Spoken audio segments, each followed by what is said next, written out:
mata. Ku tattafa. Ku dan taka. Ku dan juya. Daga bakwai ya tela na budar dangi. Na mota sai ya bani mamaki. Direbobi dole sai da kutuki. Sarki ranar hawa ya hau doki. Ashe morewar kudi a kai banki. Idan za ka aje ruwa ka sai tanki. Ashe gona za ta so a kai taki. Kuna ku daban ne. Mata da kunan ki ku gane. Kuna ku kullum zabari ne. Sai da kuko a ina ne.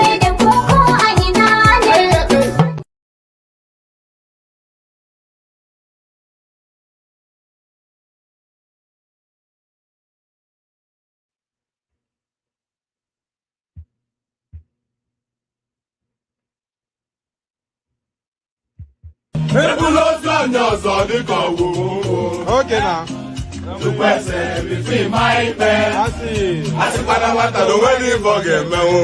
Okay.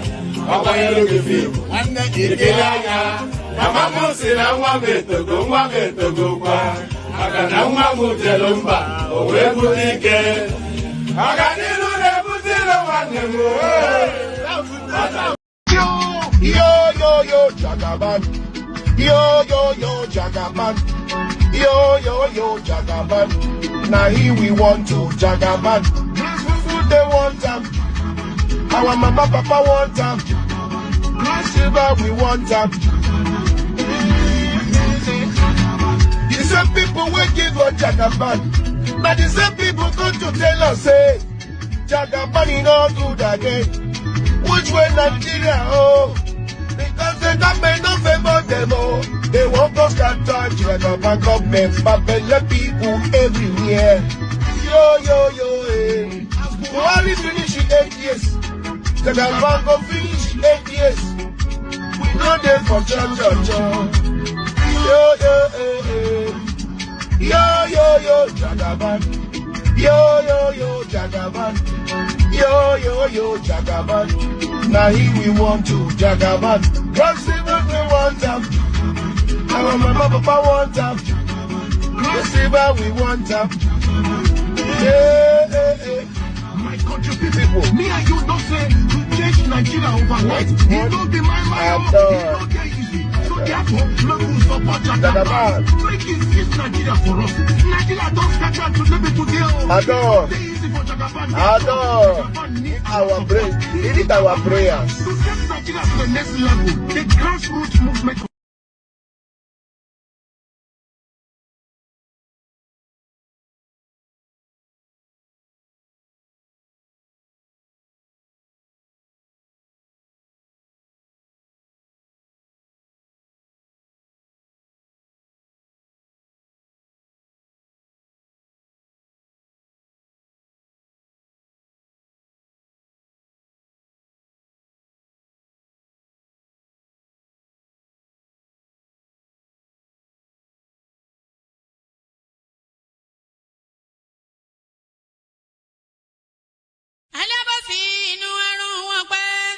Jìnnà sí wọn bí sọmọ sílẹ̀ o, ara ló ń ta wọ́n ṣe mọ́ o.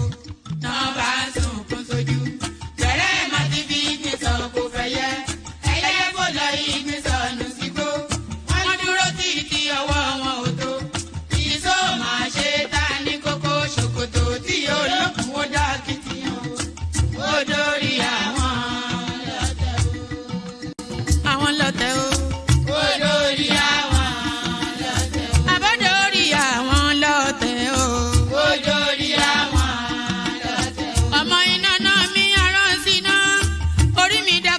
Ṣí mi lọ́nà o, mo tẹríba fàdàgbà o, àgbà ẹ foríjì ni, ojoojúmọ́ ni mo ń pọ́n wọn lé, mo ń ṣèyá sí àwọn àgbà o, mi ò fojú tí ń rìn wọn láyé, ọmọdé ẹ má fàgbà.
ìṣọ́rẹ́ ìṣọ́ wa o. Mo sádì ọba bá lókè o. Mo sádì ọba bá lókè o. Mo sádì ọba bá lókè o. Mo máa sádì ọba bá lókè o. Mo sádì ọba bá lókè o. Olúwa gbé wa níjà o. Mo sádì ọba bá lókè o. Kó má fi wá sílẹ̀ o. Mo sádì ọba bá lókè o. Olúwa má fi wá sílẹ̀ o. Mo sádì ọba bá lókè o. Àwọn ọ̀tá tí wọ́n rè rajọ, ìbànújẹ́ ti bá àwọn ọ̀tá nílé. Àwọn ọ̀tá tí wọ́n rè rajọ, ìbànújẹ́ ti bá àwọn ọ̀tá nílé. Àwọn ọ̀tá tí wọ́n rè rajọ, ìbànújẹ́ ti bá àwọn ọ̀tá nílé. Àwọn ọ̀tá tí wọ́n rè rajọ, ìbànújẹ́ ti bá àwọn ọ̀tá nílé. Bí wọ́n ti ro ti wá sí nínú ilé, bẹ́ẹ̀ ni kó jẹ́ tiwọn lọ ijọ́ gbogbo. Àwọn ọ̀tá tí wọ́n rè rajọ, ìbànújẹ́ ti bá àwọn ọ̀tá nílé. Àwọn ọ̀tá tí wọ́n rè.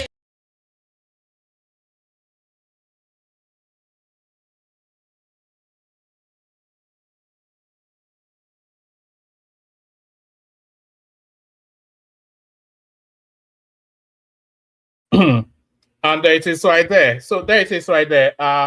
Hopefully there are no otters on this space. Only ores, no otters. Only ores. Good day to you. Good to be in your company and all that. Good day to you. Shokoto tio lokun odakitiyan. Can you imagine that? Just the poetry of that particular. Is that an idiom? So just the poetry of that. Shokoto tio lokun odakitiyan. If you translate it, it will lose its resonance. It will lose nuance. But if you understand, you just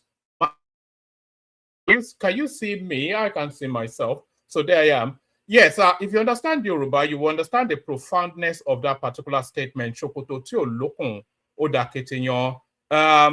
It's like no, let me not even try and translate it. You have to understand Yoruba because it's all in the nuance. If you don't understand the language, as soon as I translate it, it will lose its resonance. So there it is. Shokoto too. It's a bit like Ajanakun Yolokere Alomoredani, you know, all of these sort of Yoruba idioms. Yeah, the moment you translate them, it loses all its magic because, as you know, the Yoruba language is spoken in inferred meanings. You know, the Yoruba language is spoken in inferred meanings. It's not a direct impact. It's not like a Germanic sort of a language. It's more like a Latin sort of a language. That's more the inflection of French, which wraps around politeness and civility. That's how the Yoruba language functions as well. It's not a direct conveyance of information. It conveys a nuance for you to then go and seek the understanding yourself. So that's how the Yoruba language broadly works. But good day to you, good to be in your company and all that. Good day to you. Who is this peculiar looking man on your screen is the question. The peculiar looking man that talks in this rather weird, nondescript way is a guy called One Man Went to Mow. It's a streamer on YouTube, you know, and is streaming to you now via the portal of YouTube. So good to meet your company. Hope you're keeping well. Good day to you. Good to be in your company, all that. So there's a protocol that obtains here. Every single person listening to the sound of my voice now, interacting, engaging with this session, you must, must is a compulsion, but could you please, it's a request.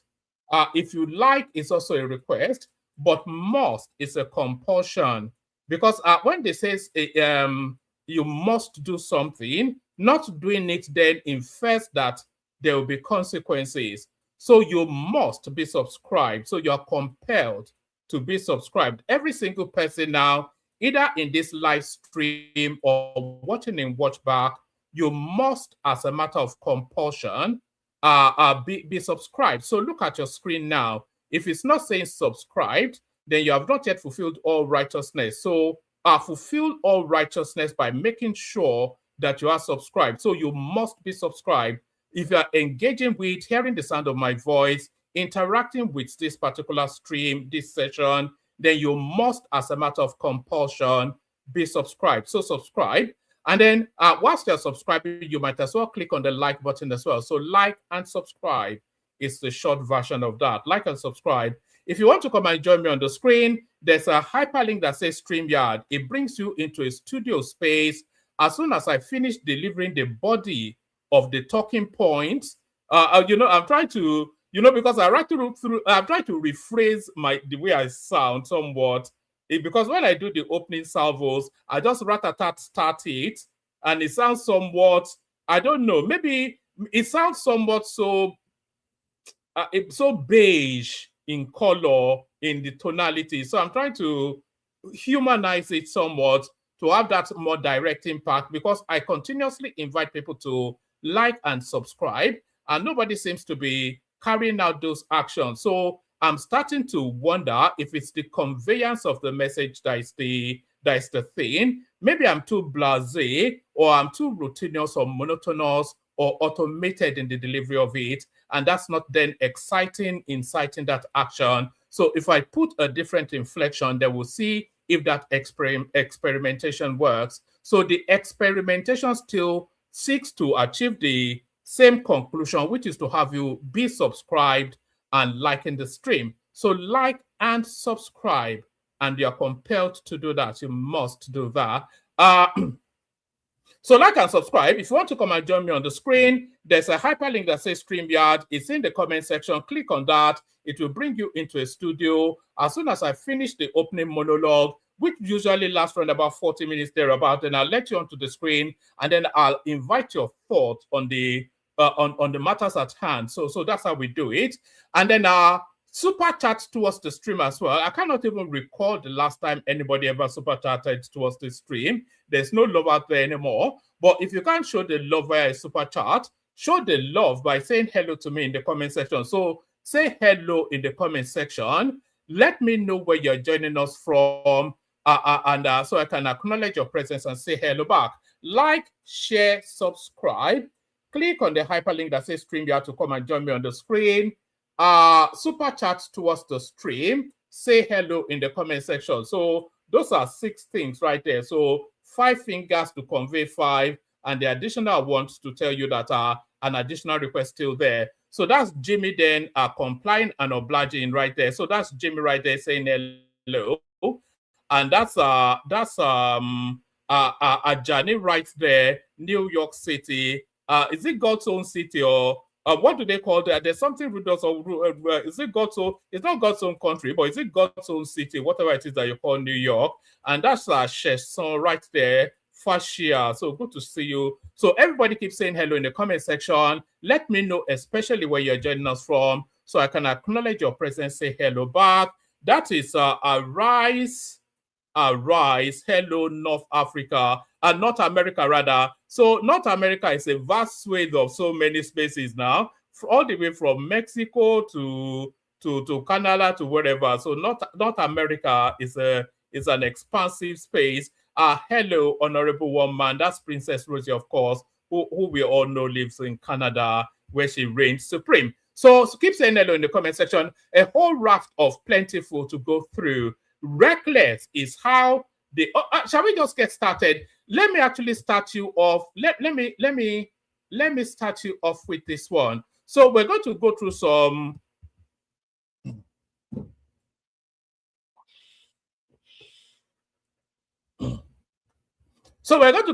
curious little data, go through some clips. We'll be talking about still the goings on, the bombing that happened in Borno State and the after spill of that. Article trying to capitalize on that, which might well prove to be yet another Deborah Samuel sort of an incident with him, because a lot of reports coming out regarding that space. Another Brigadier General Pied. So quite what happened there, we'll find out. The candidate for APC in Ogun State has emerged. So the person that is going to run as the governorship candidate for Ogun State has emerged. So we know who the contenders are. And one of the more famous names contending the Ogun State governorship ticket is Iyabo Obasanjo. the daughter of yours and mine's former president. But did she get that ticket? You have to hang around to find out. So another thing you have to hang around to find out, the Nigerian Immigration Service, they are taking an aggressive stance regarding passports, Nigerian passports. But what is that stand? You have to hang around and find out.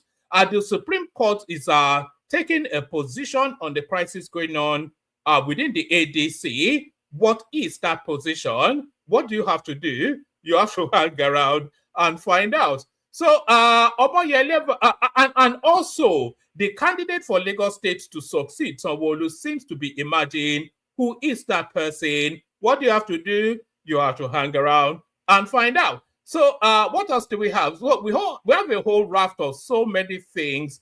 So just lean back, and then Peter Obi has come out to do a big interview on the Rice TV. We'll be watching snippets of that.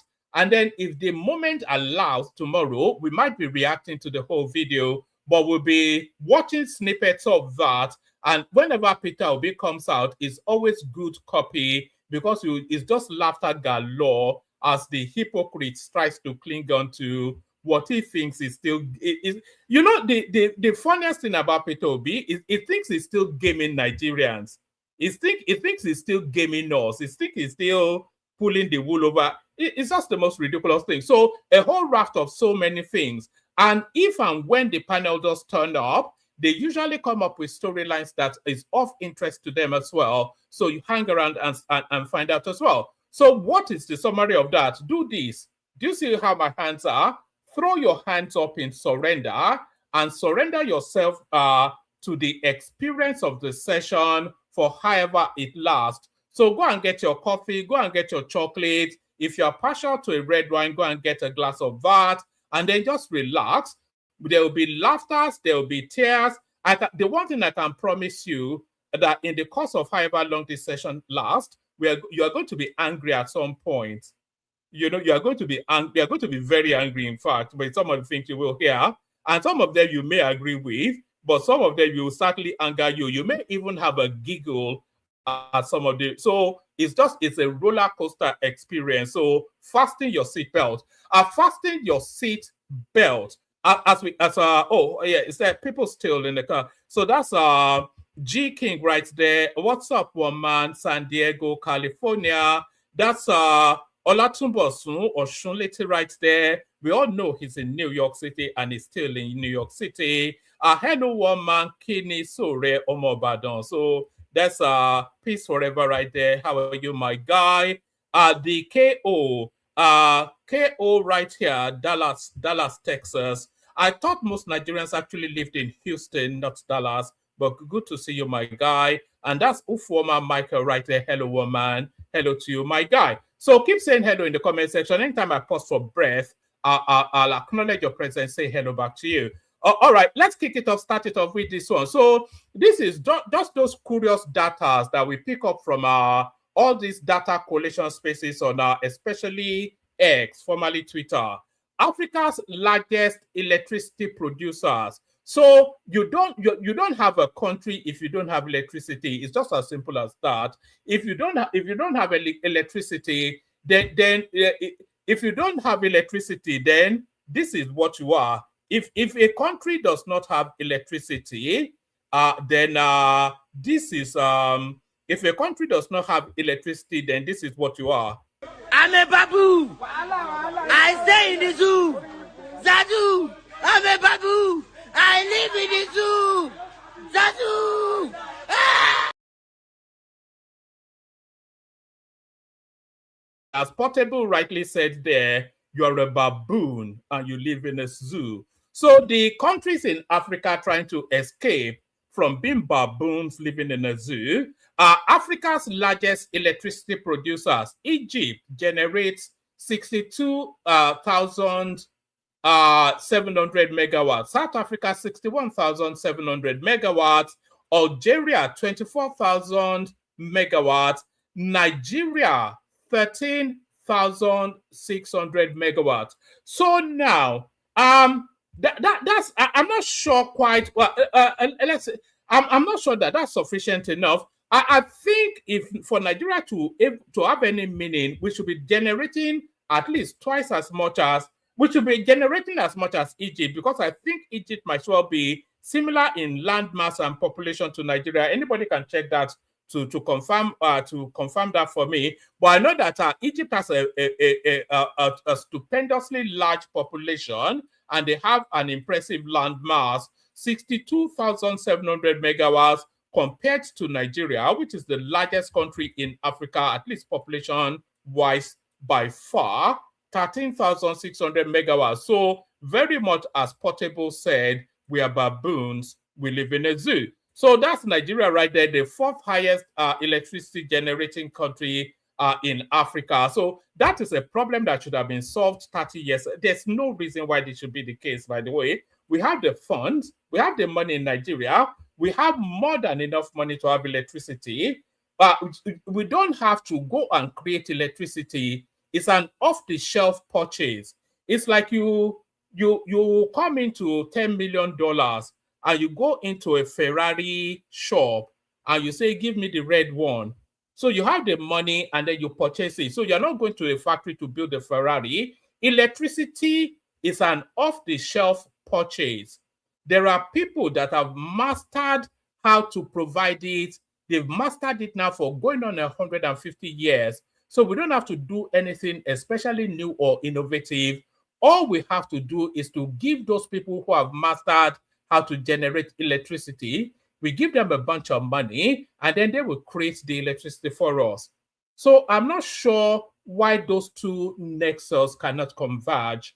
70, 80 years as a nation, countless, we must have spent, what, 60, 70 billion on this particular issue, only to buy darkness. I hear they are paying the Dencos and the Discos and whatnot.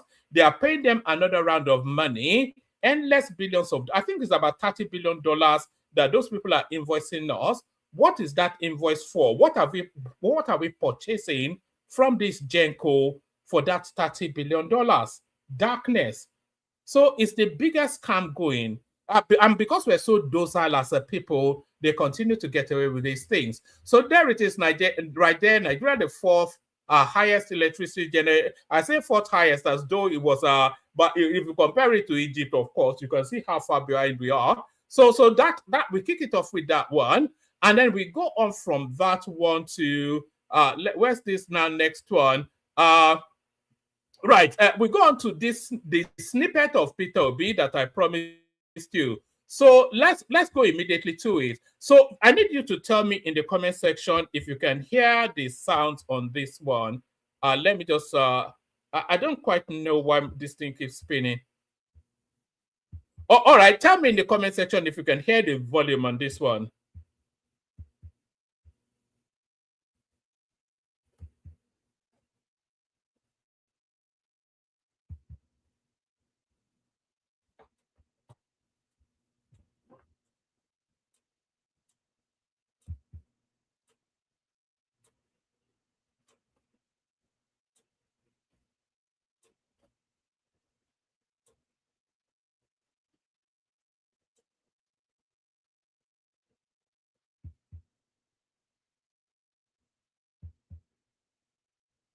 No audio. All right. Give me one moment. I'll fix that. I'll play you.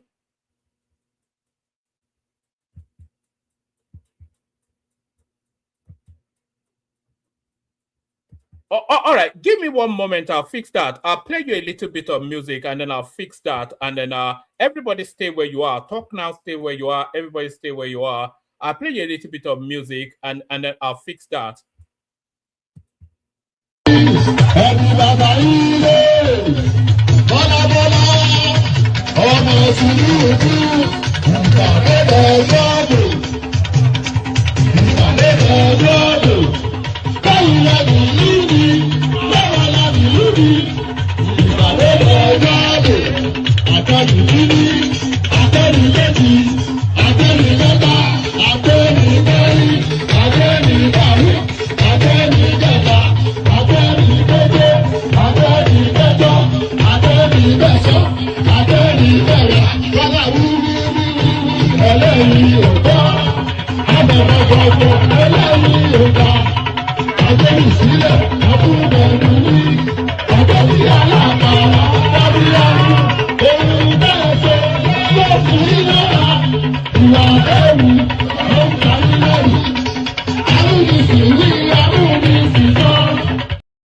All right, let's try it one more time. It should work now. So tell me now if you can hear it. Let me just bring it up, put it on the wide screen, and we'll give it another bash. Go on then, Peter Obi. Let's hear from you. Maybe you are lucky not to hear it, or it will be a whole bunch of gibberish. So we play it now. Let me know if you can hear it. Yourself have moved across parties from the PDP to the Labour Party, and now you're aligning with the ADC. Why should Nigerians trust your long-term commitment when it appears you leave parties rather than stay to fix the problems within them? Let me even tell you, you're even wrong. I moved from Abga. Yes, you moved from Abga. Okay, good. I'm glad you can hear it. So this interview now took place between Charles Anyagolu and Peter Obi, of course, earlier on today. We'll be reacting to it in the fullness of that interview, maybe tomorrow afternoon if the window opens for us to do that. But I want you to pay attention to what is asking him now. So now Peter Obi talks about loyalty, he talks about integrity, he talks about all of these things. He paints himself in these colors, but his actions run very sharply contrary to how he tries to position himself. But nobody has just called him out on his bullshit. They've not yet confrontationally, frontally called, even when they try to call him out, is usually all this patacake sort of approach. You have to remember, of course, that Charles Anyagolu is an Igbo man from Anambra State, and Peter Obi, an Igbo man from Anambra State, vying for the presidency. So that coloration colors, of course, the interaction that sets the backdrop. But listen to this interaction, your mouth will be agape. Yourself have moved across parties from the PDP to the Labour Party, and now you're aligning with the ADC. Why should Nigerians trust your long-term commitment when it appears you leave parties rather than stay to fix the problems within them? Let me even tell you, you're even wrong. I moved from Abga. Yes, you moved from Abga to the PDP. PDP, then Labour. I moved from Abga to the PDP.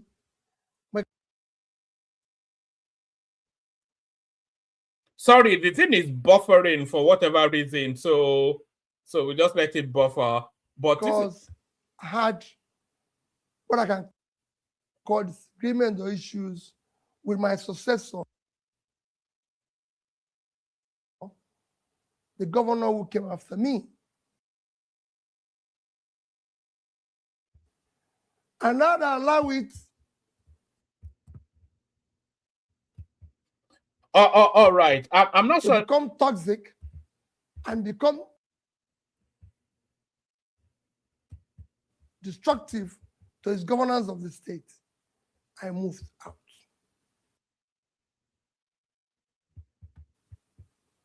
In PDP, I said it before, people were not playing by the rules.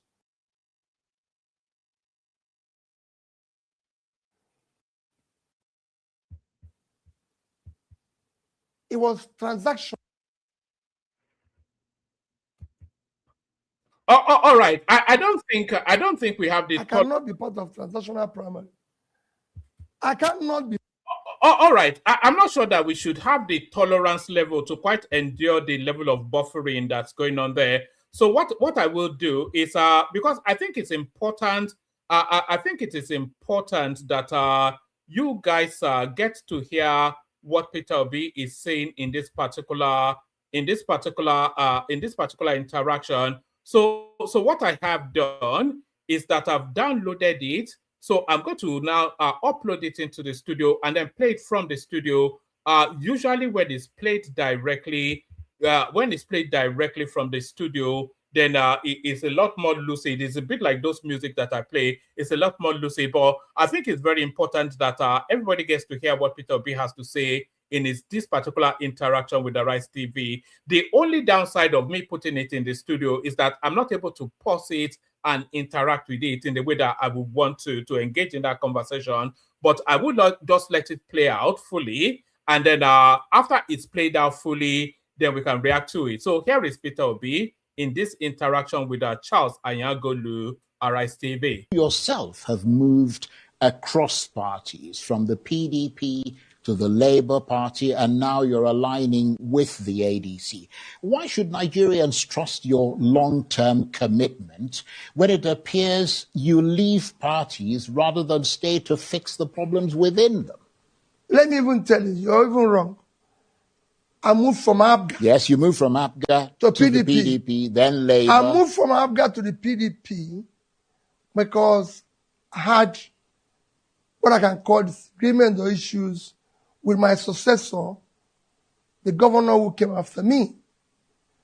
And now I allow it to become toxic and become destructive to his governance of the state. I moved out. In PDP, I said it before, people were not playing by the rules. It was transactional. I cannot be part of transactional primary. I cannot be paying people to go and serve them. And yet the same so people... I moved... The same people that you were I with, moved right, to Labour. And of course, like I said, government came into the same system, which is very clear. You just said about INEC said they're being court order. We got in Labour Party, Supreme Court decided a case in April. INEC did not recognize that judgment until 7th of January, 8 months after, because of the same process. You even see people who will be on the rooftop shouting and say, if Peter B cannot fix the problem in Labour, because they put fire in the house, and they were shocked that I was able to escape. So they thought I would be there for the fire to burn me. When I now escaped, they said, oh, if he cannot stay and put up the fire, which they put, and then I left. I'm in ADC with the same people. Yeah, the same transactional people you talked about from the PDP. Charles, I'm in ADC with the same people, some of whom are left in PDP and other parties. But we are going through the same process. If that process is again compromised, I'll speak out. Right. Okay. But what is important is not what people are yesterday. Right. It's what they are today. Because they've seen where the country is going, and they can decide, no, we are not making sacrifice. Right. We will no longer go back to what we used to. Indeed. I understand the logic of the point you're making, but some would say that that exactly is the concern, that each move that you make is justified for some reason. You know, either a strategy or as, getting away from transactional people or as something else. At what point does strategic movement begin to look like political inconsistency? And how do Nigerians know you won't move on again? You did say that you would in fact move again if this platform faces the same kind of challenge. Charles, if I have to move, well, I don't have a long time in politics. But if I have a long time, I have to do it 20 times. I'll do it exactly. I will not be part of. I cannot be talking about change. I cannot be talking about something new. Why being process of the same thing? You cannot use the process of yesterday to build tomorrow. I've never been involved in any form of rigging of election at primary level, at the election itself, and after that. No, I've never been part of paying people in judiciary, anywhere to give me judgment that I do not deserve. I've not been part of this. You can go ask the last INEC chairman. I never met him for one day. Because he's a referee. I'm a player. And I expect the referee to come to the field and do his job very well. If he chooses to do it wrongly, so be it. But I cannot be preaching change and doing the same thing. You know, this guy is a wonder. This guy, this Peter B right there, is a marvel. There'll be books written about this guy after he's gone. Maybe not from the earth, but from politics. It's quite unbelievable. But what is even more unbelievable about Peter B is that they let him get away with it. Did you listen to what he just said? He has hopped from, I think, in the present political crop of political actors, Peter Obi has been the one that has moved parties the most, even probably more than Atiku Abubakar. We know Tinubu only for two parties. It's ACN, which then merged into the AAPC. So you can't even say he moved parties. He converged, he condensed into a bigger space. Showore will never ever move. He owns his own political party. Kwakwanso, I think he's moved twice. But this guy now, I think he's moved about 7 times. But he's telling you it's not desperate. He's telling you that these people that he called transactional politicians, but because expediency has now placed him back in their midst, they are no longer now transactional politicians, but they are now reformed politicians. But if they don't give him the presidential ticket, he will leave their midst and call them transactional politicians again. It is telling you that he's politically consistent, but his body language shows a rank inconsistency. There is nothing, there's nothing stable, or there's nothing virtuous, or there's nothing true about this guy. It's just one scam trying to overlay. This is, they said this about telling lies. Once you tell one lie, you have to tell another lie to enhance and improve the believability of that lie. And then you have to tell another lie. So one lie leads to lies being wrapped around that lie in order to continue to, in just a vain and desperate attempt to give it the sucker of authenticity. This guy is like a moving target. Hip hop. He has more dexterity than Lionel Messi. Always on the move, always scamming, always gaming. But what really befuddles me is that what Peter Obi uses to scam and game people is not astute, it's not sophisticated, it's not anything large or big. So that tells you then that the environment are enablers of what he's doing. That guy could have easily dismantled him now. Rufai Oseni, he would have easily, Ruben Abati will slaughter him now if he wants to. It doesn't even take an effort, but they let him come on all of these studios and make all these vague, ludicrous, sort of feeble little statements that has no consistency with rhyme or reason, no logical coherence, no authenticity, no substance, no verve. It just rattles off this nonsense and it walks away yet the hero. It's a wonder. It is a wonder what this guy gets. It's a masterclass in stupidity. It's a wonder. Let me play you another Peter Obi. So that's why I was just frustrated that I couldn't play it in real time because it was glitching. Because if you listen to what is said now, vis-a-vis what is about to say in this next clip that I'm about to play you now, your mouth will be permanently agape like this, and you will never be able to close it. You will just be in agaped wonderment.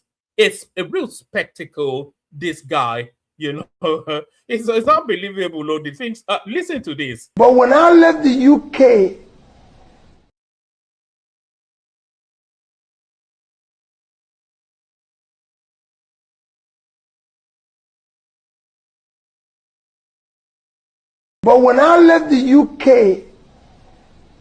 In 2025, I went back to them and said, take your stay.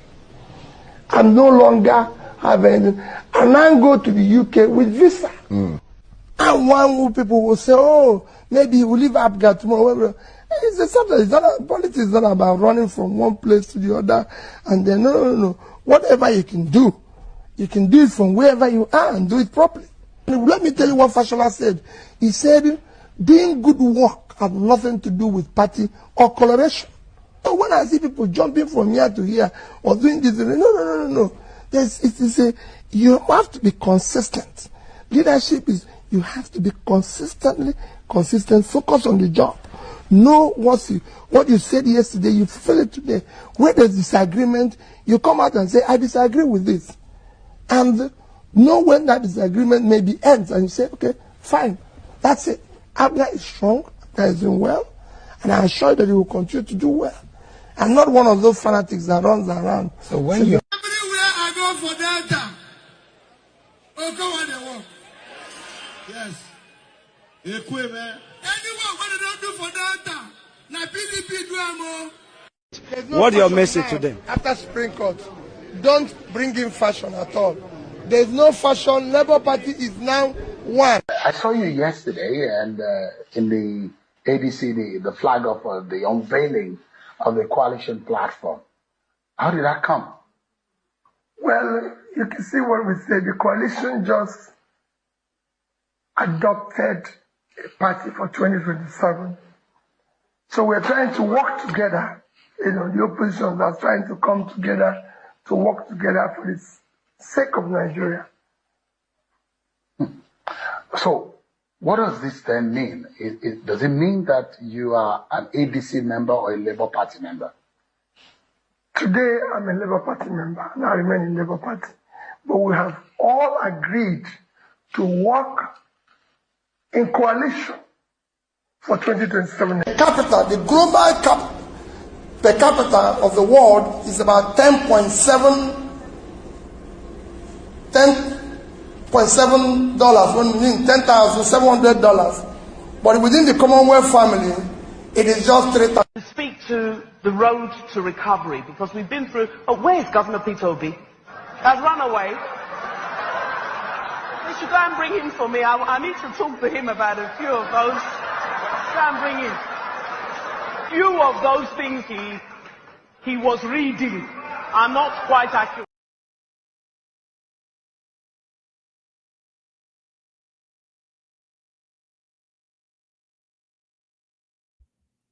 So now you are right to ask the question that was it the same guy in the two clips? So you're right to ask that question, and the answer to that question is yes. It was the same guy in the two clips. So his answer in the first clip was this, and then his answer in the second clip was that. So it was this. In Yoruba land we say, tó bá máa jẹ́ ọ̀ṣákálá jẹ́ ọ̀ṣákálá, tó bá máa jẹ́ ọ̀ṣokolo jẹ́ ọ̀ṣokolo, èwo ni ti ọ̀ṣákálá ṣokolo. So this is ọ̀ṣákálá ṣokolo politics. Abracadabra. Now you see it, now you don't. Professor Pella, èyí jẹ́, èyí ò jẹ́, gbàbí má gbàbẹ̀. It's like a magic man. Diggity, diggity, diggity, dagada, dagada, dagada, diggity, diggity. Oh, goodness me. And look at him in Bangladesh. Really, anyway, I'll forget this guy, man. And I don't even like to talk about him. You may find it difficult to believe. I don't even like to talk about him that much because he's such a ludicrous, such a farcical individual. But let's go on from that to more serious matters. It is reckless. Presidency blast Atiku over criticism of Gili Market airstrike in Borno. So this is yet another Deborah Samuel moment for Atiku. Atiku rushed very, very quickly to press, condemning then the bombing of a terror enclave that the government through intelligence identified and sent the fighter jets in. So he was very quick to tell us then that the bandits that were quite there were not actually bandits, but everyday people. but that is not the case. Not according to the intelligence reports coming out. It is reckless. Presidency blast Atiku over criticism of Gili Market airstrike in Borno. So let's speed through this one. I'm going to read this one at speed. The presidency has described the comment of former Vice President Atiku Abubakar regarding the recent military airstrike on Gili Market in Borno State as not only misleading but reckless. Correspondents reported that no fewer than 56 people. So the one thing that are always is just uncomfortable within the Nigerian paradigm is they cannot even give consistent numbers about casualties.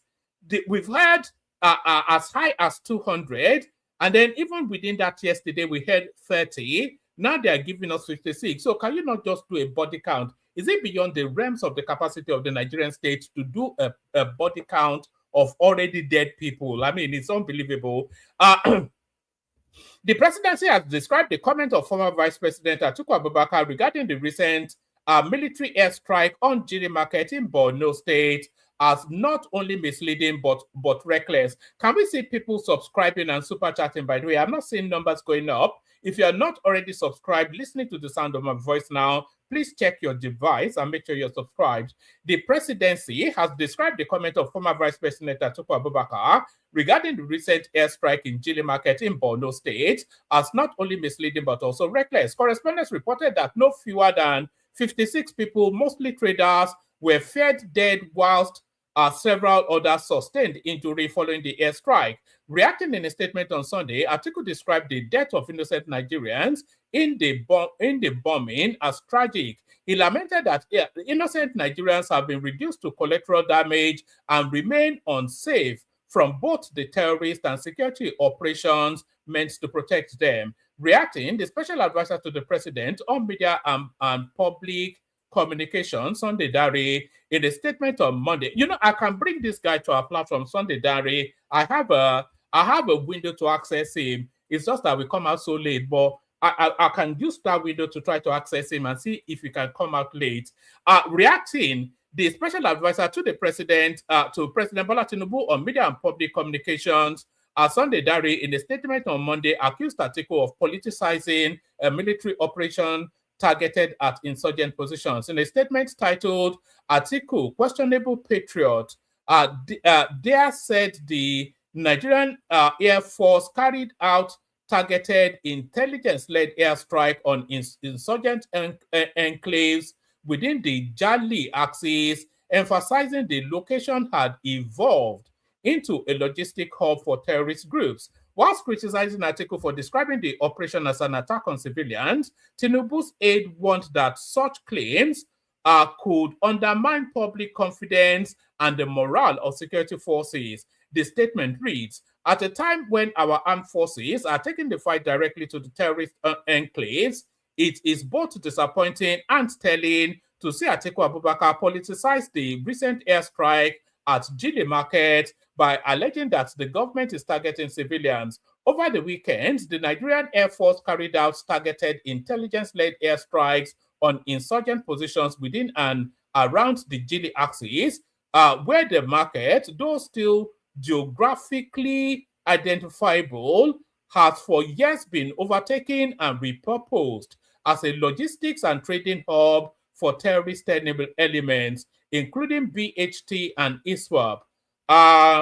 Let us be clear, whilst the location may still be referred to as Gili Market, it has not functioned as a legitimate civilian market in any meaningful sense.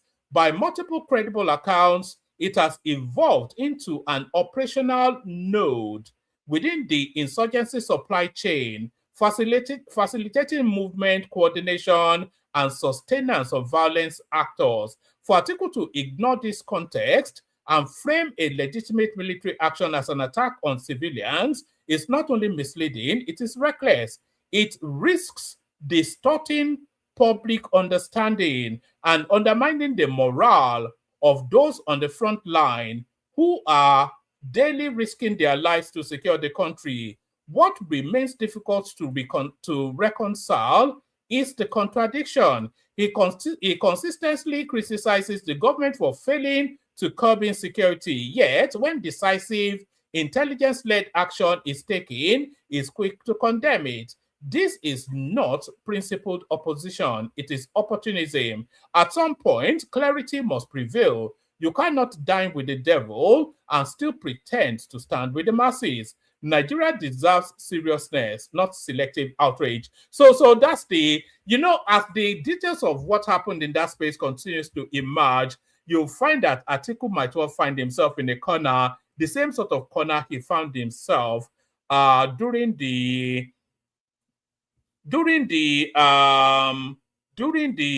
Deborah Samuel saga. Still on that narrative, I want to play you this clip. Hopefully this one plays. This is the clip of hold on. You may not even need the sound for this one because it's in Hausa language, but let me play you this clip. But more read the text than anything else. So watch this one. Hopefully you hear the sound, but it's more the text. I can be reading you the text as we're going on. Yeah. Sunana Tujani. Shakara na goma. Mun dawa jilli mun yi attacking na bani shek dangam. All right. I'm not going to. I'll get the audio out and I'll just play the. It says, "My name is Tijani. I was arrested at some place after our attack on some other place and some other place. We returned to Jili and then we were sent to buy food. I was given 850,000 naira." So this is a 15-year-old boy that's part of the insurgents. It says we were dropped off by a car somewhere near the Damaturu. We were sneaked into the city, and from Damaturu we boarded the taxi to Nangdu and slept in whatever place they slept in that northeast axis. So it goes on. Does it go on?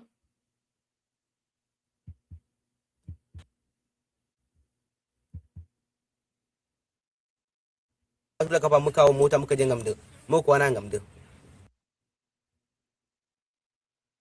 don't know why this thing glitches so much. Right. It says, after sleeping in Gandu, the following morning, as I awoke, I couldn't find my friends. And as I was searching for them, I was arrested by the Nigerian soldiers. So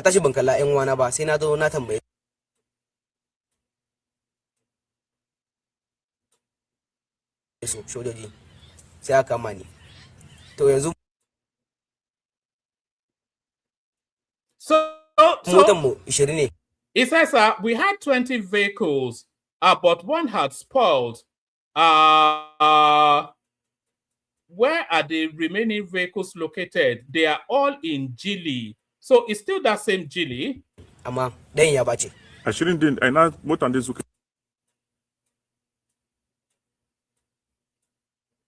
Suna Jili ne. Yan Boko Haram ne a Jili. So I'm just waiting for...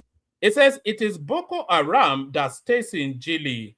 They are waiting for another convoy of 10 vehicles to come from Agamari. Sudawo Agamari, in Sundawo Jili, say Sukawatak.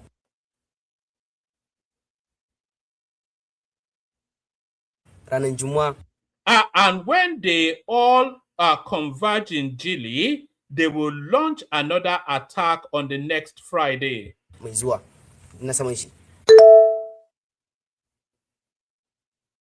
So there it is right there. So there it is right there. So that... Yeah. Right. My name is Tujani. I am 15 years old. So there's a lot to unravel from that, but that essentially gives us some sort of a confirmation of exactly what that Jili space is used for. But Atiku will come to rule that thing.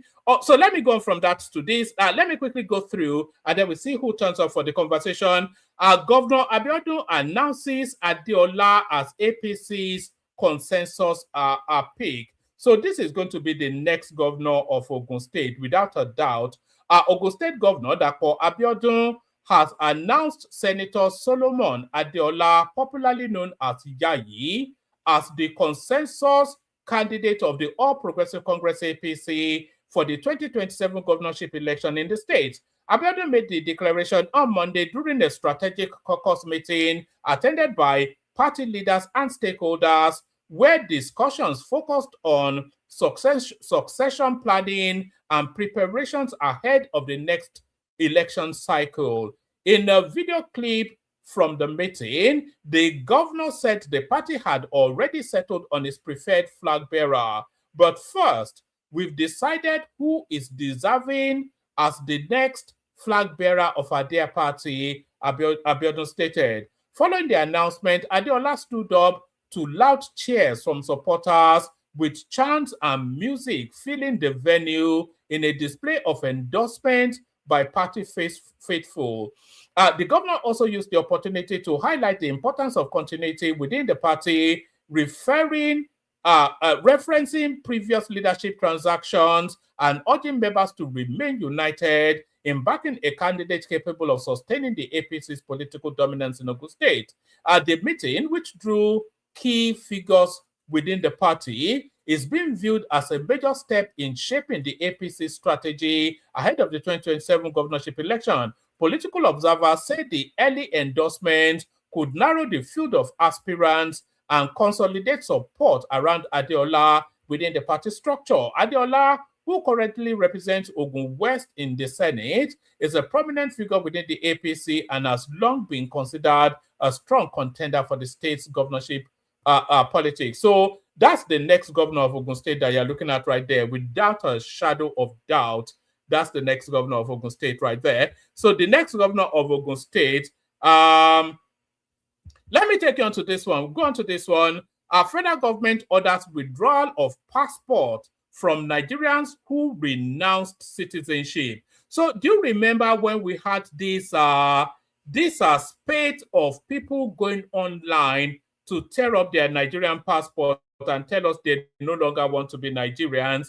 So now those actions are about, well, how come we're not seeing anybody super chat? Why is nobody super chatting the stream? Somebody should super chat the stream. We've gone for too long without anybody doing that. And please make sure you are liking and subscribe. Nothing goes up on this part. At least like and subscribe. If you can't super chat, the super chat, I can forgive you that, but I cannot forgive you not liking and subscribing. You can at least do that. Where was I? So yes, there was a time we had this plethora of people going online, especially the obedient or angle of the obedient wing of things.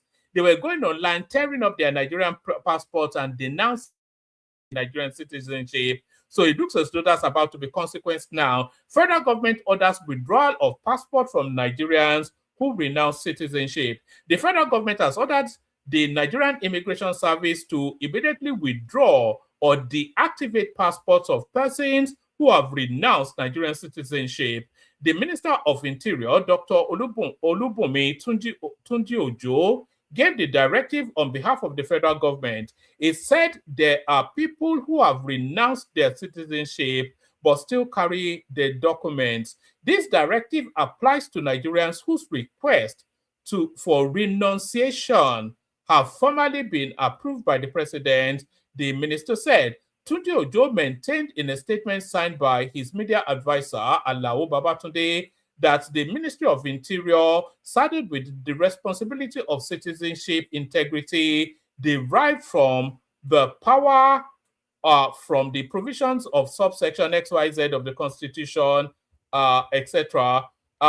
So yes, all those rascally characters that have been mucking around with the Nigerian passports, they are going to face the consequences. So let's go on to this. I will be there in spirit. El Rufai speaks ahead of the ADC convention. I think he's still in prison, isn't he? Hopefully he rots there. All right, this is the headline piece. So let's go with this one. Justin, Supreme Court finally takes action on the ADC crisis. So now, the Supreme Court of Nigeria has scheduled Tuesday April the 14th, which is today, where I am, for the hearing of the appeal filed by David Mark, the former Senate president and embattled factional national chairman of the African Democratic Congress, ADC, against the Nafiu Bala-led faction over the leadership crisis rocking the party. In the appeal, the former Senate president is asking the Apex Court to grant an order that will stay the execution of the judgment of the Court of Appeal that was delivered on March the 12th, 2025. So,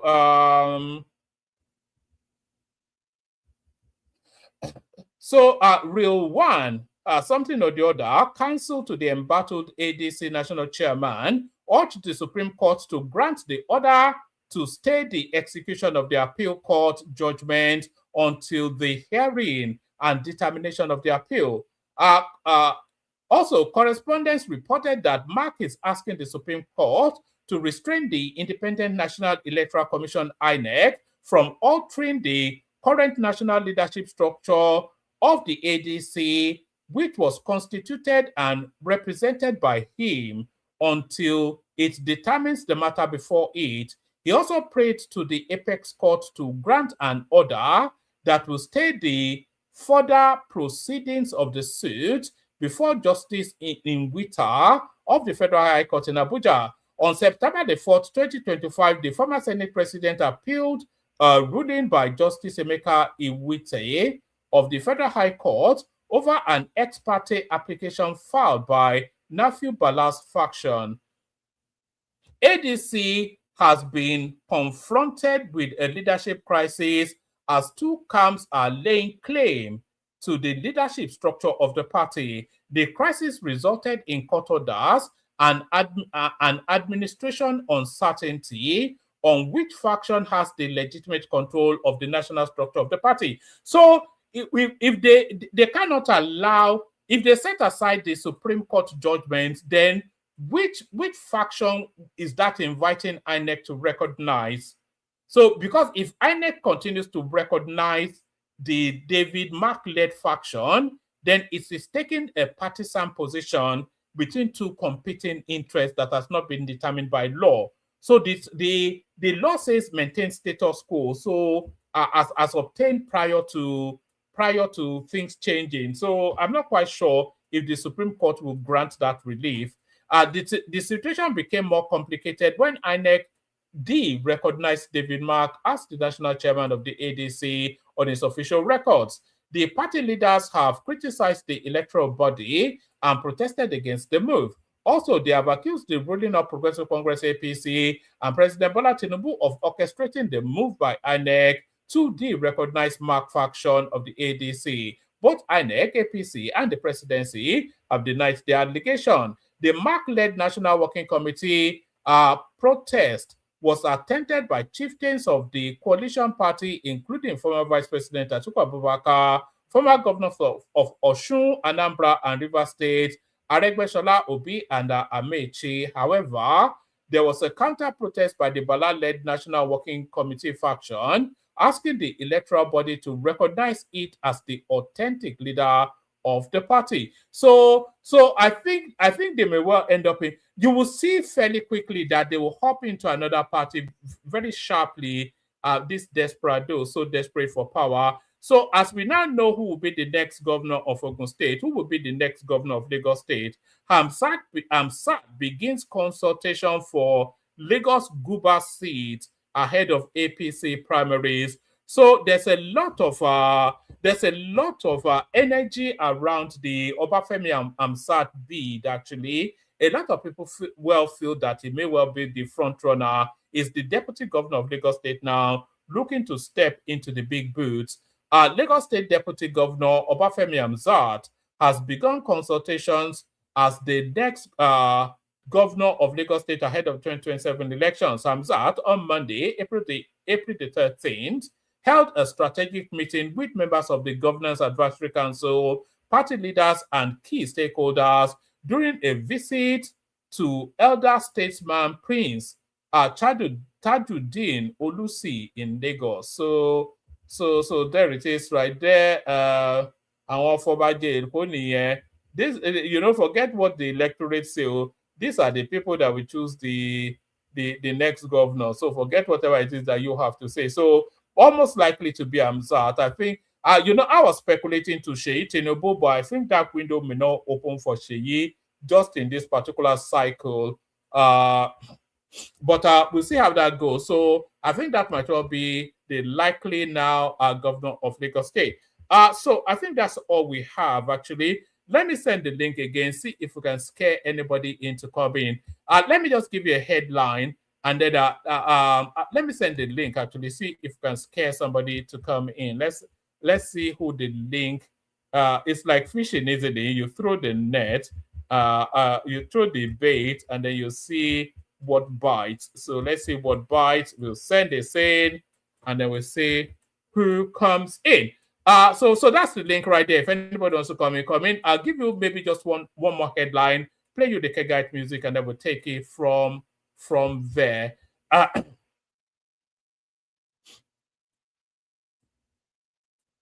I'm just waiting for it to load up. The system is a bit sluggish today. I'm not quite sure why. I have so many tabs opened on my screen.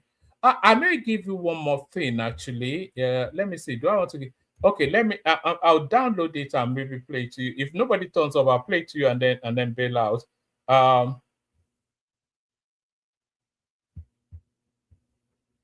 There's... hold on, no. I'm just waiting for... I sent it to my WhatsApp, so I'm just waiting for my... How many of you actually put your WhatsApp on your laptop so that you don't have to be picking up the phone all the time? So I've got my WhatsApp on my laptop,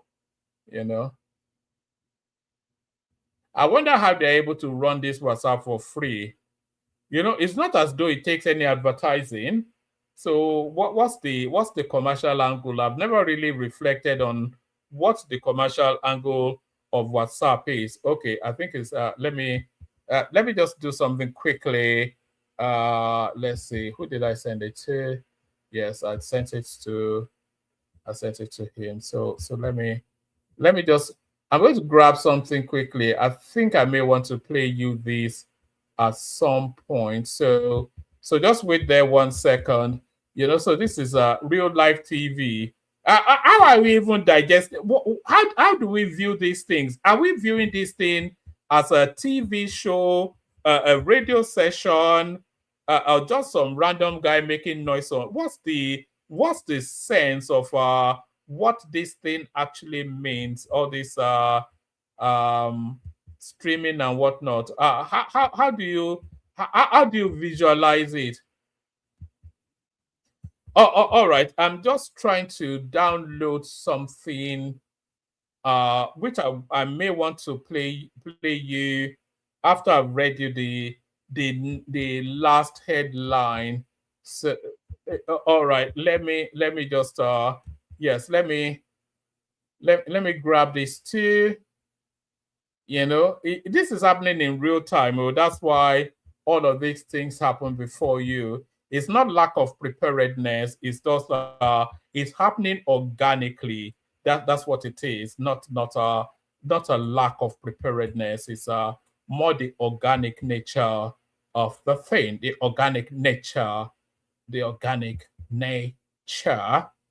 the thing. You get me? The organic nature. Organic nature of the thing.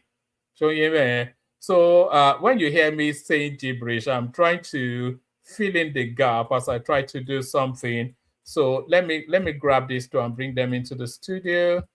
Okay, let's do that. All right. Okay, so once that uploads, let me give you this. It looks as though we may well have lost another military officer in the course of this. The one thing that I've been somewhat befuddled by, people keep saying, so a brigadier general was pied. Well, it's a war front now, and he's there. So why would he not? He runs every risk as anybody else. It says, Justin, Boko Haram terrorist, pie Nigerian Army Colonel, 21 soldiers in Borno. So I'm not sure if this is the same storyline, but this was in today's news cycle. So hopefully this is not a fresh and new incident. The affected officer, Colonel A.I. Mohammed, along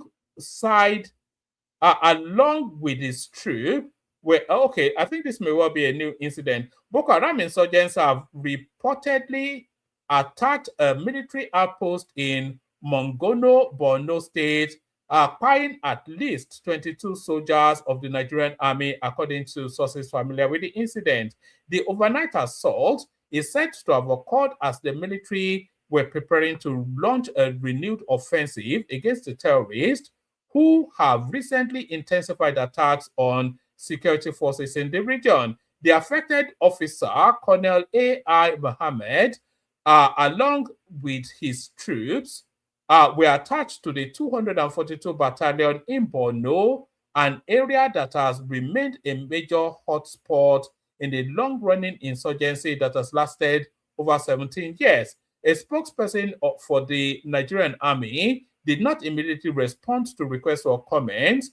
Meanwhile, a video purportedly showing the attack circulated on social media shortly after the incident. Colonel Mohammed is reported to be amongst at least 6 senior officers killed by Boko Haram within the past 2 weeks. President Bola Tinubu has pledged to intensify military action against insurgents as the conflict ongoing since 2009 continues to challenge successive administrations. So I'm glad that they wrote that it's a conflict that's been happening since 2009, because the way some people have been trying to color it, you'll think that it's something that just recently started. All right, so that's that. All right, let me send. Oh yes, I've sent the link to the studio. I'll play you the Kegite music. We see what happens after that.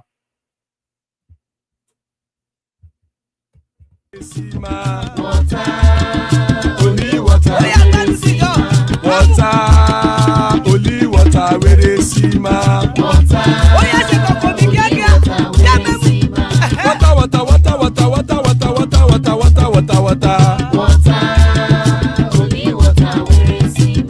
Hapa o naido.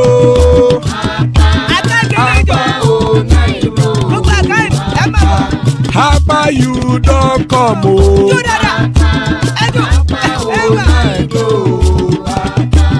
Hapa o naido.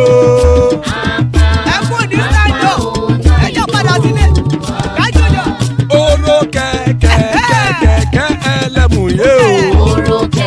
Ilé sọ́díyà kẹ̀kẹ́ rẹ̀ ẹlẹ́mù rẹ̀ o. Bobby master kẹ̀kẹ́ rẹ̀ ẹlẹ́mù rẹ̀ o. Chifu Faila ti kẹ̀kẹ́ rẹ̀ ẹlẹ́mù rẹ̀ o. Eruku lẹ̀lẹ̀ ẹlẹ́mù dé. Eruku lẹ̀lẹ̀ ẹgbẹ́ ẹlẹ́mù dòdò jàre o. Eruku lẹ̀lẹ̀ Ghana ti dé ẹgbẹ́ bọ́dì o. Ọmọ ẹlẹ́yẹ ẹ̀yẹ o ó dilé o. Olúyẹ̀lá ẹ̀yẹ o ó dilé o. Petrosonana ẹ̀yẹ o ó dilé o. Petrosodunke ẹ̀yẹ rẹ̀ ó dilé o. Ẹlẹ́kọ̀ ọ̀run mú ìní o.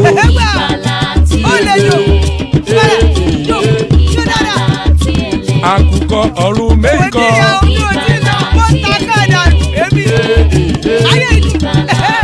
Ikú kò ní ríwà gbéṣe o.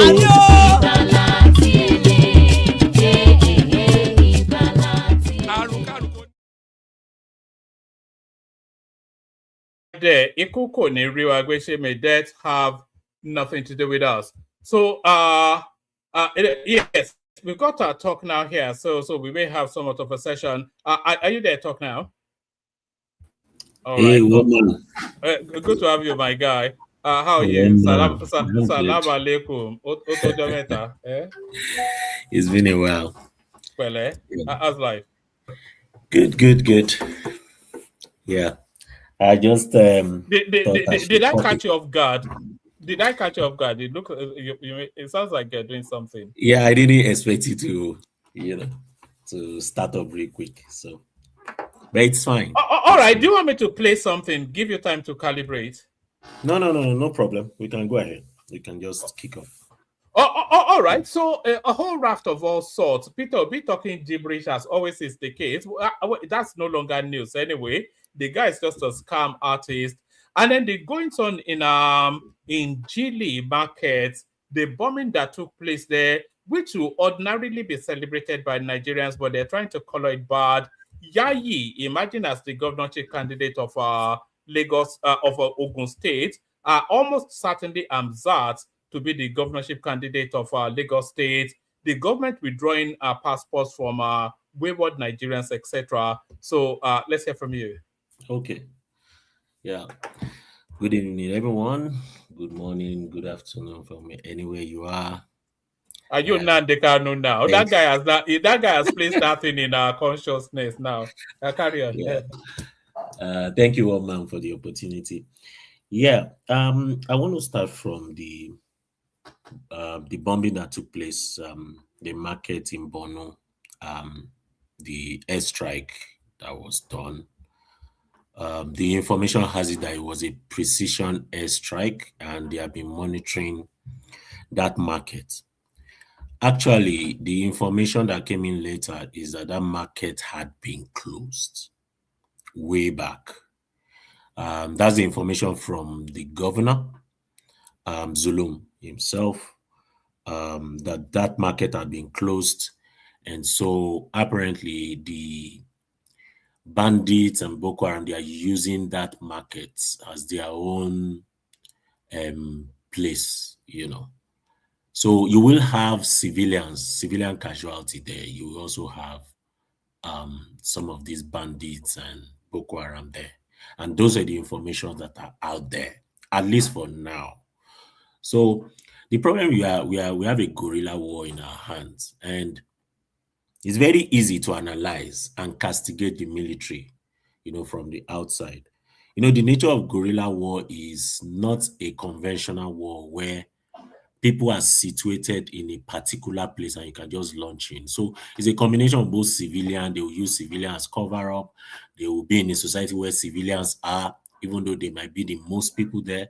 So that's the challenge that the government has. And, the army colonel that passed away, it's not an easy thing to join the force. Some of us in time past have tried to, but the drill to even get in itself is a major aspect, not to talk of even getting in there. So I can say categorically,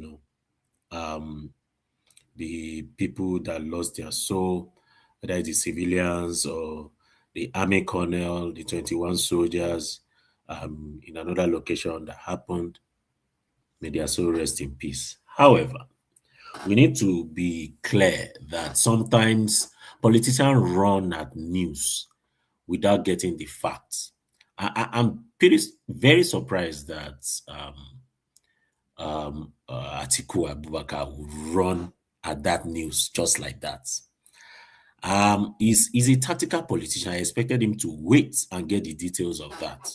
Just after when he criticized them, the governor is talking about the fact that that market does not exist anymore. So the question would be, so if the government is not aware that that market exists anymore, so what exactly happened? So I think it went too forward with respect to that. It's still under investigation. And I think it's easy to criticize, it's easy to analyze, but what the military what they are doing it's tough. Even when they know the precision, the places where these people are, there will be civilians living there. The villages they took over, there will be people that will settle in there. There will be civilians that will settle in there. They are like lords over those villages. So it's a little complicated. And it's not as easy as it is.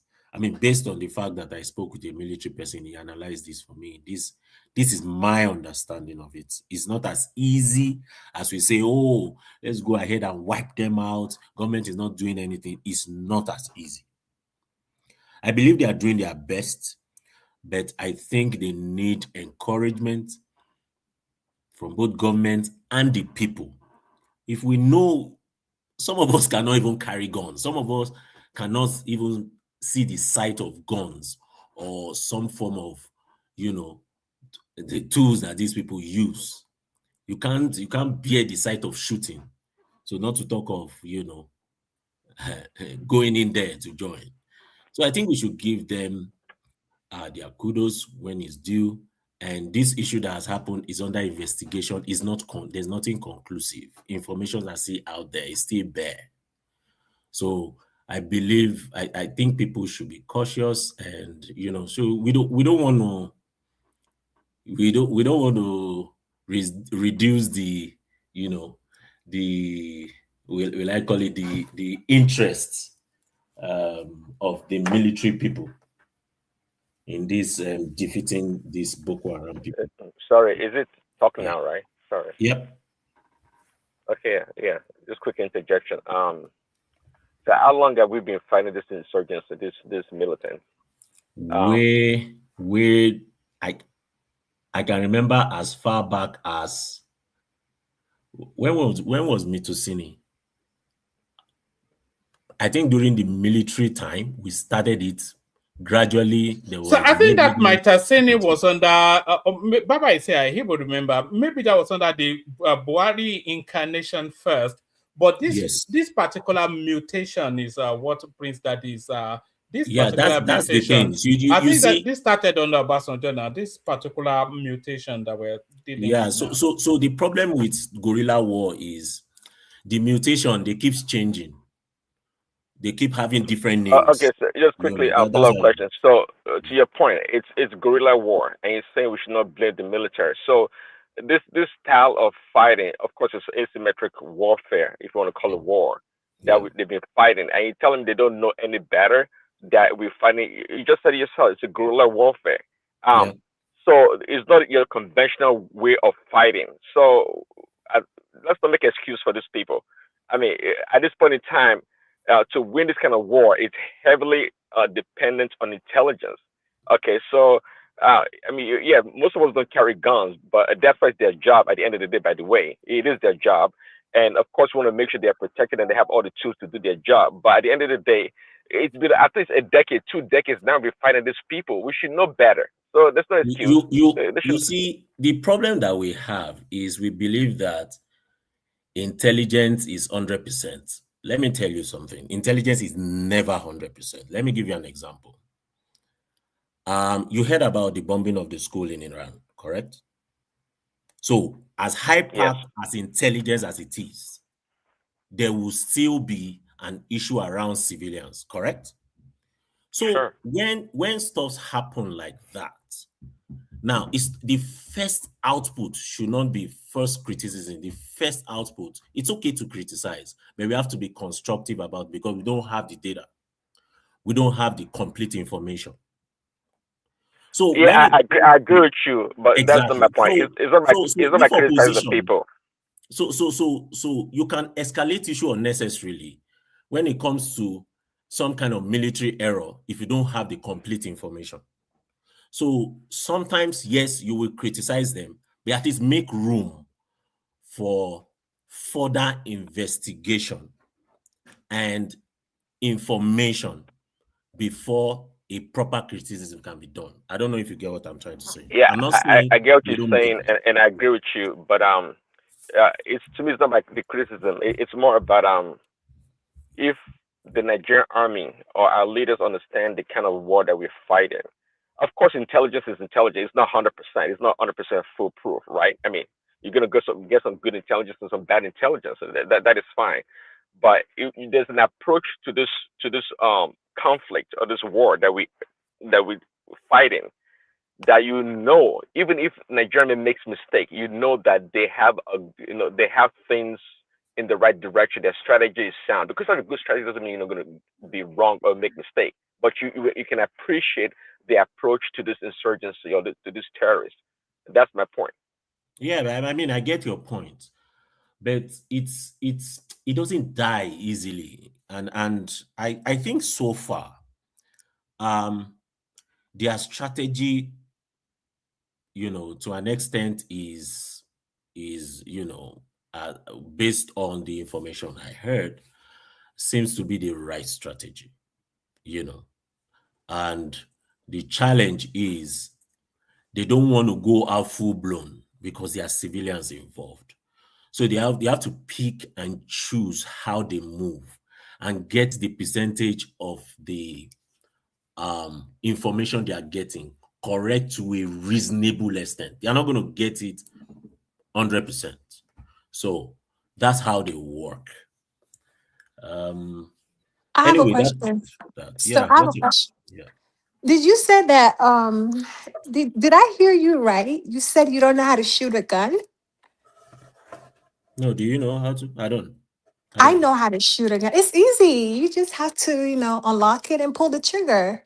Yeah, Have but you gone to a you're an shooting range? American now. You're an American Well, now. All Americans. I know, but do they have a shooting range in your country? well, I've gone for shooting range, not Yeah, you like can gun. go Okay, on a okay. date with your wife Yes, to a exactly. shooting I've range. done that. I've gone for um I forgot to what I think And you 4 years can ago. literally buy a gun So so easily, so it's Do if you, you do have you a good it own depends on the one? record. country. Do It you depends own on the one, Choma? country. So Do I you don't own have to one? tell you. That's personal. I can't. It's like telling you my bank account details. I can't tell you No, that it one doesn't minute. matter now. You're an American now, so we I just know, but assume you you own don't one need to anyway. know. All Don't right. you know that this thing turned So men away from marriage if they found that a woman has a gun? I don't imagine that there's an American that doesn't own a gun anyway. But yeah. No, no, because I heard him saying he doesn't know how to shoot again. I'm like, oh my God, he's a man. He's saying this. This is serious. okay. Okay, let me rephrase that. We having a range, shooting in a range is different. It's more like a game, right?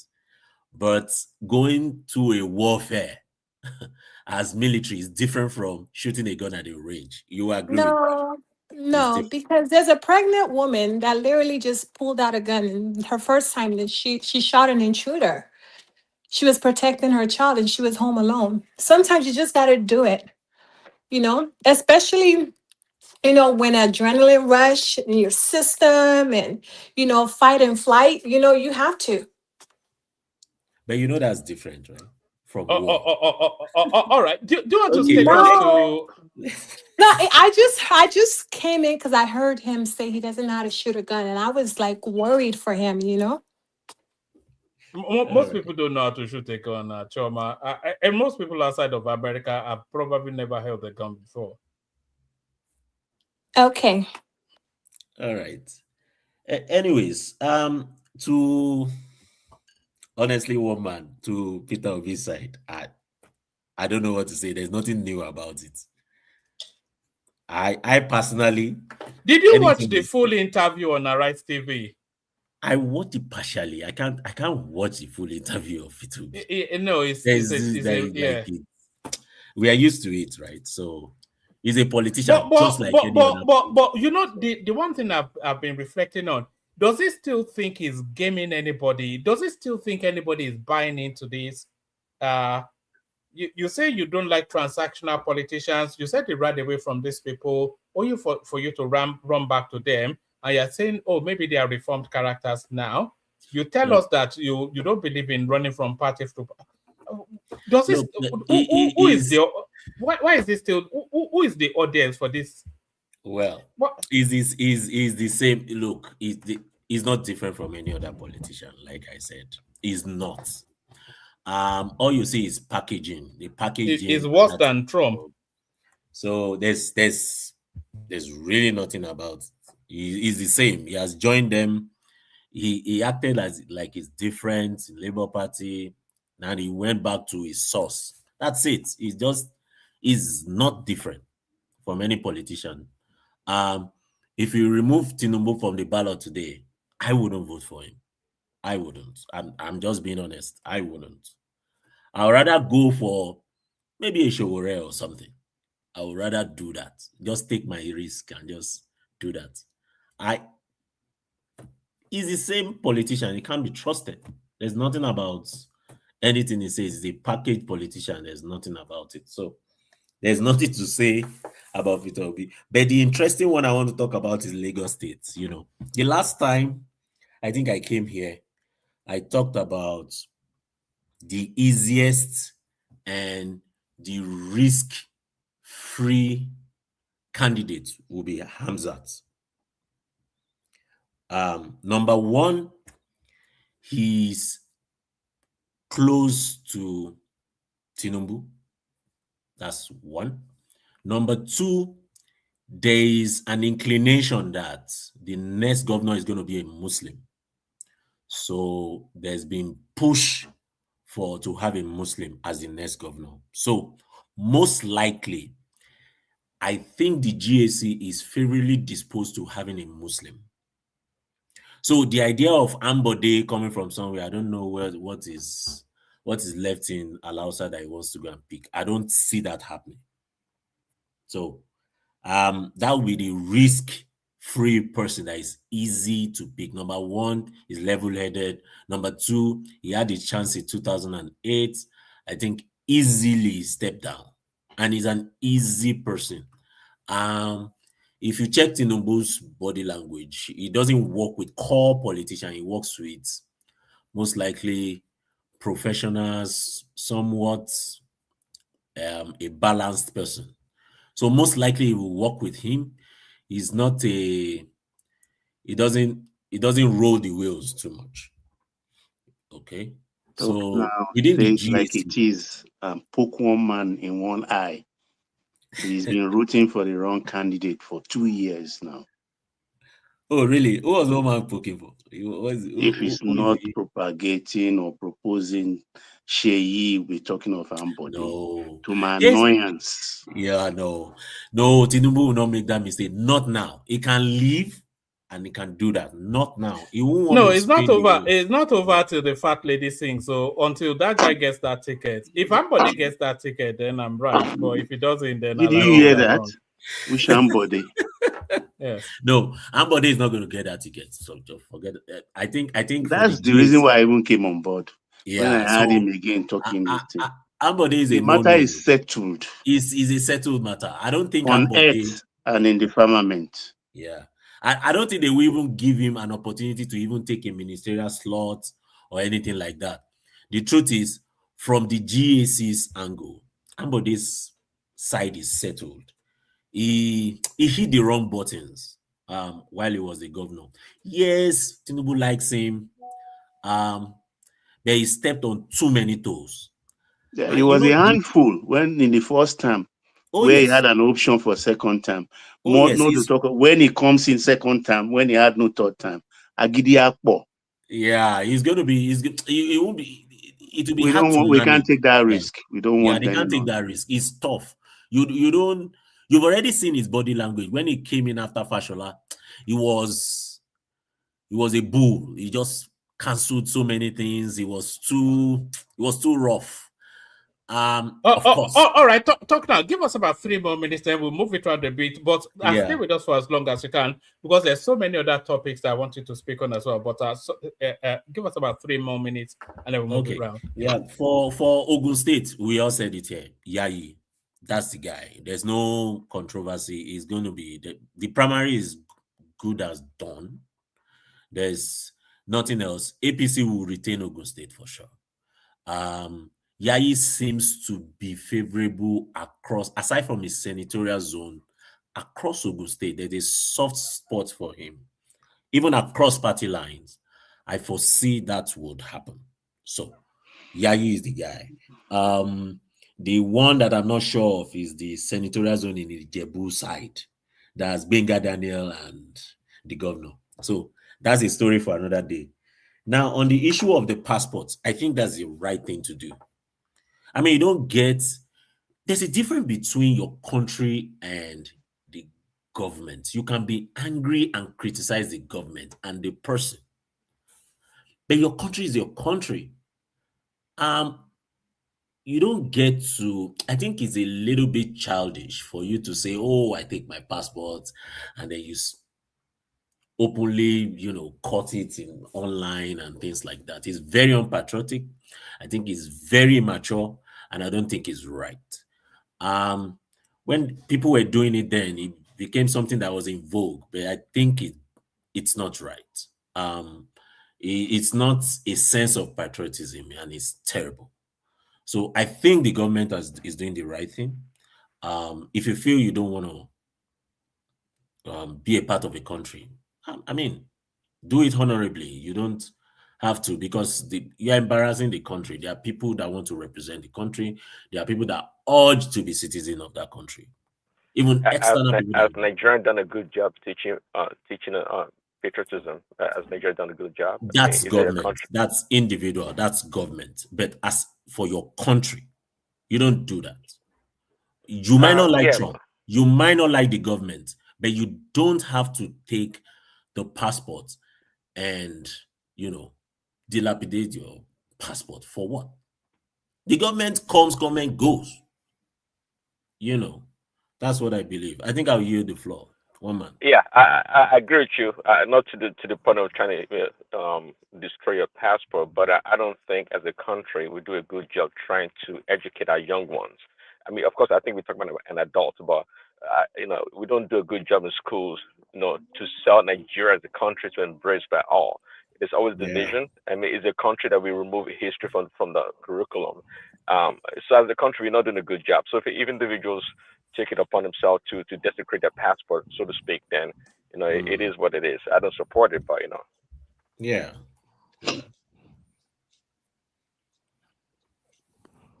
No, I am here. Sorry, I was speaking unmuted. So Baba, floor is yours. Let's hear from you, Baba. We do about 5-7 minutes, Baba, and then we. Woman, can I go first? It's late here. I'm in Nigeria, so I want to just. Oh God! You're in Nigeria. They let you in. Are you not one of those that desecrated their passports? Yeah. So far, I'm lolly now. No, I didn't mention. I was trying to call you. Yes, I saw your missed call, but I thought you were checking my text and then it called. Some people, because you only rang once and then it called. So usually it's usually Kwele. Where are you? Are you in Lagos? Ibadan? Are you an Abeokuta boy now? I was in Lagos. I'm in Ogun State. Now I'm likely to go to Lekki tomorrow, then later to Abeokuta. Then fire away. All right. Thank you, Baba. Try and see if you can have a drive on that Lagos. Try and see if you can check that Lagos Calabar. Lagos Calabar. Check it out. See if you can report it back. Yeah. Why not Iperu to Abeokuta from the Gateway Airport? That's where you have the Gateway Airport. Yeah. Iperu axis. Yeah. I'll try that one. I'll try the airport, the cargo airport and the international. I'll try. But you see, I think a lot of things are improving in Nigeria currently. In terms of food, that's locally produced food like normal gari, beans, yam, and the prices are getting reasonable now. But any manufactured goods is becoming very expensive, maybe because of power and maybe because of the foreign components of those products. You understand? I can't imagine. That sachet Milo is 200 naira. And I don't think it's up to 1 spoon that is in that sachet. The same thing with all those loyal. I was asking all those things. Sachet milk, loyal, sachet milk. That's what the low class people buy. And it's just like 1 spoon there, and it's 200 naira. A bottle of Coke is 500 naira. So you see all those products that are manufactured, and they have a foreign component as part of their raw materials. They are a bit very expensive. You understand? And then I have seen that the government is trying, but I think they still need to do more. I'm sorry, let me just say this for the benefit of our wider audience. That's for the benefit of the Sorry, viewers. Baba. Sorry, Baba. Chema, check your WhatsApp. Sorry, carry on, Baba. Yeah. I think those lawyer sachet, the Milo, and the rest, they should buy and put it on the scale. They should put it on the scale to test whether the weight printed on the sachet is the same thing on the scale. Because these manufacturers, our standard organization, they are not supervising them well. Because I remember many years ago, about when it was Liver Brothers, then not Unilevers, producing Lipton tea. Walish Mayflower man, what's his name? Tai Shulari tested the Liver Brothers Nigeria Lipton bag against that of Britain. It was different on the same cup of tea. And he challenged them and they eventually corrected it. Same thing they did for Lux then, because Lux odor Nigeria was different from Lux odor of UK. So we Yes, I have heard to that. challenge the system, actually. We shouldn't just take anything on the surface and allow government, thinking government will do everything. Thank you for that, this thing. Yeah, Allowing so me. the manufactured components, manufactured ones that have foreign components, they are expensive, and I think the power situation is a very major part of it. In terms of power, the experience is not really very good. It's not very good, and I think they really need to. They are supposed to have fired that guy since. Because if that lady that is supposed to be doing the appraisal, they are supposed to be having review and performance appraisal for ministers.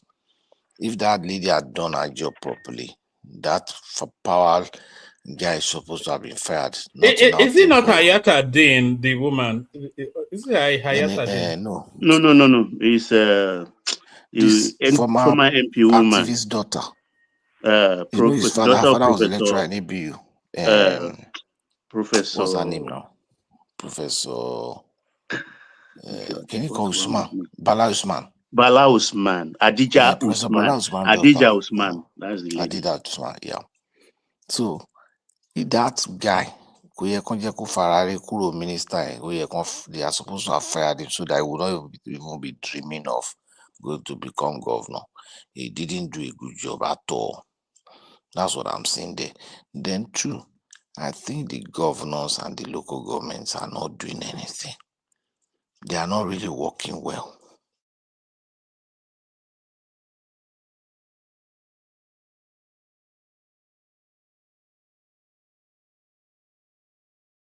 Coastal highway. I'm not saying they have coastal. Having a type of, you understand, Lagos Badagry Road in their locations. Like that, I just imagine the airport that is building. I'm around Yewa as is now. That as is with a major, Egba is 3. Yewa, Ijebu and Remo, then Egba. The Yewas have been completely neglected. The roads are very terrible. The power situations are very, very bad. And the Yewa is one house in the industrial estates. Not until recently that you now start having some industry in Shagamu. The Agbara, the Ota, they are the Yewa side. And that's where you are making a lot of your money. And you just ignore them. But let's say the fact, did you fly the Otaidi Roku Road, which is the major road there? I'm going there. Because if that road is not done, the artery road will be difficult to construct. And that road is for glue. Like Boa took, you say? That road is for glue. It's for glue, for the tax rebates. Dangote has done his own Apapa to Shudi. I don't know, I can't remember where Boa actually did. But Glo has not done his own in the last 7-6 years. Why? They should collect it from him now and give it to someone else now. And he's been enjoying the tax He'll relief. be doing nonsense politics and going to body loan. He has been enjoying the tax relief. Of course, You do it in now. Buhari's time now. So they should do this thing. They should do this thing. If they're able to work on power, I'm telling you that will further push the price down. And then I don't know how the presidency can work it. They should have a way of ensuring they should have a way of getting feedback from grassroots to see how the local governments and it's like the presidency having liaising, apart from having local, they say politics is local, so they have local government chairman, they have states. I think the presidency should have liaising contact in local government. They should have structure for liaison, and the essence of that liaison is to just get feedback on performance, feedback on activities, because that's politically is also going to help them, so that they will know what is happening. And the painful thing is that the people here are so used to it that they don't see anything wrong in it.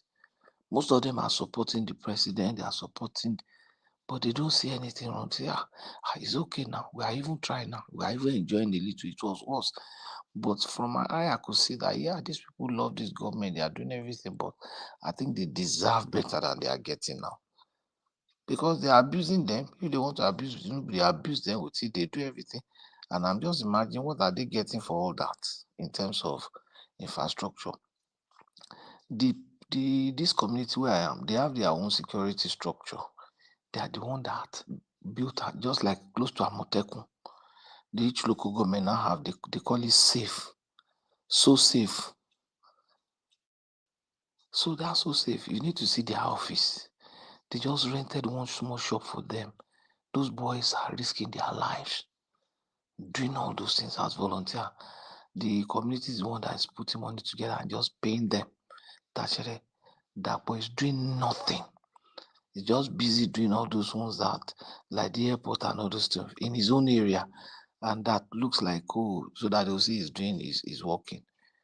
Now, what's the sense of building a cargo airport, agro-allied airport, which agricultural product is in Ogun that you need an aircraft to fly, when you can take it to the which kind of agricultural product do you carry by air flight when you are not producing vaccine or pharmaceutical product that require a certain condition and everything? It will be too expensive now. So what's the sense of the cargo aircraft? Instead of building a rail that can link the wharf, working with Lagos State, you are building cargo. Is it cocoa that they will lift? That the price will not skyrocket, or which one? So I think they need to. The president can do so much, but when the question I will ask is, when president say hold your governor accountable, he was a governor. How accessible to the people are the governor? How many people can walk up to governor's office and say and start making demands and start? No, he knows that that's not possible now. Ordinary people that are just struggling to make ends meet, they will now be the one going to Kimosa or going to Alausa, say, we are holding you guys accountable. What are you doing? What's Sanwo-Olu doing? You think they will hear? So he should be the one creating the structure to get feedback. And when they get the feedback, feedback say you are not doing well, though. This place, all right. 3 more minutes. Who So dropped? that's what it is. But when I go to this place, I will try and get a video and send to you guys, or even if I have opportunity to be there. So enjoy yourself. So Rennie, you sound so. People are around you. Are people around you? No, it's here. Huh? It's 3:20 and everybody has slept. Okay, well, okay, I understand.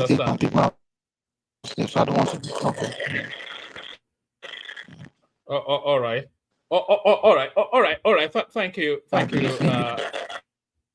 We are losing you some more time. All right. Thank you, Pato. Stay with us, Pato. I'll call you tomorrow. Certainly, I want to hear more about your adventures in Lagos. We're going from Pato to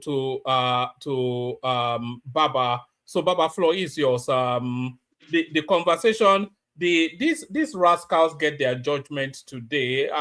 What are your expectations of the Supreme Court?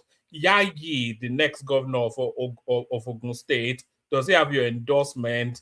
Hamzat hustling aggressively for the position. Is it likely to get the Lagos State seat? Peter Obi, as ever, gibberish, nothing else. How are people still buying into this thing? And did Atiku move too quickly in the condemnation of the military exercise that happened? All of those or whatever else, Baba, good, floor is yours. Yes, thank you, one man. Salute you, co-panelist, and my people. Sorry, one man. Is it true that ADC Adamawa expelled the article? Yes, I saw it in the news cycle. Atiku and a couple of other names. They said they expelled them. So With Baba Shelawa, and Baba Shelawa responded, either not intelligently, but abusing them that Indian MP speaking. That is, yes, calling that them is his drug traditional response to everything. It's just abuse, isn't it? Yeah, my people in the commentariat, I salute you. Larry, Ayo, I see you, Princess, and Ufoma. I salute you all. And the people, the viewers, how are you today? Have you clicked the like button? And if you haven't, subscribe, please do so while you listen attentively. Let me talk to this question of patriotism, because it has been something that I find it embarrassing, and at times I feel a sense of shame, particularly when I look at the attitude of our neighbors, that is starting from Benin Republic up to Gambia, Senegal. And I know we started well, despite our division, the three regions, the tripod, North, East, and West. Because I remember as a kid, pre-independence, post-independence, we carry the flag and we line up the streets when the premier or federal ministers are coming. Even in the sun, in the rain, we wear our uniforms proudly. We sing song, the national anthem then and everything. And they give us some little things like cup branded in the green, white, green, and all that. Yeah. But somewhere along, I think it started with the military takeover. All those things faded into the background. And I think it's planted different things in our hearts against our country. Because when for instance, my wife, Aka, in front she has a Ghana flag, and the back she has a sticker of the flag. And once in a while, when I use a car, you see other Ghanaians. I'll just find out a car is coming so fast behind. When I slow down, they take over, they wind down and greet. They wrap themselves in their flag. Same thing for Ivorians, Beninois, Gambians, Senegalese, and all the rest. You hardly go to their homes to visit without finding their flags. Even when they attend functions, they still hold their flags. They wrap them up like scarf in their head and everything. But in truth, I find it very difficult to hold a Nigerian flag and maybe wrap it like a muffler on my neck and anything. I don't know. And I like asking myself question that, why can't you do it? But I'm not used to it. I'm not used to it. Even if you attend a Nigerian function or the football thing, and you could be a loan shark. So I think we need somebody like Professor Jerry Garner to come and handle that orientation part and whip up our sense of nationalism again. We may be angry with our leaders who are all dubious, But we can't be angry about the entity called Nigeria. It is ours.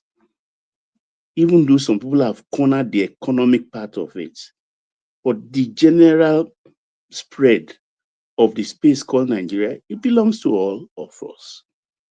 And I think because I mean, I it's very difficult for me. I'm telling you to hold the Nigerian flag proudly. I don't think I've held one in my hands for a very long time. Hey, Baba, quickly. Yeah, All those African countries you mentioned, right? yeah. How come they are able to separate the their identity as a citizen of that country and their leadership? Because not all these people are pleased with their leaders, just like Nigeria, but they're able to embrace the flag, the country, and criticize the leaders if they have to. But why do you think they are able to do it and we can't? Yeah, you have a good point there because if I look at starting from Benin Republic, before Kirikou, who was there before Kirikou, but I know in Togo it was Olympio. In Ghana, Baba, yeah, I'd like to attempt at that question after you. Yeah, carry on. yeah, in Ghana it was Kwame Nkrumah, and Cote d'Ivoire it was Houphouët Boigny. In Senegal it was Leopold Sédar Senghor, and so on. In Liberia it was. Uh, I've forgotten the man's name. It's an American name, actually. In Sierra Leone, I think Cyril Sekama. No, not Cyril Sekama. Forgotten my geography now. But we have powerhouses then. So also but there in those countries I mentioned, it's a one powerhouse thing. But in Nigeria, we have three powerhouses. In the north is Amadu Bello. In the east is Nnamdi Azikiwe. And in the west is Awolowo. We have three powerhouses. Maybe that is where the foundation became a little bit faulty. I don't know, because in other countries around, up to Ahijos, Cameroon, they are all just one powerhouses. They have no challengers. Despite the fact that their founding fathers are many, but they have just only one figurehead. So, woman, try and bring in your own perspective. Let's hear. Yes, I feel that with Nigeria, we have too many ethnic compositions. I think that's probably our biggest, it should be our biggest strength, but I think that's our biggest problem. I don't think everybody converges under one understanding of a Nigerian identity. Everybody identifies as Nigerian, but from the prism of an ethnic stock, then Nigerian. But I think with other smaller African countries, even though they have somewhat of a diversity in ethnicity as well, it's not that profound. And then often they have some overriding ethnic stock. And then the competing ethnic tension in Nigeria is not as fervent in other African countries. So they're able to coalesce easier under that flag. But with Nigeria, we're just so I think it's the ethnic diversity more than No, anything else. woman, I don't think so. If I think, can I come in? Yeah, go ahead. If I think it's the ethnic diversity, I would rather say that it's not well managed. If you look back to make references to where Nigeria started, how they get here, they got here, you will see that this ethnic problem started after the Nigerian Biafran War. It wasn't like that before. Yes, in politics, when they want to campaign, yeah, it's normal all over the world. They do state stuff, they do color stuff, they do economic stuff in Western culture. But then in Africa, during politics, yeah, we do that ethnic stuff to gain political points, cheap political points. But it wasn't really as in-depth as it is after the Nigerian Biafran War. After the Nigerian Biafran War, Nigeria was so separated.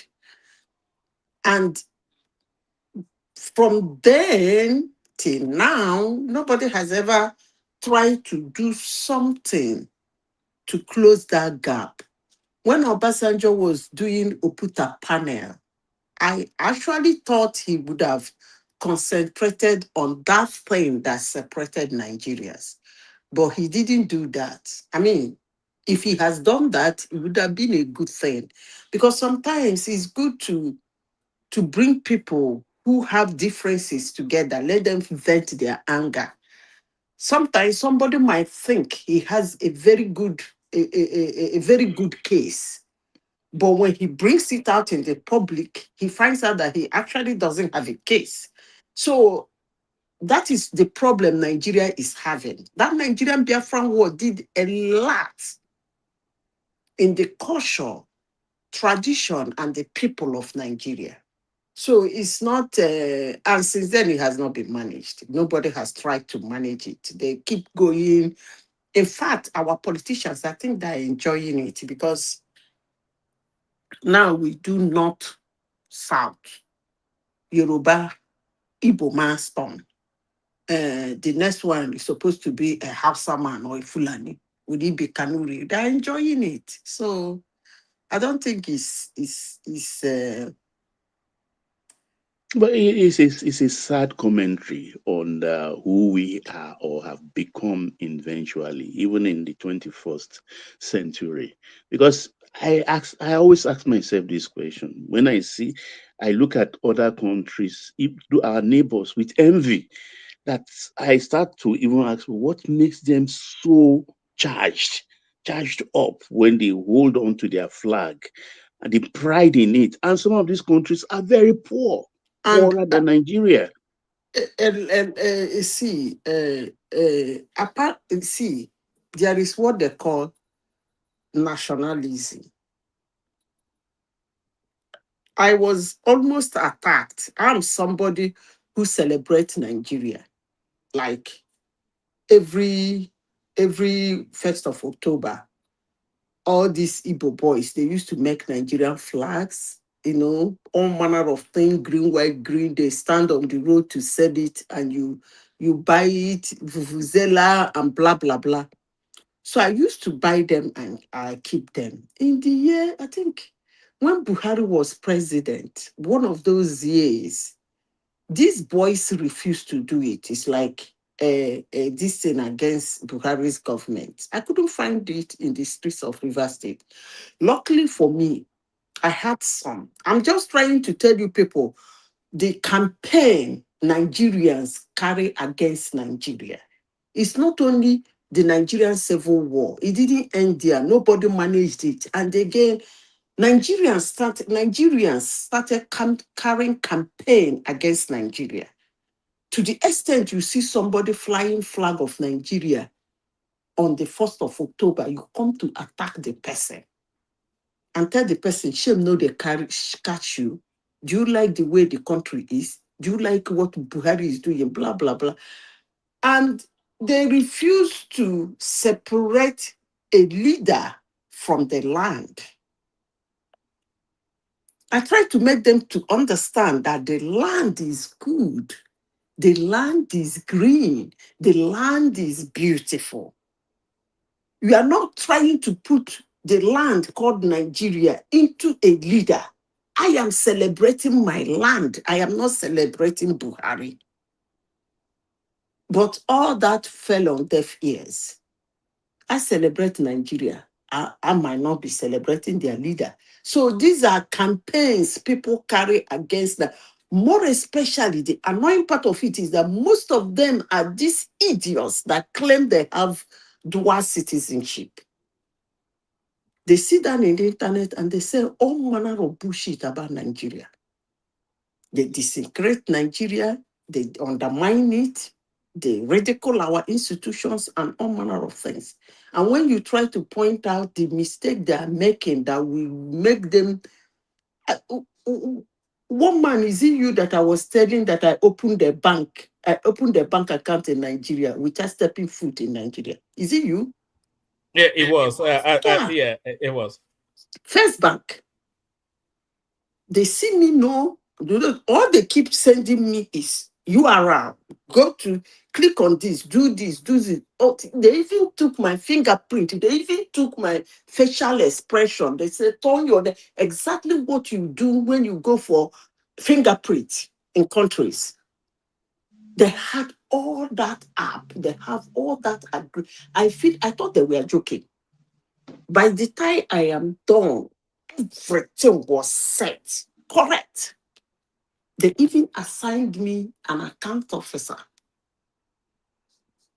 In case of anything, if I don't want to write direct to their customer service, I can write to the person with the person's phone number. I thought they were joking. I put the person's phone number through to the fact the person is on WhatsApp. I said hi. He said hi back to me. But I know that most Nigerians don't know that. But they know, they blind their eyes to Nigeria little development. It's actually really terrible. Because for us who pride ourselves to be made in Nigeria, when you hear a foreigner say something about Nigeria, you try to tell him that things like that. The person will tell you, but look at it, it's a Nigerian. We put a Nigerian name, show you. But it's a Nigerian that said it.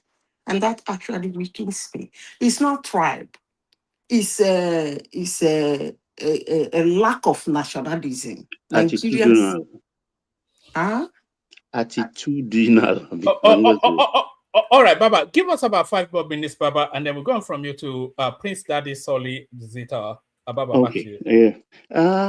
Sorry, Baba. Sorry, Baba. Before you carry on, can everybody listening to the sound of our voice right now, please check your devices, make sure you are subscribed and you've clicked on like as well. So you have every reason to do that because that helps the platform. And if you have no reason not to do that, then make sure you have done it. Click on like and make sure you're subscribed. Baba, back to you. Yeah, I'm happy most of the candidates in the southwestern part of the country under APC banner are being chosen through consensus. Yaya has scaled through, and Amzat is quarter to go. Actually, the basic work have been done over 2 years now. I know one man has been talking about other candidates in Lagos, but I've always talked to my gun, knowing fully well that it's absurd because Sanwo-Olu is doing well. He's the leader, he's the governor. He takes all the cake for all the good performances, but the engine room of this Sanwo-Olu's government is Amzat. It's a technocrat. And in Lagos, we've decided that we are going to have this goal at Muslim, Christian in the governorship. And also, we'll have an Awori because an Awori has never ruled Lagos before. So, and Amzat fits it tick all the boxes because the father, who is from Itori, a traditional ruler in the Itori in Ogun State, was an Awoist. And he served under Jakonde as a commissioner. And when this Fourth Republic started, he was with AD and a Tunumbu supporter, even though there is a far gap in the age. And when Tunumbu left AD to form ACN, against the expectation of the Awoists, the old men, like the late Padeson and all the rest, he followed Tunumbu. He was a Tunumbu loyalist. And Tunumbu is compensating the father. 2, Amzat's mother, and the father is Awori. And there is an invisible line between the Lagos Awori and the Yewa Awori. Because when you move to Agbara, you can hardly notice the boundary of Lagos State and Ogun State in Agbara, particularly when you move further to, what's this place called now? I've forgotten this Awori village. They are all over the place. And Awori have, if you take the census of Lagos today, Awori, will have nothing less than about 50%. And they own almost like 60% of the Lagos landmass. So they deserve the position of governor. Then Amzat happens also to be a Muslim. 4, the mother is from Isaleko stock. So the mother is a proper Lagosian, Omoeko, true and true. So he fits all the boxes and is very competent. And the most important thing, there are some agendas the government cannot carry out now because of the 2027 election. Hamzat knows what to do. He's been involved before. For you to know Hamzat very well, go and listen to his 2 last interview with the morning crew of Arise, comprising Rufai, Dr. Abati, and Myro Esse. He was not faced. I loved even the last one when he had a go at Rufai. He did not bat an eyelid on a very topical issue then about illegal properties or illegal erection of properties on Lagos lands.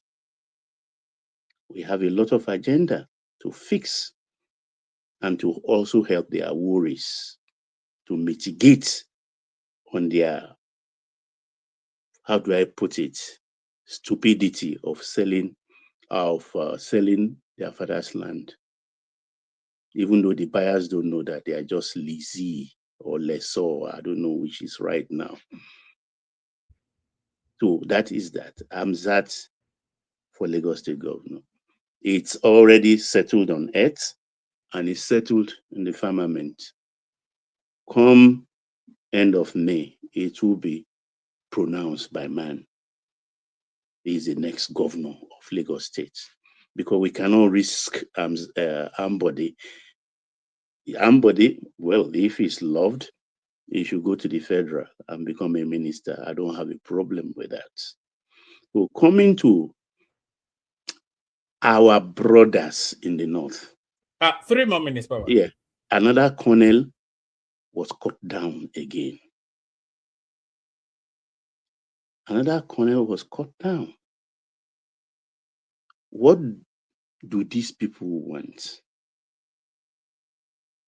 The Fulanis particularly. One man, I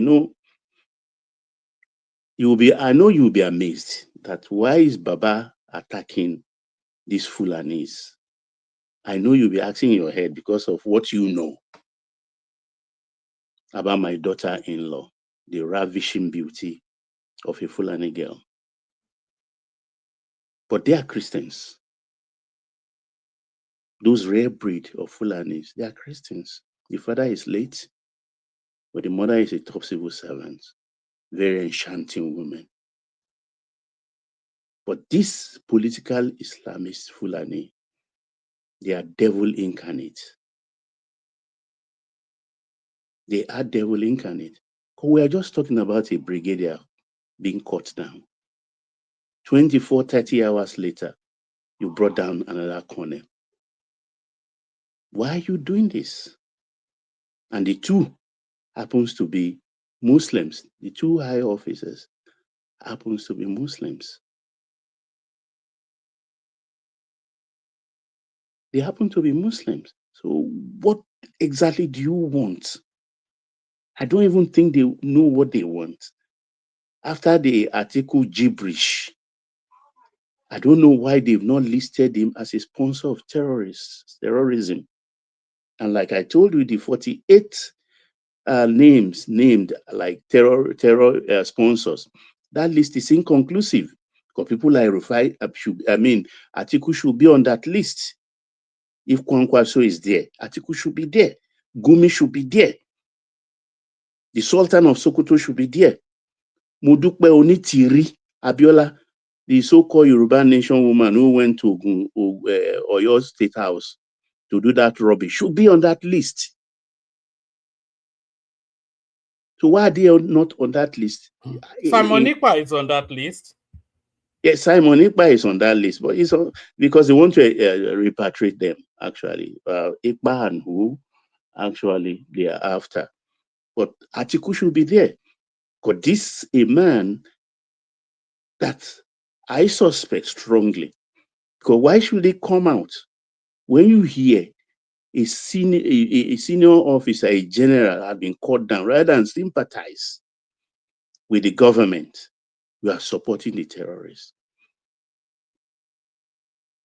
And I start to question the interest of the National Security Advisor is no more fit for purpose. We are third year, over the third year line in this government, and you, as a National Security Advisor, have not been able to stem the tide of this incessant banditry and terrorism going on, and you happen to be a Fulani son. So a question rightfully should be asked of you, that what is going on, Mr. NSA? And I like what came out from the presidency today in one of the, I think, press or spokesperson, and said that no, the military has a right to go after these people. And I think they should be righteously angry and should not listen to anybody. Because if they continue to be on the defensive, there will be mutiny in the army.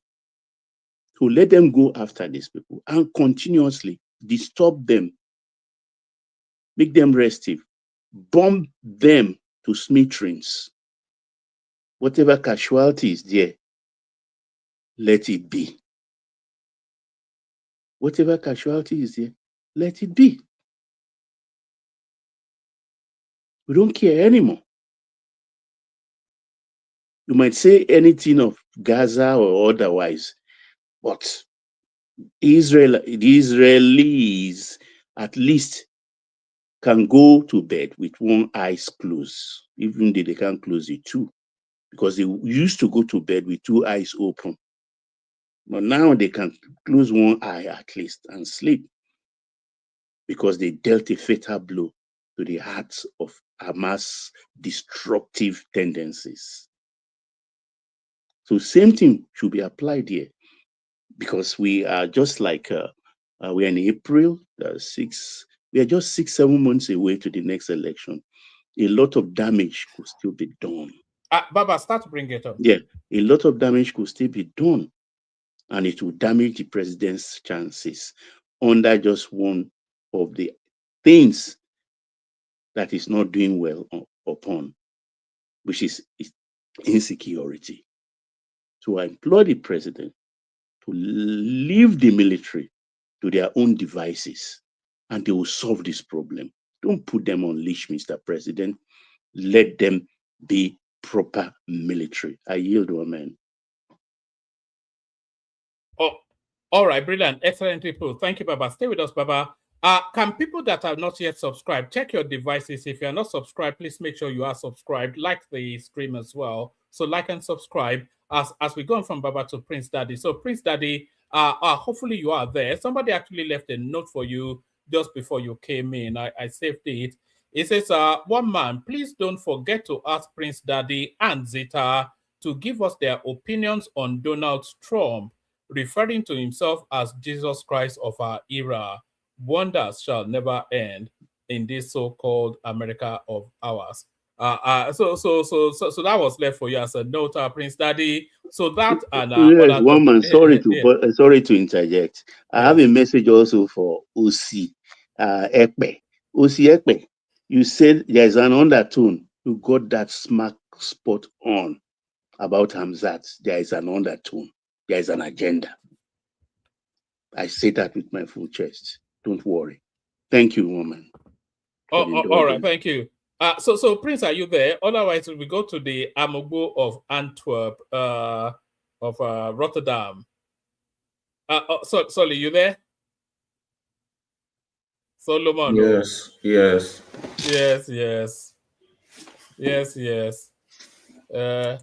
What is it you want, woman? Can you not see that? That is not becoming any governor. Who is your anticipation to be governor? Oh man, there are too many options. Most of them are just... I keep telling them Sorry. that they don't know it yet, Choma. Sorry for interrupting. They don't know it me. yet, I won't get Choma. angry. I'm satisfied. My position is clear. I won't get angry. Oh dear. If Sheyi Tinubu becomes governor of Lagos State, that will be the end of APC, because they are not going to. They have to force it on them.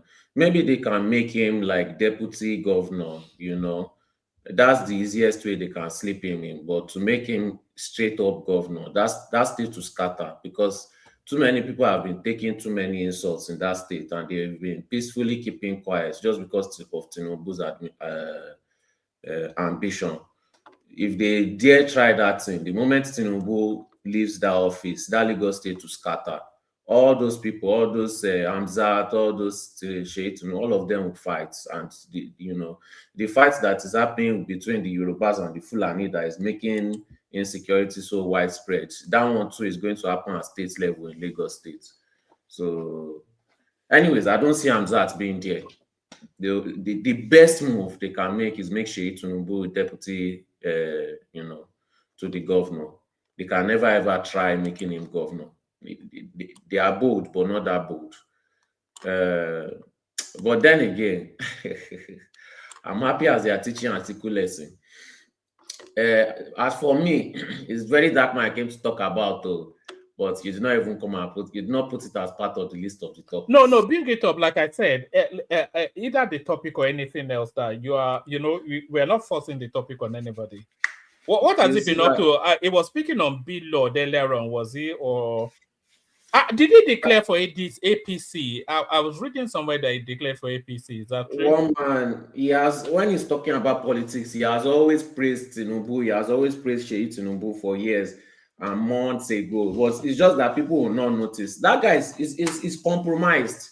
He's more than fully compromised. I understand his game now. He came as a poor person in order to relate with Nigerians. And Nigerians love this super story kind of feeling, all this Nollywood. Oh, he was a poor man, he became rich, their desires. So they will defend him to the day they die. But if you watch this guy's most recent videos, right, you will see that this guy is fully compromised. The story of Animal Farm, when they said that the pigs, they were insulting the human being, that, no animal should behave like a human being. They should not stand on two toes. They should not sit down and eat on the table. They should not do all those things that the pigs said that other animals should not do, right? At the end of the day, the pigs ended up doing it. That is exactly what Very Dark Man is doing. And, he's trying to corner Shuri. But what I noticed that is, they used to call him a manipulator. But when I saw those videos, he knows his audience. He knows that his audience are illiterates, that don't do research, that don't really know anything about the country. So he went to go and pick topics, that people don't really know about, and used it for his audience. If this guy wants to do real research, he will know that the topics that he brought out against Showore, he will know how to interpret them. But he intentionally puts out information that they know that they are going to misinterpret, just so that they can support him. You see, one thing I also noticed is that now it's women that are defending him. Before, it used to be men that are defending him and women used to insult him. Now it's women that are defending him and the men are saying this guy is a manipulator. What women see, women don't care whether it's right or wrong. They just know that, okay, this guy has money now, he has influence. So obviously, it's Nigerian women now. They will support him because most of them are classist. So that's just what he has gotten them. They are so stupid. The last time he went for party, he was in that party, Sheyi Tinubu was there and he was fraternizing and playing with them. Very Dark Man is the same thing as Burna Boy. They are going to talk about how Nigerians need help. They are going to portray, theatrics. I don't know if I'm pronouncing it well. With theatrics, either with music or with display like you did movies or pronounce it whatever. right, but what actually surprised me is that you Theatrics. knew. But what actually surprised me is that you know about Animal Farm. I didn't know that you had that level of. I did. Well done. I'm impressed. Carry on. One man, you don't know how educated I am. Oh. You people used to, you people used to underrate me. But no, But that's not education. I read Animal Farm like in middle school, yeah, not but even high school. A lot of Nigerians are Yeah, not but are you able to reference it relevantly in a Yeah, conversation? You know. of course. Yeah. So basically, Very Dark Man is one of the pigs. But the thing about Nigeria's situation is that all these kind of things, he's gotten overconfident, just like the average incompetent Nigerian. That country is full of incompetent Nigerians. So he's going to slip up eventually. But the thing about Nigerians is that Nigerians love their oppressors. Every single Nigerian politician that they complain about, even Yaya Bello, you think Yaya Bello pays all his supporters? Yaya Bello did his own theatrics now. His followers support him. His followers love him because they relate to him one way or the other. And that's what Very Dark Man caught. But it seems like Very Dark Man cannot hide his true nature again. So he's releasing his evil nature. Look at how the people he's rolling around with now. Just a very terrible guy. A very terrible person. That guy has arrested more people than APC that they complain about in the last few months. You know, when he even arrested Bill Lord, the way he jailed that Bill Lord is really what I've never liked him. He said he used his name. Is it on copyright? So not a non-criminal something. Well, he said he was using his name without authorization or something, profiting from his name or something. Is that nothing not a civil case? That's a civil case now. At best, they'll tell him to go and pay some sort of compensation, but the guy is locked up in prison for reasons unknown to anybody, just because Sapele Water guy from the South,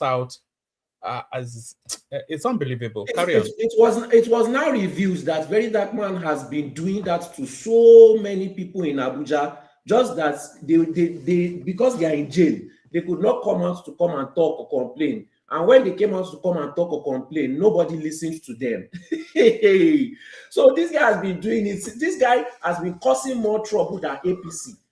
But my problem with Nigerians is that they complain about APC. Anything APC does, they complain about it. But if somebody they like does it, all of them will keep mute and they will support it. That is what is crazy about those Nigerians. And I will never ever join them to complain about APC again.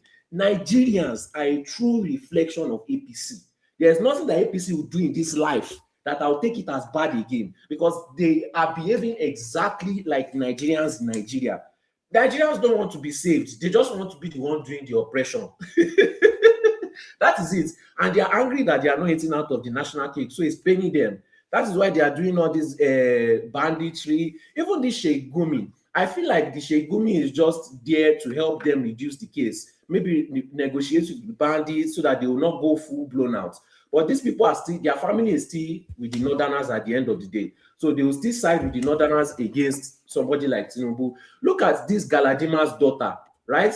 Forming holy, saying that she's going to resign. She cannot take it anymore. Her emotions cannot do it. But this girl chop money for months too. She chopped money for months. She stashed her bank account, and then she now ran to ADC. If you are saying you cannot handle it, is it people in ADC that are the saints? These Northerners think that everybody is stupid. These Fulani people think that everybody is foolish. These people are trying us. They don't know Yoruba people. Is it because people like Tinubu are quiet? If once this man wins second term, because I know he's going to win second term, once he wins second term, he needs to destroy these Fulani people. He needs to make them poor and powerless. Anyway, I trust Tinubu. Tinubu used to teach people lesson. Tinubu used to teach people lesson. Amen. You see, these Fulani people, they will never hold power again for decades if Tinubu wins that second election. Amen. It will cripple them financially, and it will cripple them, with their stupid banditry. That's what it's going to do. I hope it does it, Sha. Sorry. Let me pay last hand over to Choma. Choma, Prince Daddy, when it's ready, if it's not Zita, AKO joins us as well. So you have very elegant people to interact with. 5-7 minutes monologue. Everybody speaks, open it up. Thank you, everyone. See you tomorrow. Choma, intermittently encourage them to like and subscribe. Thank you, everyone. See you tomorrow. So what is the painful part is that these Fulani people are trying to come back into power, and then they are trying to use Obi to get there. Is it not last election that they said that Obi is not desperate for power, but you are allowing Fulani people to use you to try and control power again? And the worst part is that these Fulani people, they are used to playing the Southeast so much that they don't even feel like, they don't even rate the Southeasterners. I'm telling you. They don't rate the Southeasterners. What they try to do, the Southeasterners, they try to do to us. Hey, I look at these foolish people, Sha. So they need to be dealt with. They need to be publicly spanked. You know, they need public humiliation and permanent defeat. So hopefully we get that. That's Atiku and Co. Kwakwanso made the biggest mistake he has ever made in his life. If Obi and Kwakwanso don't leave that party before that primaries, that is the end of their political career. Especially that Kwankwaso, that will be the end, permanent end.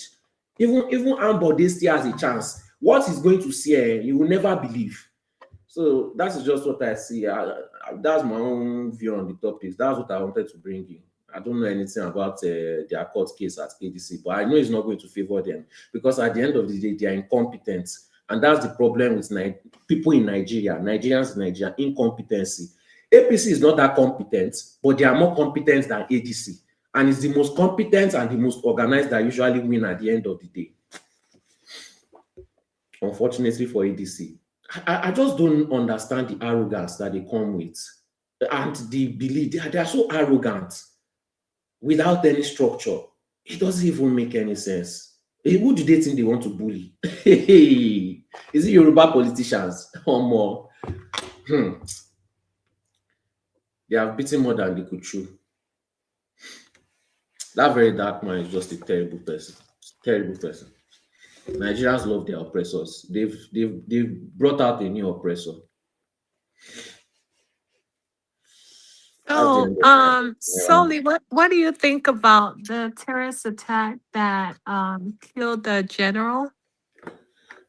What I don't know, I don't want to be a conspiracy theorist, though, but what I notice is that the people that are being unalive, most of them are northerners. So are they setting up? Are they set? Because when Buhari was there, I noticed that some of the southern people that were in all these positions were being unalived in, questionable manners, and the same thing is happening to the northerners. Are they unalive? Are they setting them up to be unalive so that they can replace them? That's the question. Because when you are dealing with APC, if you look at it with a straight line, you will never get what they are doing. You know, Soli, unless you you're can so read smart. behind it. You have to be Soli, able to you read are behind so it. smart. Did you hear me, Soli? You're Yes, thank you. you're very smart and you're very wise. At least like to think that far because I was thinking like someone is trying to get rid of them because they're so like poor, you know? They're like a very, very poor in the north. So I feel like they're trying to get rid of the poor ones and then like, replace them. What's they call them? So is it gentralization or something like that? Like Yeah, they're gentrification. yeah, yeah, that's what they're trying to do. They're trying to get rid of them. That's what I'm thinking because this is unreal, you know. And So they've been pushing a lot of southerners to join the army since. They are even begging them. So I think what they are mhm. trying to do is replace the army with more people from the south. But I don't think I don't think people in the south are going to sign up easily, especially with all the news that is going on. They don't know that there's low-key a war between South and North. If you look at David Umahi, they've sent him on mission to be gathering Southeast past governors. There's a low-key war. You know, when the elephants are fighting, it's the grass that will suffer. And that's what is happening Exactly. to Nigerians. I mean, those people are piss poor, like very piss poor, living in abject poverty. Like that north it's like it's unreal. It's so disgusting. Like those people are so poor.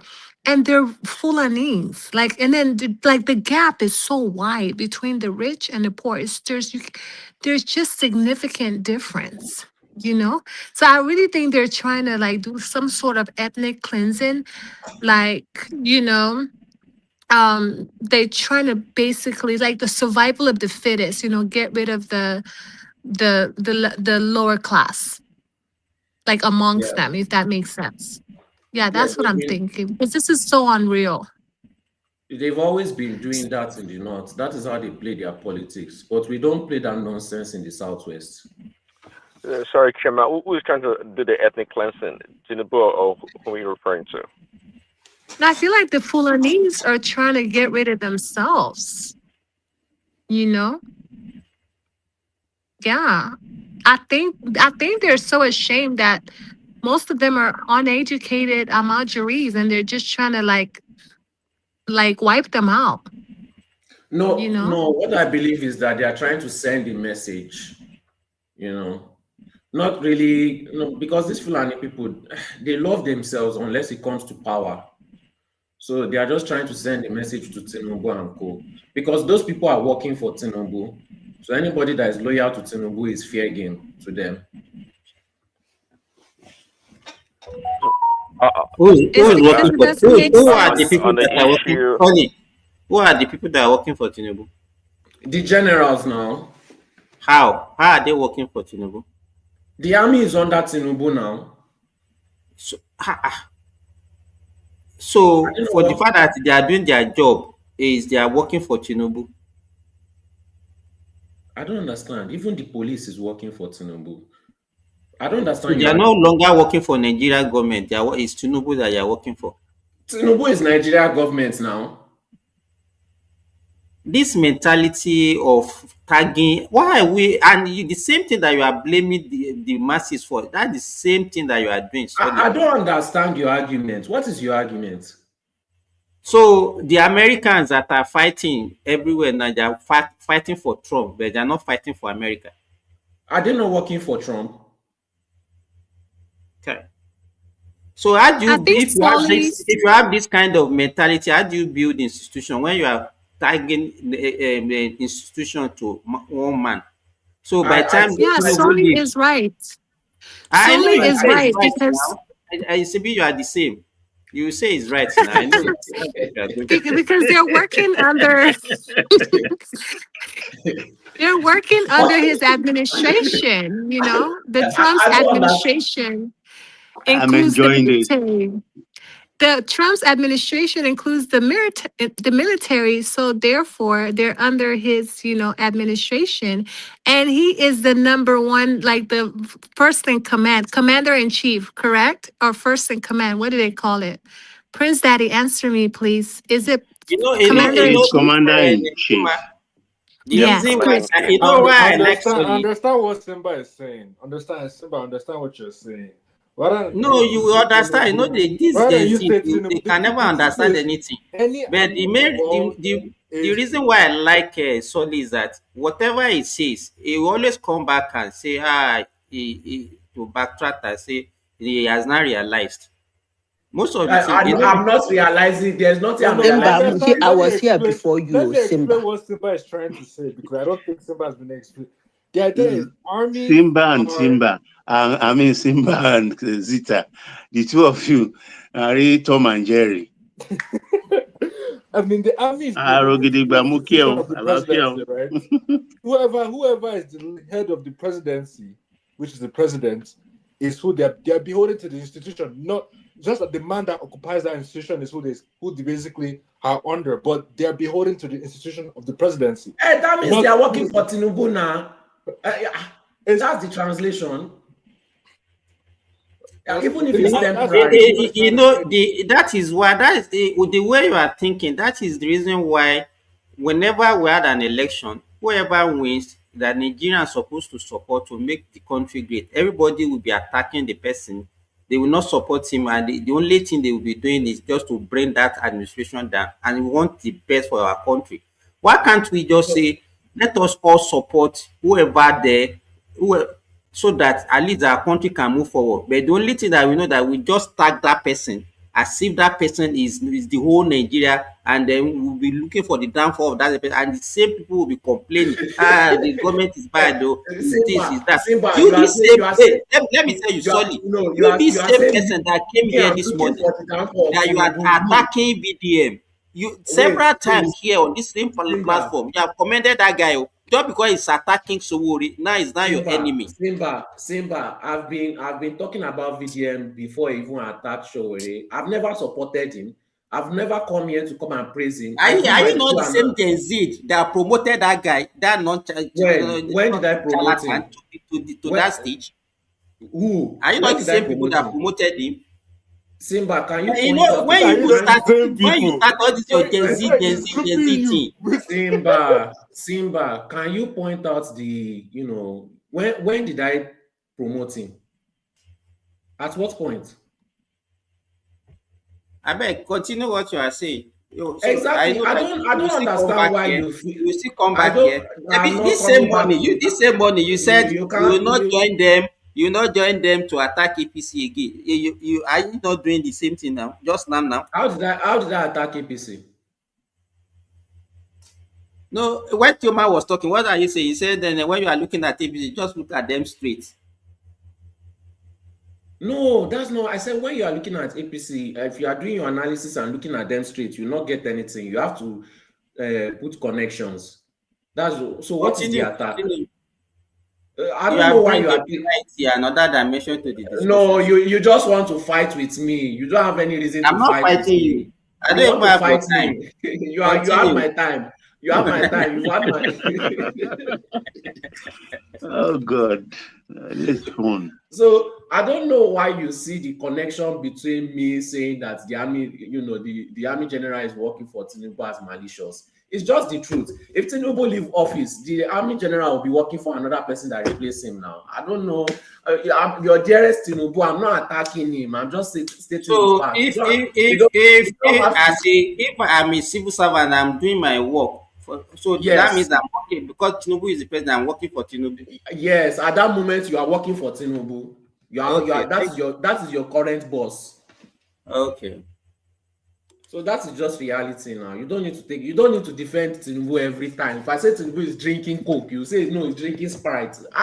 Everything is not fight now. I'm not attacking APC in any way. I don't even see the point in attacking APC because I realize that all these people attacking APC, they are just using for even that Randy Peters, all these people that are forming activists, all of them, there's no difference. The moment I saw them at APC rally, it broke my heart and I stopped believing any of them again. They are very unserious people that are being used by ADC to take power. So, and some of them, they know they are being used. Some of them are gullible. And that's the painful thing. Nigerians are not ready for any change. Tinubu is going to win the next election again. He's going to crumble all these people like Kwakwanso permanently. That one just made the biggest mistake of his life. Instead of Obi and Kwakwanso, they still have how many more days? They should go to Labour Party or they should go to AAC. Labour Party does not I have don't this know cause why. I dispute don't know again. why Obi did not stay with Labour Party. I was like, why the hell? Because Atiku is his daddy. Atiku is his daddy. He's a boy. He doesn't want to grow up. He ran back to his daddy. The Fulani that have been using them for decades, they don't want to let go. The Tinubu has released, giving them key to release chain from the hands of the Fulani, but they still want to go back there again because Fulani have been giving them sweet promises. You know, like a girl, once she likes a guy, no matter what you tell that girl, if that guy continues to tell her sweet words in her ear, she will continue to run back to the guy, even if the guy is not good for her. So that is what is doing Obi. Obi has fallen in love with Atiku and the Fulani and does not want to let go. So Atiku has given Okafor's law. Yeah, he has promised him sweet words now. Don't worry, baby. I'll let you do 4 years. After that, you give it back to me. Don't worry, I'll do anything for you. And Obi ran back. So they are going to use them, play them. I don't see Atiku giving away that primary ticket, no matter what, even though he knows that Obi is his best bet. That guy is so self-centered. They have been playing the Southeast for years, for decades, so they don't even respect the Southeast. Why do you think Wike was going? Wike is not from the Southeast, but Wike was going up and down shouting, agreement is agreement, to agreement is agreement. Because he made agreement with these Fulani people and they broke it because they don't rate them. They don't rate them. That in pain Wike. He paid Wike after we had agreements, and you are playing me. You are playing me. So that is what they want to do with Obi again, and Obi does not want to learn lesson. Still went to go and carry his head and go and give it to Atiku. They don't used to learn lesson. So that is why, even when you look at the supporters, is it not 3 years ago that they said that Fulani is the worst thing on earth? If you see how they were for years, live stream, posting video, talking about how Fulani wants to destroy Nigeria, this one, that, but now to collect power back, you are aligning with Fulani. You know, it doesn't make sense. I can't even take them seriously again. If you are not totally 100% about using good people to change Nigeria, I will never take anything you have to say seriously. Sorry. So from what I can deduce from your argument now, you know, you know me, I always say that if you want to correct anything in that country, it is not the leaders, the followers has issues. But people will always say, no, Simba is always attacking the masses, always attacking the giant road. Now you are coming to my point now. You know, Nigerians don't hate corruptions. Anything that they are accusing their leaders of, they don't hate it because the thing is not favoring them. That's why they are talking about it.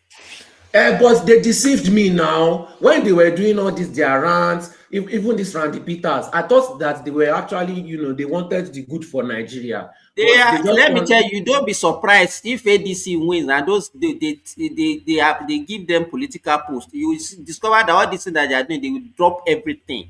Now, on God, they worry them. I've learnt my lesson. I mean, I've learnt my lesson. We've seen this playbook over and over again. Look at Festus Keyamo. Look at Shomole. Come on. We've seen this, so I'm not shocked. So is it Madam Zita's turn? Yes, I believe so. Madam Zita? Are you there? Madam Zita? When she come back, she will announce herself now. That is Zita Okay. for you. Okay. So who's next? AKO, right? Yeah, I'll just go briefly because I really don't have.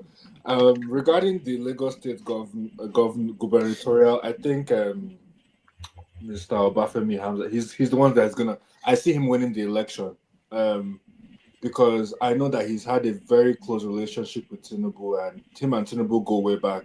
Even at his time, I remember that time when he used to be at Morgan Stanley, and even the story about how Tim and Tinubu met, and how Tinubu had hunted him all the way from New York, where he was, to come work under Tinubu's administration at the time. So I think he's the best. I personally think he's the best candidate to run Lagos State for the next election. Sorry, who is that?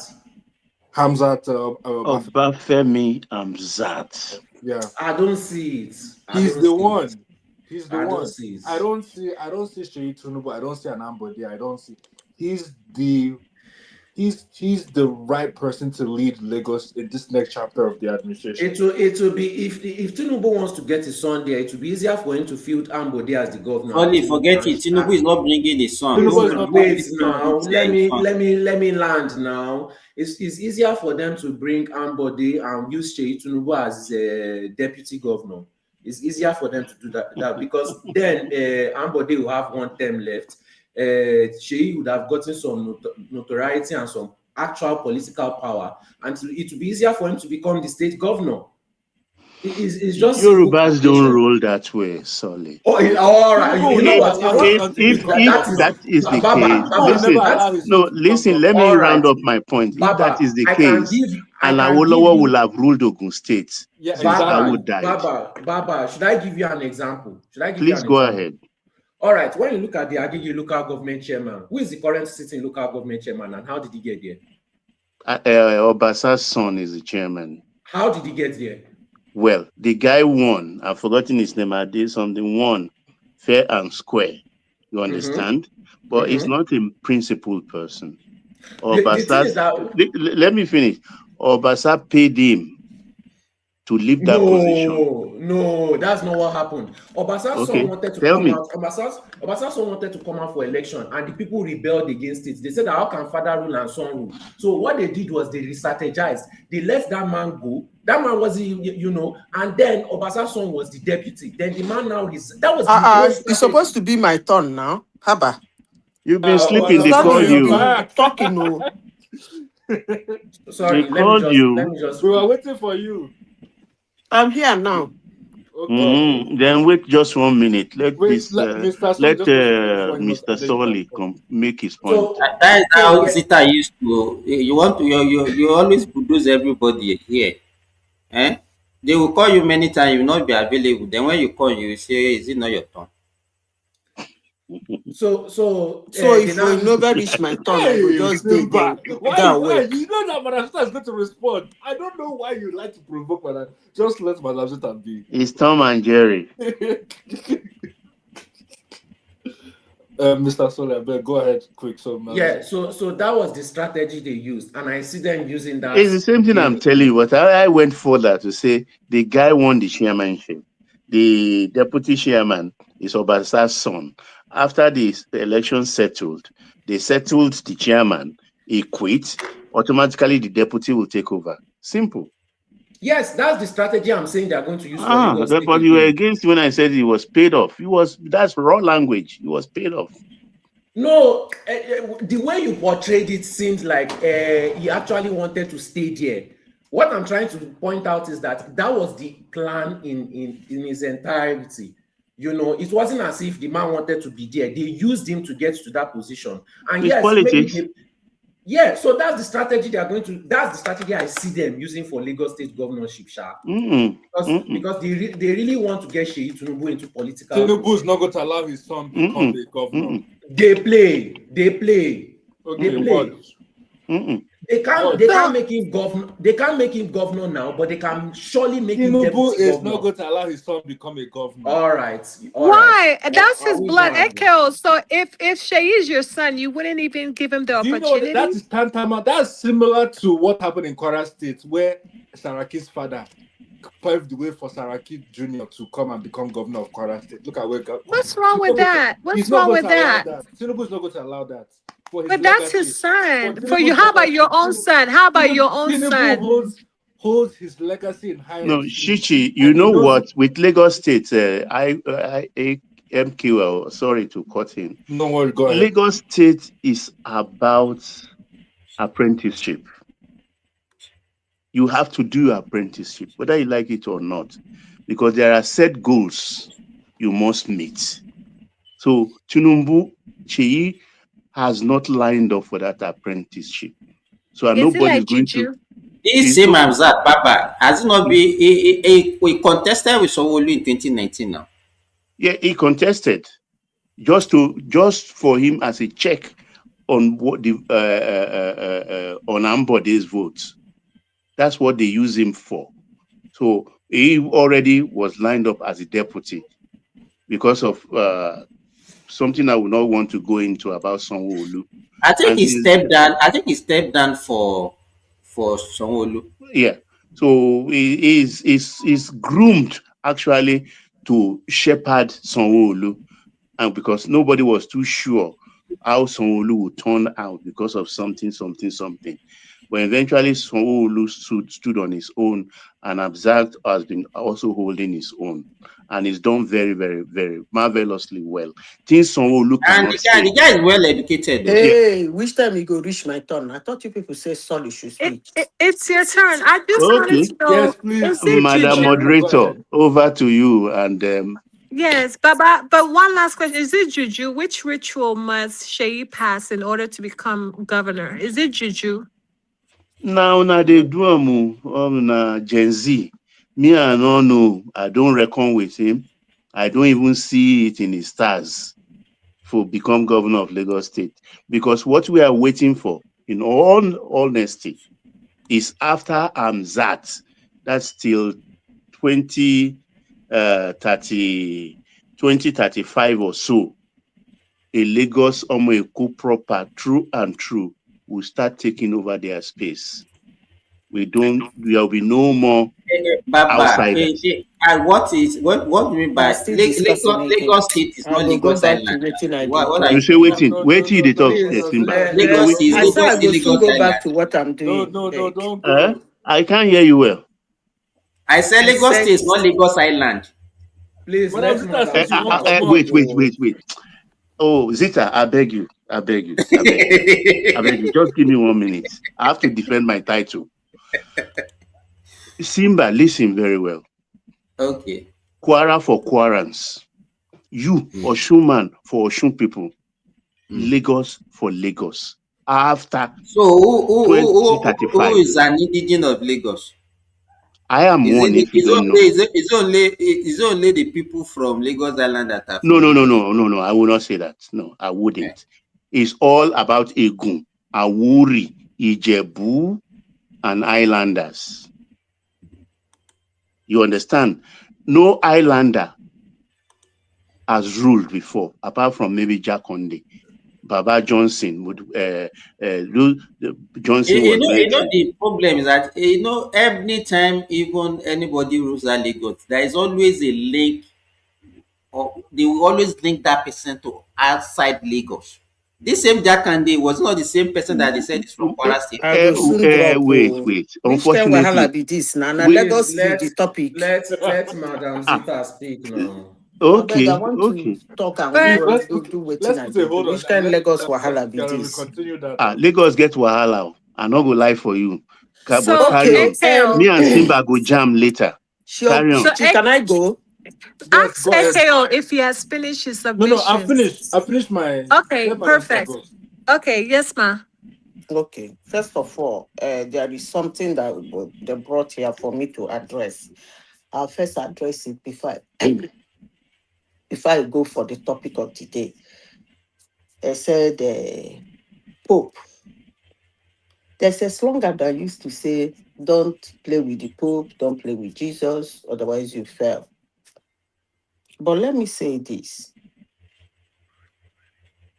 The people you put in a seat, I'm making a general statement,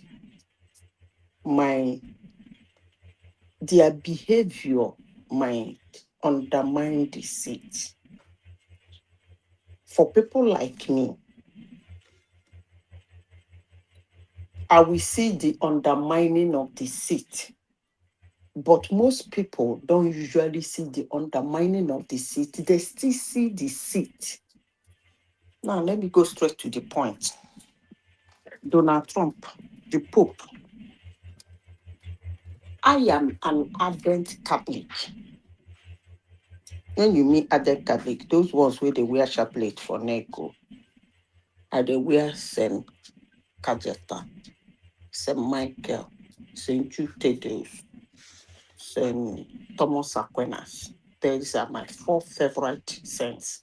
I they wear them for neck. Come be put big cross. I they wear chaplet in my hands. That's how archaic and ardent I am as a Catholic. But let me say this. Over the years, the popes, they have been dabbling themselves in politics. That is not their job. Their job is to pray. I will come to Donald Trump after this. Their job is to pray. Huh? Make Madam Zita talk now. Hold on, please. I'm not hearing you. You're sounding very deep. Make Madam Zita talk. I hope you people are hearing me. We are hearing you, Madam Zita. Right on. Their job is not to dabble on politics. Their job is to pray. Then we are the ones that told us in the power of Jesus Christ, in the power of the consecration and the power of heaven and hell.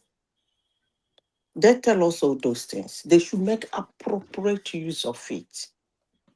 They should be able to pray. You read the Bible as a Christian from Genesis to Revelation to pray, to change the minds of leaders. They are not doing their job. They decide to dabble in politics. Such leaders are not supposed to be leaders, I must say. But Now, Madam Zita, you know the Pope, the Vatican is a political entity. Hold on, please. If they want to political, let them political in Catholic Church. he shouldn't be all over the place. Let me finish. I told you I'm a Catholic.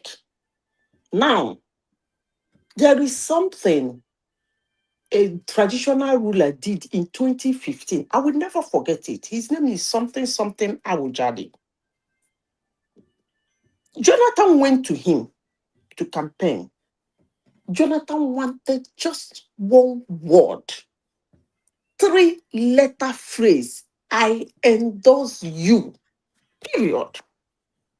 The man refused on camera. He gave a fantastic excuse, even if he doesn't like Jonathan. But the excuse was savage. He said, I have a cabinet, like I have followers. Some are APC, some are PDP, some are in different parties. I want them to have a freedom to follow who they want to follow. My job is to hold the staff of office and pray that our land will choose the best. I can never forget that. That is a leader. It started with Pope, the Pope that resigned, the German man. He can't resign, can't let her die. They can't get Pope Francis. That one was so liberal for my liking. I don't know whether that is the reason why they buy him. Because he was saying all manner of things that are not even Catholic, like marry, bless, same-sex marriage, do this. I say, whoosh. And this one came. And this one particularly was his boy. So I didn't expect anything different. As I said before, their job is to pray because he is the head, the leader of Catholic Church that has almost 1 billion followers. Among those his billion followers, there are people who love Donald Trump. He has people who love Kamala Harris. He has people who love Obama. He has people, no matter how terrible they are, no matter how bad they are, a leader in his congregation, he should respect their choice. Very, very important. But I am saying this, I am not a pope. But I am surprised that a pope doesn't know this. But it's okay. Him and Donald Trump should run their mouth. I don't care. Now, let me go back to Donald Trump. The same as I said about Pope. Let me say the same as Pope about Donald Trump. Sometimes when people are given a position, their behavior with demeaning and undermine that seat. For some people, they still romanticize on the seat. But for somebody like me, I will see when you undermine the seat. I like Donald Trump, not because of his political political life. I like him because he's brash. But all this tweet, that is him. I don't like it. There are some certain things he said that I don't usually like. I'm like, whoosh. Like, he is not supposed to say this because of the seat he's occupying. But people who voted for him, they know he's that reckless. He tweeted all his way into White House in 2020, tweeted himself out of White House in 2020, tweeted himself back into White House. It has been like that. People who like him for that. People who hate him for that. He says what he wants to say. Like, apart from his seat, I like him as a wealthy man that is brash. I actually do like very wealthy people that is brash, like Elon Musk, Donald Trump. I don't like Amazon, Jeff Bezos, because he's not brash. I don't like. But most of these people you like are racist, and the one you don't like are not Hold racist. on, please. I like Dangote, but what I don't like about Dangote is that he's not brash. I like very wealthy people who are very brash. You tell them anything, they tell you anything. Because, why do I say that? Humility is not with the poor. You can never see a poor man and say he's humble. No. Humility is not with the poor. I like very brash, wealthy people. Now, Even if they are doing the wrong thing. when I mean brash is when you tell them something, they tell you they lash back at you. That's what I mean. I don't know what you mean by even when they're doing the wrong thing. Before somebody become a big man, he must have done a lot of very bad things, period. It might not kill somebody, but they do a lot of shit to get to where they are, period. Some kill, some buy people, some don't. Some are rigid, some are cunning, some are they do all manner of bullshit for them to acquire that massive wealth. It's not a joke, but that's not a discussion for now. So I don't know who is his advisor. I heard that somebody handles that his hand. They always have somebody who handles that his hand.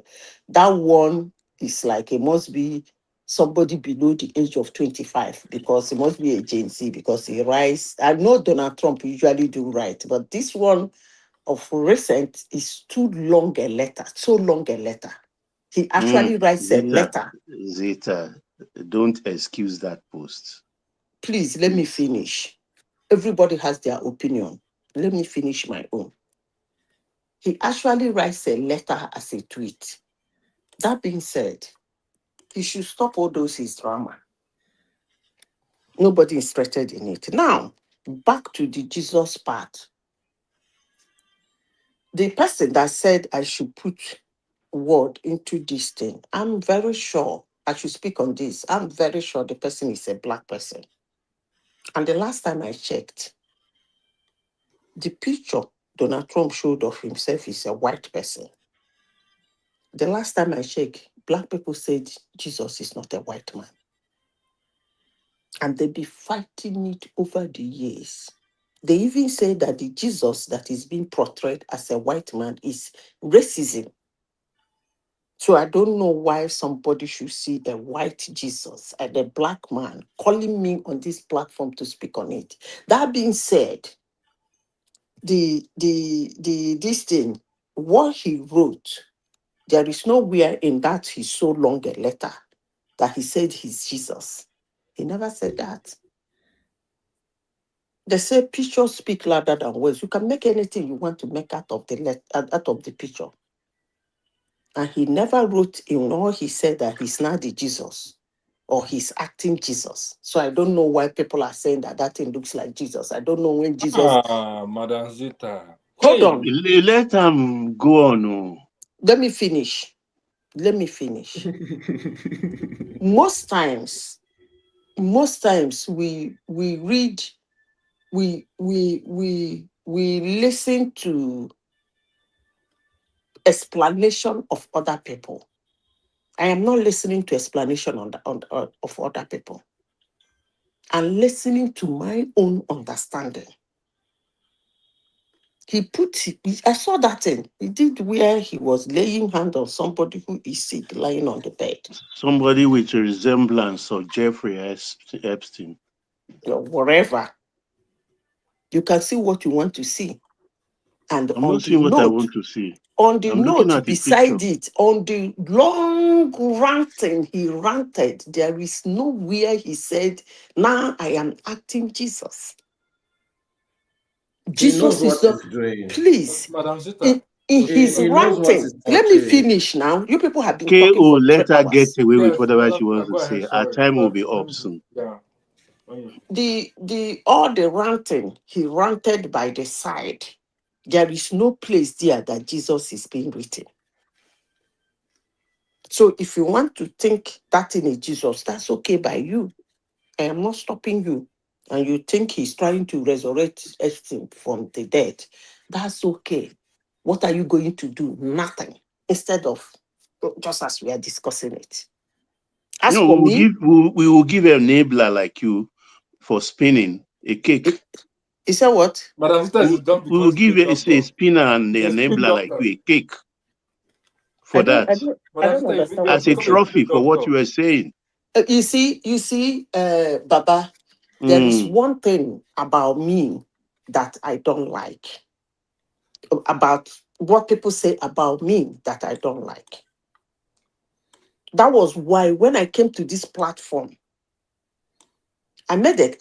I said a word. I said, I am for justice. I don't care who it is for or against. That has been my slogan.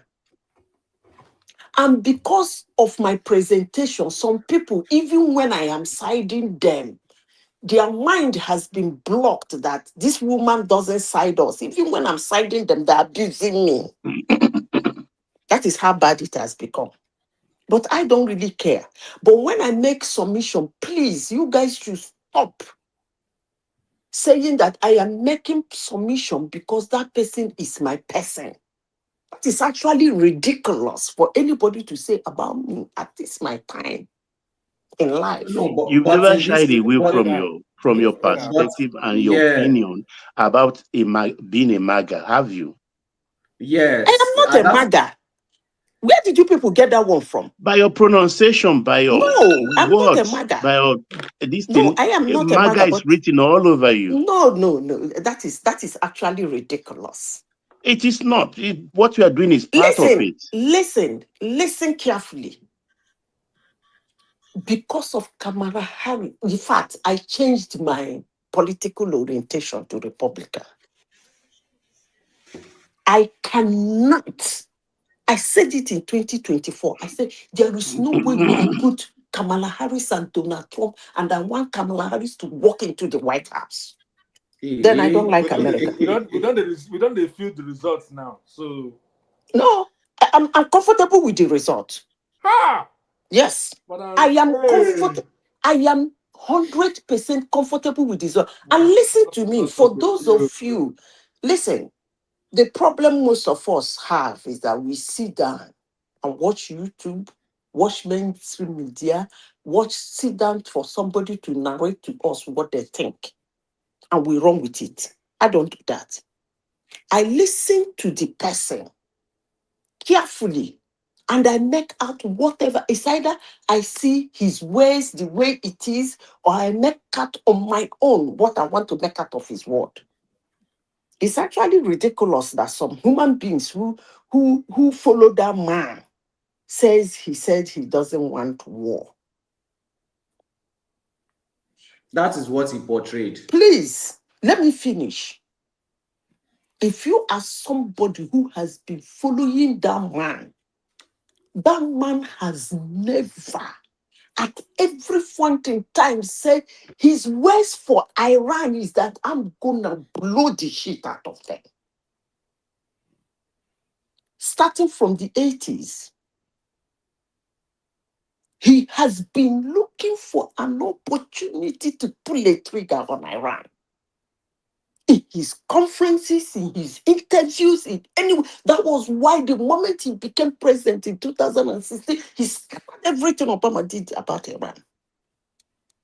And for those of you who thought it was a bad move, I still ask, why didn't Joe Biden put it back? Honestly, sincerely speaking, when people talk, I get weak. If what Obama did was so fantastic and Donald Trump came and destroyed it, the next president was a Democrat, why didn't he put it back? But we know why, Madam Zita, now. Why didn't he put it back? That's what I can say on this, and we know why. I don't care what you know. But what I am saying, in essence, is that common sense.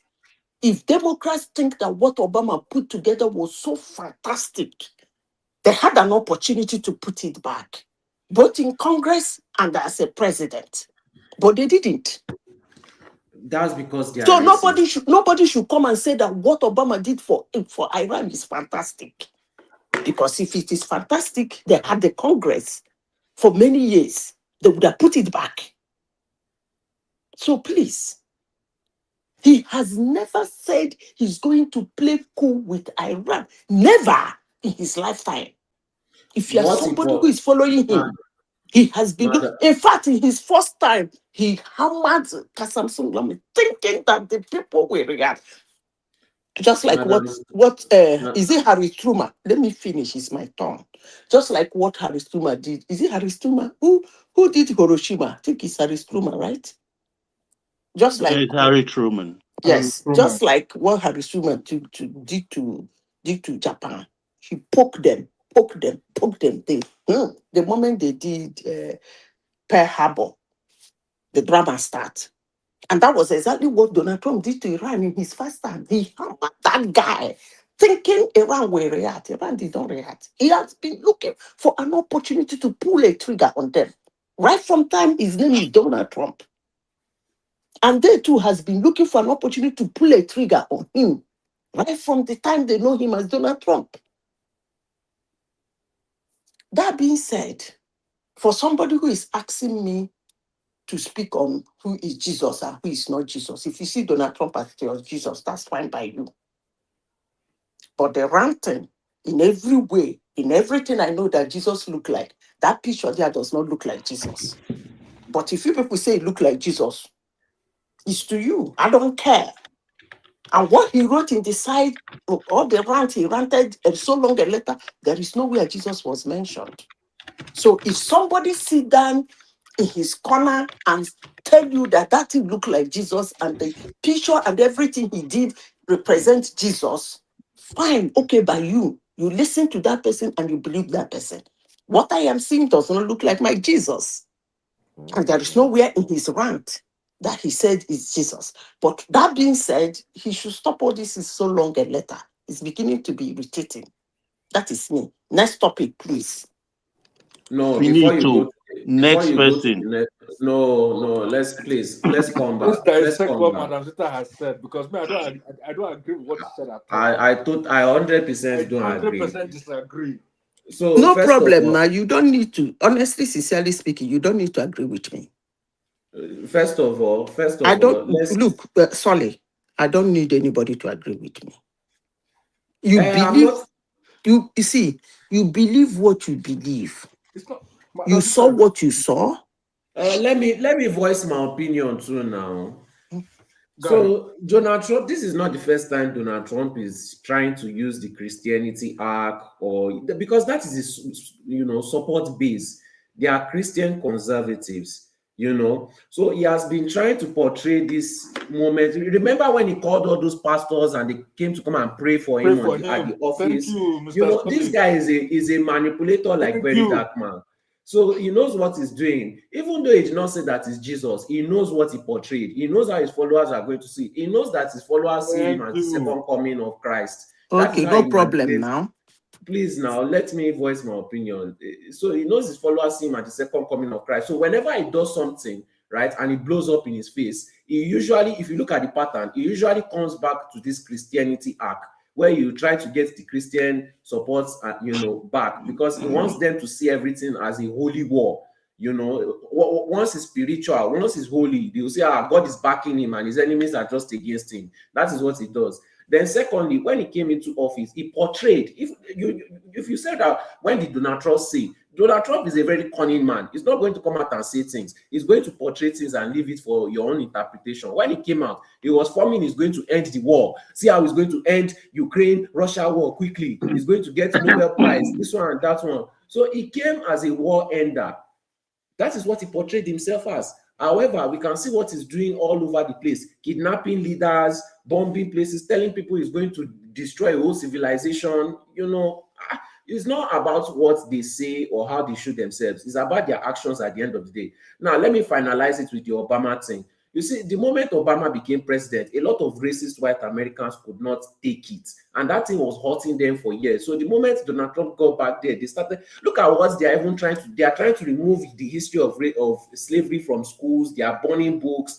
They are burning monuments and all these kind of things, because they are trying to hide their history. And they are trying to, it's all about racism. So basically, when they removed DEI, they put a lot of incompetent white boys in the space. When you had DI, you had competent people from other places in the space, and we can see how the economy is going, because you have incompetent white boys that feel like they deserve to be in that position, even though even though they are not competent enough to be in that position. That is the result of Donald Trump. Incompetent white men who feel like they are entitled to that position, and we can see the results of their incompetence. Thank you. What a wonderful submission. Madam Moderator, are you there? Can I make myself? Can you hear me, guys? Mr. Remy? Simba's turn, actually. Can you hear me? I just want to know whether you can hear me. Yes, we can hear you. We can hear Simba you. can go ahead. If Simba can go ahead. Mr. Simba, are you there? Mr. Simba, he is asleep. Say what you want to say. He's listening. No, Mr. Simba is supposed to speak now. Okay. So if it's not there, can I go ahead? Mr. Remy, please go ahead. Okay. It's nice to be here. Good morning, everybody, from here. And it's nice to be here once again. From what you have been talking about, because I don't know exactly the topic of the day, but I can just say that first, I'm happy Ogun State have chosen the right guy. And I think considering the strength of APC in Ogun State, we are going to have a good governor. Well, are you saying that Obasanjo's wife is not going to win? Are you saying you don't want the first female governor in Wife Nigeria? or daughter? No, if you follow the politics of the state very well, if you follow the news, you will have read that Yabo Obasanjo already suspended his gubernatorial ambition for Ogun State. So it's all over you people have bullied out of the way. You don't want to see women in positions of power. Can I continue so that you don't interrupt? I know you are just making fun of it. Okay? Actually, first and foremost, she's a late comer to the party. So there's not going to be anything she can get. I think in the future, if she's lucky, if Tinubu wins, maybe she can get a ministerial position or maybe ambassadorial or whatever. But for now, she's not in play at all because there are so many people before her. You cannot just crash a party and then expect them to nominate you. Who are you? No. So, and moreover, this is Ogun State. So, no. So we are going to have a good governor, and I hope he performs very well at the end of the day. For the ADC, that they are shifting their convention from here and there, and so many court cases on their neck now, even coming from various states of the federation. That party is sinking deeper into crisis. And I hope they can find a solution. But I'm just saying my hope. I hope they cannot find a solution. That is my mind. So I will be very sure about what Trump, initially I've already said that he's a disruptor, he's a manipulator. So, but I don't really blame him. And I don't blame anybody. I think it clearly shows that most people, sometimes people are gullible. It does not matter whether you are living in a developed country. They voted for him, so they should also sit down, buy some popcorn and some champagne or Coca-Cola and continue to watch the movie. It's very interesting. That is the standard is so low over there now. That is supposed to be a country that people should follow. Emulate good examples. But what do we have now? A disruptor, a manipulator, a cheat. Everything terrible. I can't believe my eyes that an average American, because of so many factors, racism, so many things, and they voted for him. So people like Prince Daddy, people like Baba T, even I don't know where Baba even stand. Even Chichi, I don't know where you stand about this too. I don't know when you have a retrospect. I don't know whether you are happy. I don't want to talk about Madam Zita because she came out with her full chest that this is the person I'm supporting. But in terms of standard, in terms of emulation, in terms of good governance, this is not a good example at all. And to me, it's all low time. Because I don't believe in violence. I believe in whatever happened, everything will be settled at the table. So why you go and fight a war that at the end of the day, you are still going to judge all? It doesn't give you that power you want.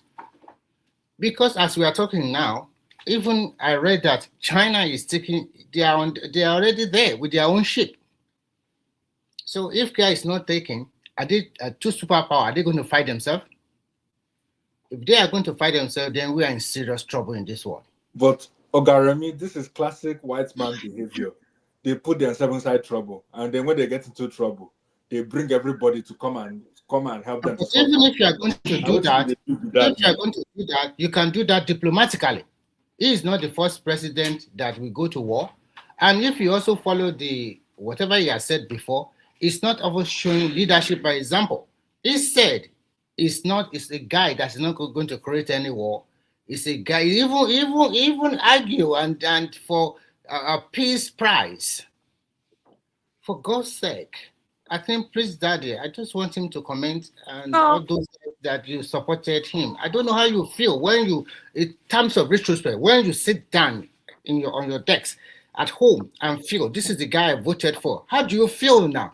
Are you feeling happy, or do you feel? I'm talking to say. I'm trying to say. If talk from your mind. I mean, retrospect. Think very well, not because I supported this guy and whatever he's doing is fine with me. And so look at, Remy, you asked me where I stand.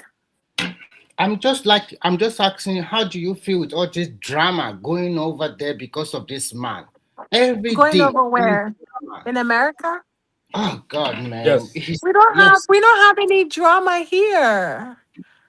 Like, I'm not struggling. We don't have any issues in America. So that, Madam well, Choma, how can maybe you say that Which now? sorry guys, drama are you talking maybe Madam about? Choma, how can you say that now? How far But now? no, okay. which drama is Wait. happening in America? In Hey, America or Nigeria? I know Economic it. drama, No, Chama, there's no economic drama. economic. The gas prices is still the same. I mean, I'm not No, it is bothered. not. Chi, what do you Chama, say? Repeat, hey, please. this Yeah, woman, the yo, gas prices hey, It's is still three fine. dollar no. plus, Oh, like it it was is? 3 months Where I live ago. is No, I'm approaching asking $6. you, is it $3 plus Chama, like it was two and a I half mean, months the ago? I don't everywhere usually it get has my gone up to own 30%. gas, but it seems to be normal because people are still on the hey. road. No, Madam Choma, please, don't talk that thing for public when they go outside. I beg. I don't want Okay, me to let me chime in real person quickly. judgment. In People regards to are Remy's still question, driving. Remy, briefly, if I can respond, I was going to say, and I've said before on the show, that we should always be wary of institutions when they go bad. And I've defined what an institution is. And I said institution can be an individual or can be an actual institution, whereby you have leadership and they can be corrupt, they can go rogue. And I believe that is that is what has happened right now in terms of Trump being an institution, and I've expressed my dissatisfaction about his current moves or what he's doing right now in regard to the war and the attack and all this shenanigans going on. So I'm not blinded or blind to what is going on. So yes, I believe Trump has miscalculated in his approach to the matter. He thought, again, he said it himself, it's easy to read Trump. Why is it easy? Because Trump, he can't keep his mouth shut. Therefore, he's going to say what he truly, how he truly feels. And it was quite clear when they attacked Iran. And he said it before many times that he thought it was going to be like Venezuela. And he uses Delcy Rodriguez's example that we're going to take out the leadership and have a substitute leadership from the same place take over, and then we're going to go in and do whatever we want to do. But it has occurred right now that that is not happening. That Iran is actually a different animal. It's a much tougher case than they thought. So right now it's flummoxed. He doesn't really know what to do, and that's why he's kind of lashing out and misbehaving, quite frankly. And I use the word to describe him that he's been unhinged in his approach to matters. So that's what we have right now. I can totally agree that Trump has become corrupt in terms of him again being an institution, and he's not doing the right thing. He's not serving the American people, and so and I know he's delusional also because, just like I said, he said himself. He said he is MAGA. Well, you can only be MAGA if you can only vote for yourself. You have people that follow you that believe in your policies, at least the policies that you propose, and we have a reason to believe him and follow him, thinking that he's going to do what he campaigned on because in his first term he actually stuck to those promises. He was trying to do the things that he promised, but this time around is gotten derailed. He's not serving the people, and if you listen to the conservative media or the people that supported him, like Tucker Carlson, Candace Owens, and Alex Jones, and Megyn Kelly, and a few other people, you can tell they are displeased with Trump's behavior lately and his decision making. So we're not blind as followers of his. Prince Daddy, sorry to cut you short. So I will have this follow-up question and then I'll conclude my submission. Would you like him to be impeached? Why? Why? I said it before that at the rate at which it's going, it will be impeached. Do I want him to be impeached? I don't want him to be impeached, but I tell you that I'm not excited about anything that he's doing right now. And I don't. It's not by me wanting him to be impeached, because in his first term, it was actually impeached twice without doing anything wrong. They had a trumped up charges against him, and they're trying to get rid of. But this time around, if the Democrat decide to impeach him, would they absolutely have a legitimate reason to do so? They do. This time around, they have a legitimate reason, and not only that, he's going to get in his first term, he had the full backing of the Conservative Party and the Republicans behind him. But this time around, you're going to have some deviation from the parties. People like Thomas Massey and if maybe a handful of other people would turn against Trump. I believe, and if they go for impeachment, they will support impeachment, and so that's the danger Impeachment that he for faces right what? now. Impeachment for what? What did he do against the American people? Okay. And who is protesting? Do you see anybody protesting in the United States? Come on. I think they're just 5 seconds. Chioma, is quite clear that you'll not be paying attention. Just like Chichi, what about the No Kings No rally? Kings protest. What are you talking all about? across No the Kings country. rally. Listen, Location. Where's the all location? across the country, In the biggest, LA, perhaps the in New biggest York, no king protest was in Washington, conducted, in if you put it Chicago, that way, all in across the Minnesota, in country. Minneapolis. Come on now. Come on. I okay. didn't see it on Fox News. I do appreciate Okay, that's what you consume, Chi. Okay, fair enough. But I think I Prince appreciate Daddy, what do you think? What's your interpretation of that odious painting he presented today and deleted much later? Trump is a man that doesn't like to back down for nothing. He doesn't like to apologize. Well, I was Doesn't surprised like he to backed back down. He down. took it off. Well, I he was had surprised to actually. because he went overboard in order to try to minimize it. The Pope.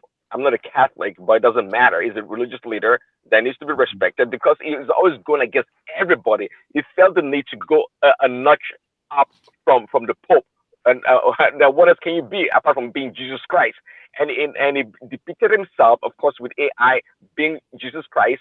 And to me, that's absolutely low. That is deplorable. And just like I was telling my wife that, listen, not like Jesus Christ is going to be crying about this or worried about it. It doesn't bother Jesus Christ himself. It doesn't matter. But it matters in the sense of Christendom. It matters in the sense that, look, you don't desecrate people's religion.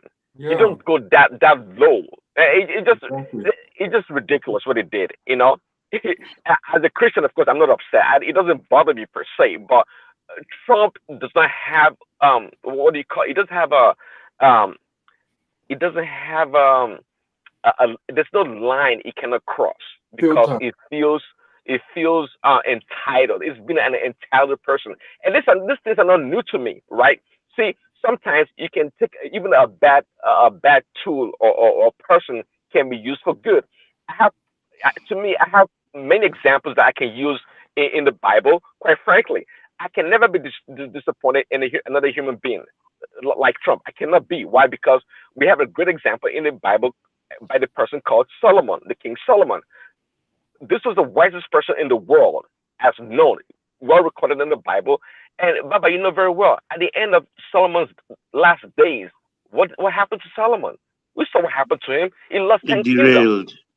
It derailed big time. Again, this was the man was so smart that if you're so smart in the way Solomon was, you would talk about things that you yourself had not physically experienced, and we saw that documented in the Bible. That was Solomon. The man was so brilliant. It was, I mean, in terms of his wisdom. But at the end of the day, look at his life. He almost lost the entire kingdom. And the reason why it didn't happen was because God had promised David that it would make sure the kingdom passes throughout his generation. And that's why that's the only reason why he stayed with his lineage.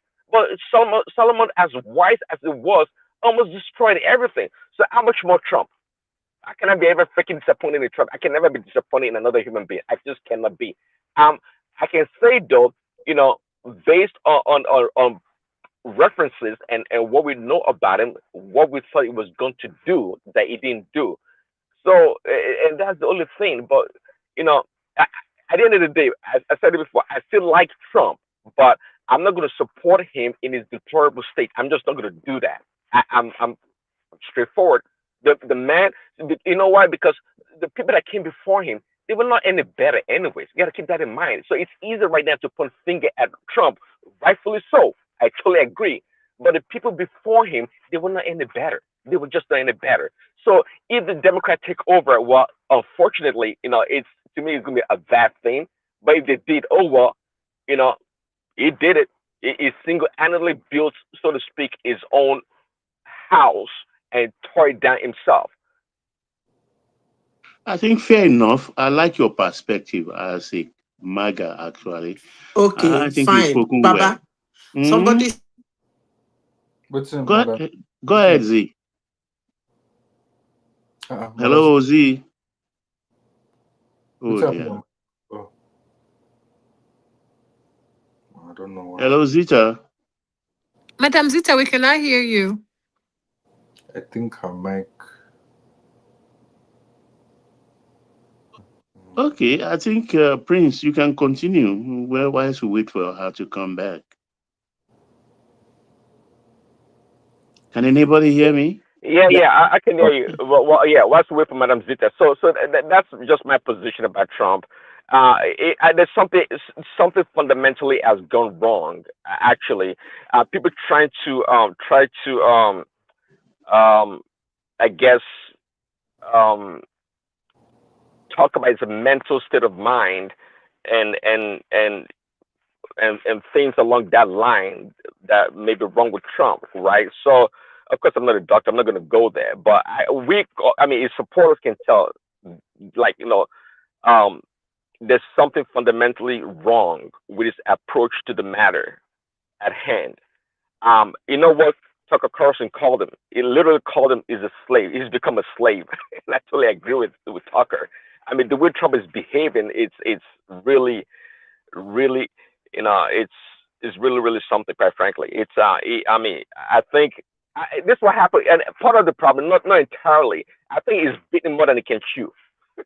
I tell you, Trump has beaten more than he can chew. I'm not even worried about Trump. Trump will sort himself out. The people I'm worried around is the people around him, because they feel the thing about Trump is, sometimes we see Trump and so we're like, this man is a madman, but I know that there's some things that he does that he knows what the hell he's doing, right?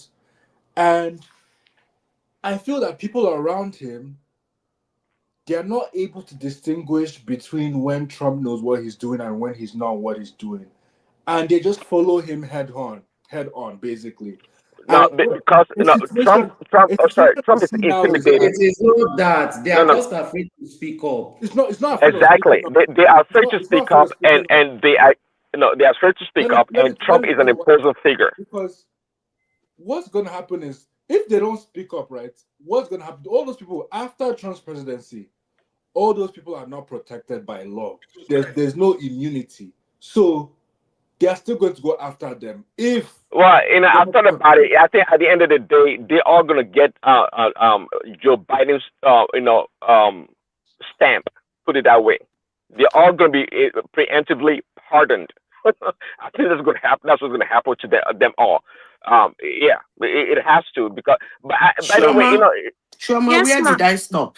Is Shoma still? Yeah, we're listening, Madam Zita. Okay.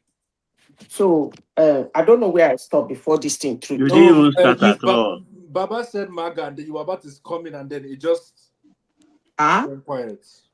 You didn't start at all, so Yeah, we didn't hear you. Okay. What I was saying is that somebody said I should accept that I am mother. I should wear the hat. I said, fine. I wear the hat. I am a very ridiculous somebody. You people don't know me. I wear the hat, and so what? The part that I said that I don't like his so long a letter is irritating. Nobody wants to hear it. Do you know why? Because you people believe I am mother, and all I am saying is in favor of Donald Trump. So I'm sure you guys did not hear that part. But let me say this. I am a human being. I am not a robot. This idea of wokeness that people don't want anybody to think. Somebody wants to think for another person. Doesn't work with me. I beg you people. It doesn't work with me. If you see that thing that is wearing that hood and with head of Trump, if you see it as Jesus Christ, that's fine by you. Let it be your Jesus. But that's not my Jesus. And you wouldn't expect me to think the way you are thinking. It's as simple as ABC. You shouldn't expect me to think the way you are thinking, and you shouldn't expect me to see the way you are seeing. Humans are no robots. It's period. Simple and short. Don't verify me or cancel me because of my opinion. Because I'm not verifying. Hold on, let me finish. I am not verifying you or canceling you with your opinion. You can get mad as you can for what he did with picture and whatever he's doing. I don't care. If there's anything I should be mad at, it's all those long things he usually writes. And he writes it from time to time. I don't like it. And I have said it on this platform severally. I like rich men that are brash. Period. I like very wealthy men. That is, I like Dangote a lot for his business. But the only thing I don't like Dangote about is that he's not brash. Yeah, he's too soft. Yeah. I like Dangote is rich not man. soft, though.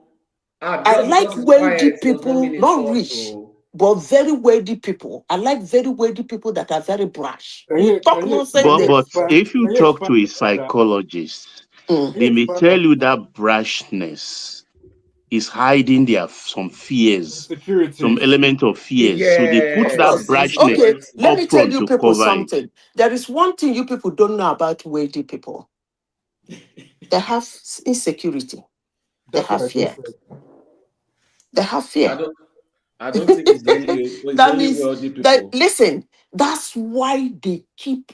How can somebody have 180 billion US dollars and still working so hard? That is insecurity. Maybe he That just loves is his called job. insecurity. Or maybe he just loves his job. So, can I finish? Some of them are even paranoid.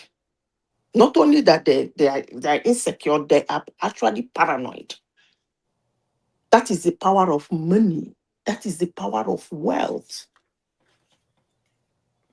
Only very few of them, like Zara, the owner of Zara. How did he solve his own problem? He refused to show face on camera.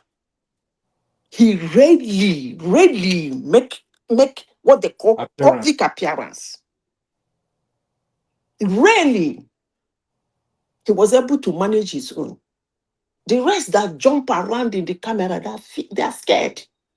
So don't come to tell me that if you see that their brashness underneath it is insecurity. Of course, millions of them. But that, by the way, let me continue with what I'm saying. That's the reason why I like Dangote a lot. I like Dangote for all he has done. But the only thing I don't like about him is him not being brash. I like him giving people little fingers. Yes, I like it. But for Donald Trump, I don't know, that thing is too long.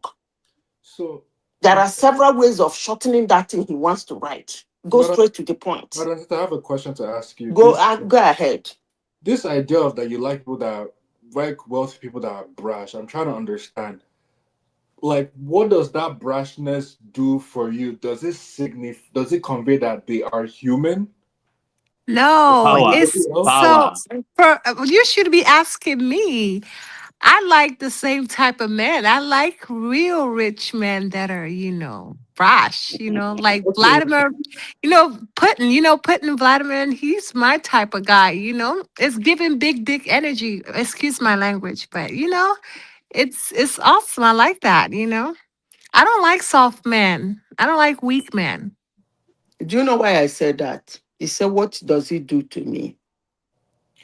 What does it convey? Yeah, Okay, exactly. it conveys to me that money answereth everything and is the root of all evil.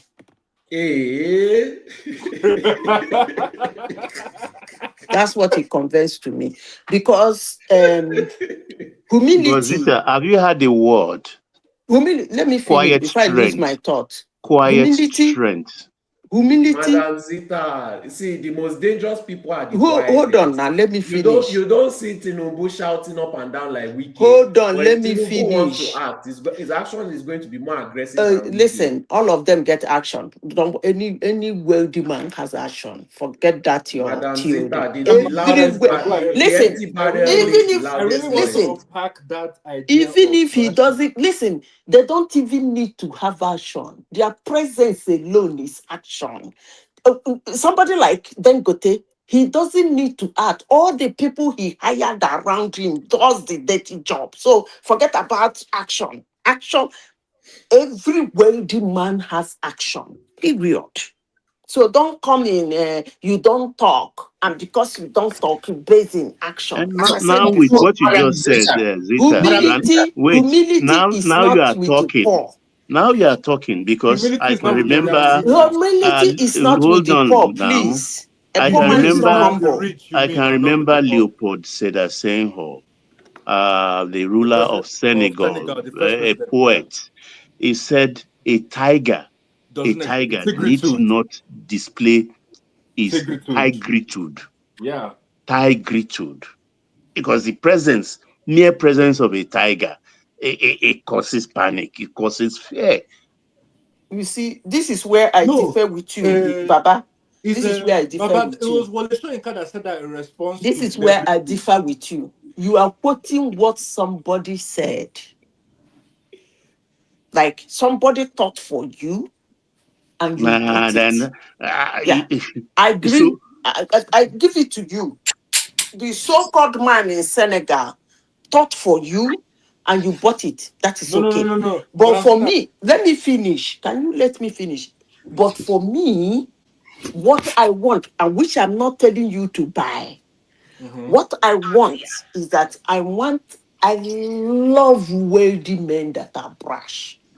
You don't see a wealthy man and poke nose on him. Say, like this, and you expect him I to hope keep you know quiet. those men don't If he keeps Madam quiet, Zita. I don't like him. Madam Zita, Obi is also a billionaire now. Do you think he's also brash? Why you come bring Obi here now? I Which kind say of wahala be billionaire. this? Which kind of wahala be this now? he just throw dust into the garina, into the conversation. Can you imagine? Which kind of wahala? We just they talk something now, they run smoothly. Remy There is carry spoiler. him come enter. No, but it's true. Now, sorry, Chichi, you are also lucky. I heard that Putin is looking for a new wife. And you Oh, like really? it. You better Oh my God. Tell him I'm single. put in your application. I like that man. I really do. He said who is looking for a new wife? Putin. Vladimir Putin. So Remy, you have started working with him to know he's looking for a new wife. I never knew you work for people. No, there's one matter now. Okay, do you also like Putin? Putin is a billionaire as well, and he is brash. So, Madam Zita, do you also like Putin? He is brash. Of course. Listen, I love him. you are not getting the point. Are you sure Putin is brash? He's Hold quiet on, like Dangote. hold on. He's No, brash. He's extremely brash. He's Let me very finish. quiet. Let me He's a very finish. quiet man. Let me When finish. was he brash? Let No, me say, he's brash, solely. He's brash. maybe When was he you are brash? not listening to you people listen to people The man is very calm that and think for you quiet. guys. And when you tune to their channel, When their have you own. ever started ranting like Trump? Okay, wait a minute. It's Let not me say about what I want to ransom. say. That I like a particular characteristics of a big man does not mean I like the way the big man behaves in his business, in his leadership, or otherwise. I said that I like a wealthy man that is brash. Yes. You are contradicting yourself, aren't I you? am not contradicting myself. No. Wait, Madam Sita. Can I I am not quote you? Madam contradicting Sita, you Can I myself. said, It's quote your you Madam last that Sita, you refuse made sentence? to a point. You understand made a me. point now. You said humility is not for the poor. No, never. Do you mean that? I don't understand. Are you trying to say, is it not supposed humility is not meant for the rich people? No, humility Understand? is with the rich, not with the poor. Eh? Okay. Yes, because already a poor man has been humbled by poverty, lack, and want. Bam, exactly. He's Madam already Zita, you're humbled. So speaking you my don't language. a poor man come to you and bend down and greet you, good morning, sir. Doesn't mean he's humble. The poverty, lack, and want, frustration has already that is what held He his has head and finished bent him him. down. So don't come with me with that. It's only when you see a wealthy man walk up to you like Shake your hand. I won't say me. Let me not call my name before I start to abuse me. Side the waka for my children. You don't already call me prostitutes. Like when you meet Dangote, they introduce you and say, Dangote, this is Zita.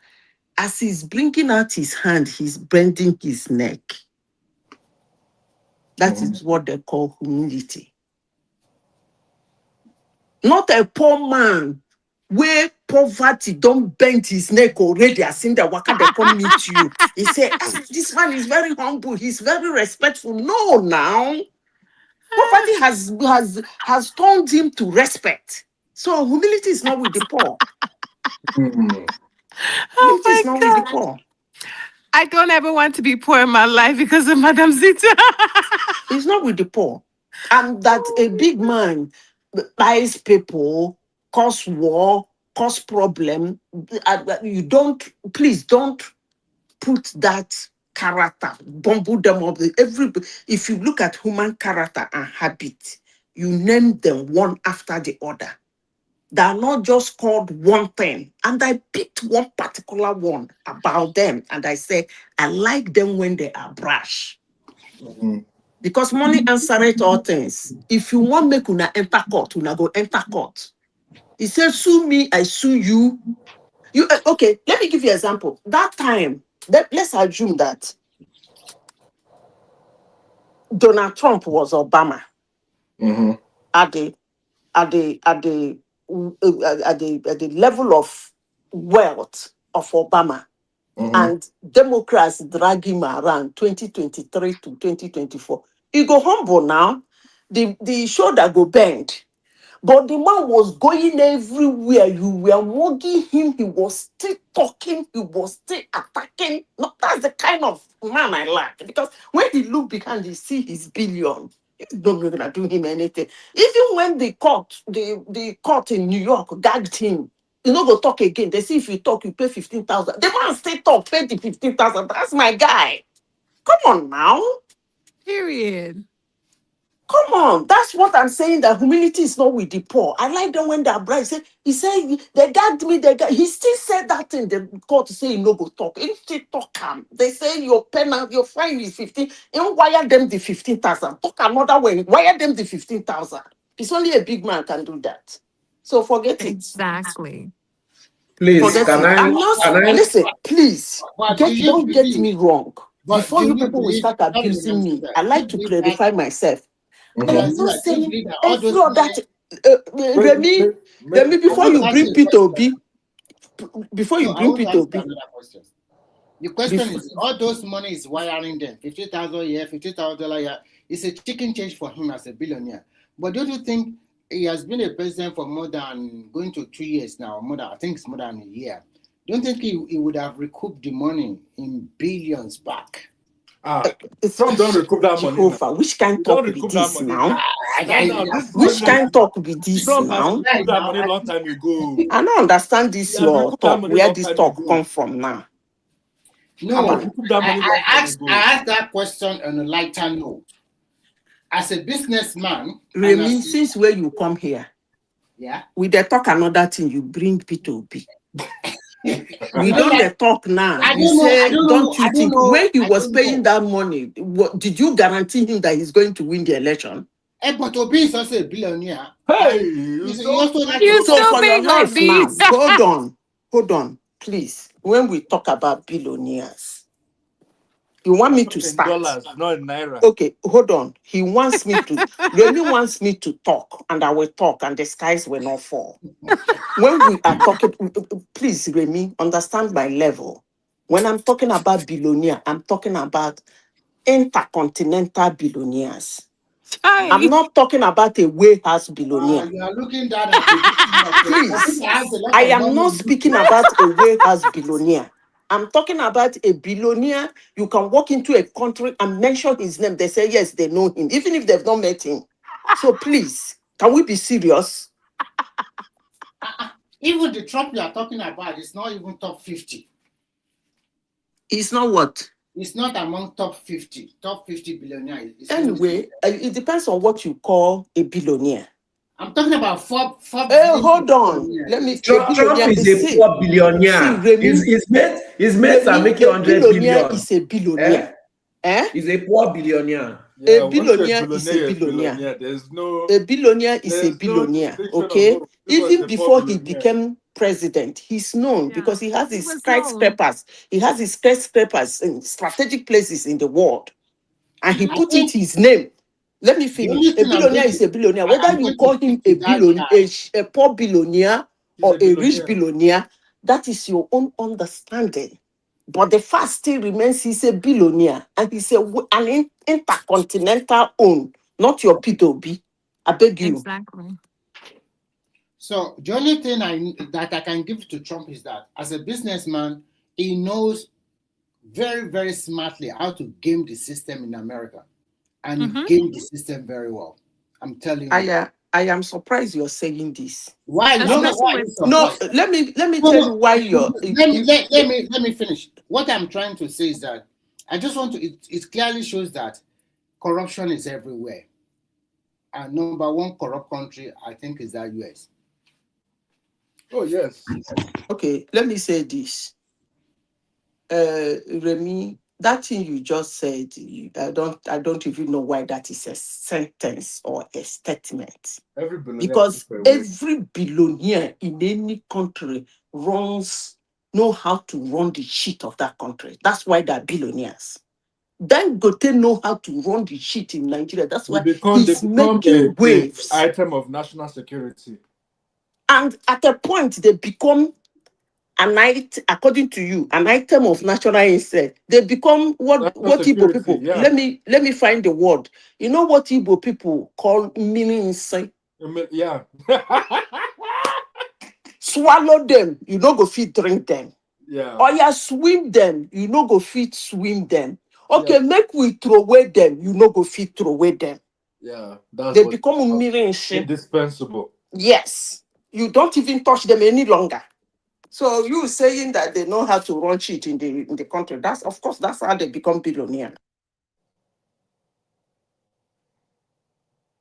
Yeah. Madam Zita, I'll forever argue with you on that brush. The silent ones are the most dangerous ones. For example, Putin. No. I'll tell us somebody that is dangerous that people don't know. You see what you are doing is just 1 minute. Sorry, I no go speak the way where you want make I speak. Just 1 minute. What you are doing is what the Fulani people are doing too. Hey. They believe that because Tinubu is not shouting, ranting like Wiki up and down, they have the upper hand. They are forming the loudest barrel, but the empty barrel makes the loudest noise. That is what I'm trying to tell you. All those quiet billionaires, they are 100 times more dangerous than all these brash men that you are talking about. In fact, 1,000 times. The reason why they are quiet is because they want to eat their lunch. They want to capture their lunch and have it. They don't even want you to have any sign. When a tiger is coming to come and attack you, it's not roaring all around the place, doing rah, rah, rah. It will come silently. It's at the last minute that you will see it. That is the difference. All those brash men are not powerful. They just want to make noise. In fact, they have a self-esteem issue, probably. That is why they are so brash and loud. That's just Okay. what I want to say. Do you think Kim Jong-un is quiet or brash? He's quiet. Very, He's very brash. quiet. No, he's brash. He's brash He's now. He's quiet, not quiet. He's not Okay. quiet. Most And Putin is not quiet either. I want to understand how do you get okay, no, okay, let me tell you an example of somebody in North Korea that is brash. Kim Jong-un's sister. When you look at her actions, they had a meeting with South Korea and the meeting did not go well. You know what she did? She blew up the building that they used to have their negotiations. Yeah. That is a brash person. Kim Jong-un is not brash. If not gonna he do has that. negotiation with her, he's not going to destroy a whole Are building you Kim Jong-un that gathers small children because they watch cartoon and buy all of them? Excuse me, are you that are is you state mixing law. hold on? That Are is you state mixing law. That is please? state Are law. you That is mixing different. brashness with rashness? They are two different things. What is your definition of brash? You should check now. Because when you don't start to query me, you go good, make you take your hand, find the definition. My own definition of brash is what Trump is doing. Loud, trying to be loud, trying to be threatening, trying to, bully other people. The same thing Wike is doing. That is what I call brash. For That is context, my own definition. I'm just going to go ahead. Rash is describing actions that take too quickly without thinking of consequences. And being brash is aggressively self-assertive, rude, or overly bold. Exactly. Okay. And Kim Jong-un is bold. Brash. I don't know where you got the meaning. That Putin is bold. Since you have said that, let me brash is tell you somebody the who meaning knows of who they are, brashness. basically. Hold on. Yeah. Let me tell you the meaning of brashness. Since you have said that, you have said the meaning. Yeah. Is being bold, that's what I said. Outspoken, and sometimes overly confident. And they will do that. Let me finish. They will do that confidence. You know, we are according to you people used to call me you call me all manner of names in this platform. Let me remember one that we join with this. You know, you people call you get, let me finish. Veho. Let me finish. You call me all manner of names. Let me find the one that suit to this situation. You see, we are the ones that used Oxford Dictionary. We use Oxford Dictionary and Webster. Una there's look for ChatGPT and this. Praise God for you people. But brash means somebody who is bold, outspoken, sometimes overly confident, and he does that his confidence with rude and very careless. He will be very careless in his rudeness. That's what it means for somebody to be brash. But Madam, Go back and look at the meaning. You're missing one vital point of people that are brash. People that are brash, they are doing it because they are very self-aware. They know themselves. Lie. I'll never agree with that's that. What brashness is. Somebody that knows himself will not be brash. Do you know how you notice somebody who is brash? Let me tell you, before I call somebody brash, that the person is brash, first of all, you on the other side that is in the receiving end of his character, he will come to you as very impulsive, blunt, and disrespectful. That is the only way you will notice that the person is brash. I'm giving it back to you now. You know, we they learn both ways. When you see somebody and you think the person is not brash, frank, look at the way, first of all, look at the way you receive the person's character. Do you receive the person's character being very impulsive, disrespectful, or the person is blunt? Frank. The moment you see that person like that, that person is blunt. And that's the way you people see Donald Trump. You see him as a very disrespectful somebody. somebody who is overly blunt, and somebody who is impulsive. So you see him that way, and that's why I said he's brash. Period. Exactly. And he's always been like that. He never changes. So I don't know why you guys You are know, so when you funny. do English language, you do it as opposite. For we that use Oxford University or Oxford, what is it? Dictionary. Dictionary. Dictionary. They will Hmm. give you what they call synonyms and acronyms. So when you say brash, they will tell you what Arrogant. the opposite, what you are going to see, how you are going to see the person. So it's not all about saying what is the meaning of bride, bride, bride, bride, bride, bride, bride, bride, bride. How do you receive that person's utterances? How do you receive that person's behavior? If somebody come to you with his ways and character, and you see him as very impulsive, blunt, and disrespectful, that person is bride. The Period. Oxford And that's Dictionary the way doesn't go further the than you are media, that's the way describing. the media Can portray anybody hear me? Trump. So Yeah, he's Baba, we brash. can hear you. Don't Yes, mind Robert. Zita. She's just been extensive unnecessarily. The dictionary he quotes, yeah, it No doesn't tell wahala. us how further to handle Please a don't. I will not speak the way. narcissistic I will not. person. But that's what I was saying. You know, they speak gibberish sometimes. He I has speak our a own lot of gibberish. dictionary. You know why? I speak a lot of gibberish because I speak from my No, own brain. I don't sit down to see, listen to there's one anybody thing. in the media Yeah. to do it. Okay. You see Okay. the person Baba has quoted, a Senegalese of all people. He said this, and No, you He's a no, want head no, of no, no, the state. Madam He's you highly Sita. respected, excuse and I'm me, a and you scholar. want me to act according Didn't to you go what that to person school? has Didn't said. you Come read? on No, now, no, we are in a no. Didn't you world. I'm read a books? human Let me being. No, I'm kindly. not a Didn't you robot. no. don't The you read person, books? Didn't you read no, books? Didn't you go no, to Madam school? Zita. And if I The read book, I person, should act. I should act the way the person that wrote the book, what he wrote in the book. I should act that way. no, Is You but that that's what are you're a what telling sum me? Baba total of was what you saying, Madam imbibe from Zita. all the studies you've had, I know aren't there you? is some examination hall. Low. You If didn't na, fall from if heaven. you You did the hey Baba, examination.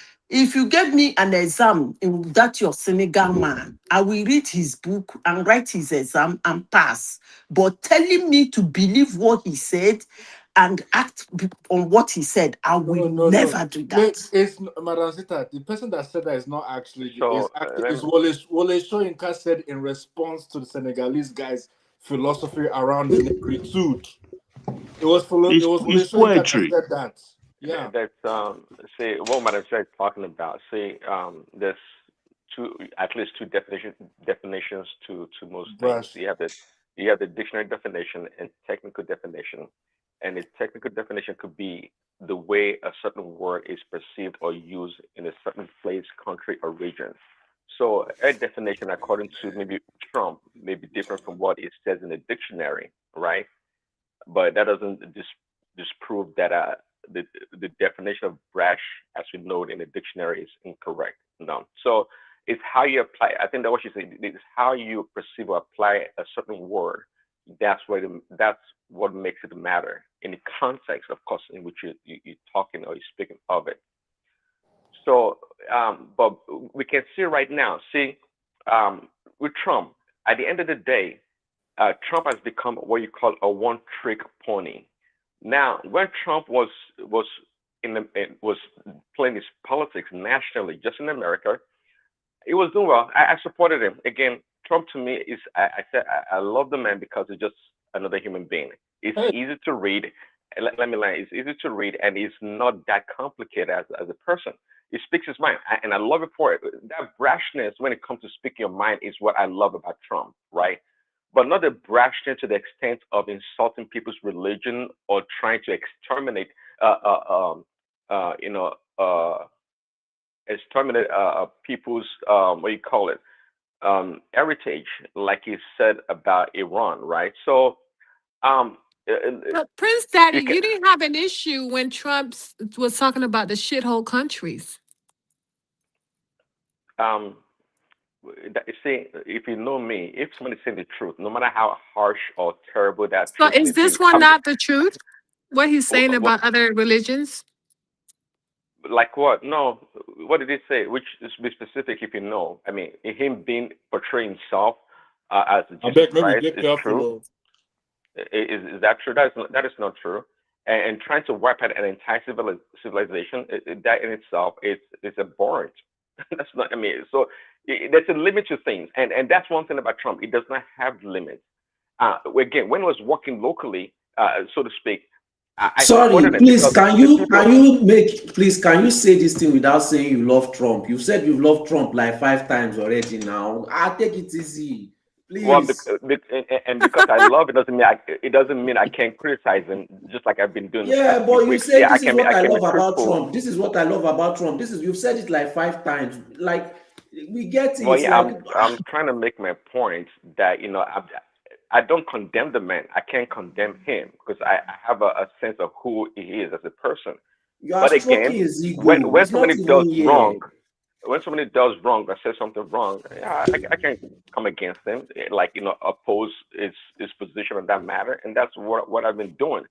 We must accept that the man is wrong when he tried to demean the Pope. Okay, there's no room for that. Okay, in a decent society, at least if you call yourself civilized, there's no room for that. Okay, it doesn't matter if it's a Muslim leader or an Hindu leader. It doesn't matter. If you claim to be a Christian, there's no room for you to be denigrating other people's religion or spiritual leaders. We don't have room for that.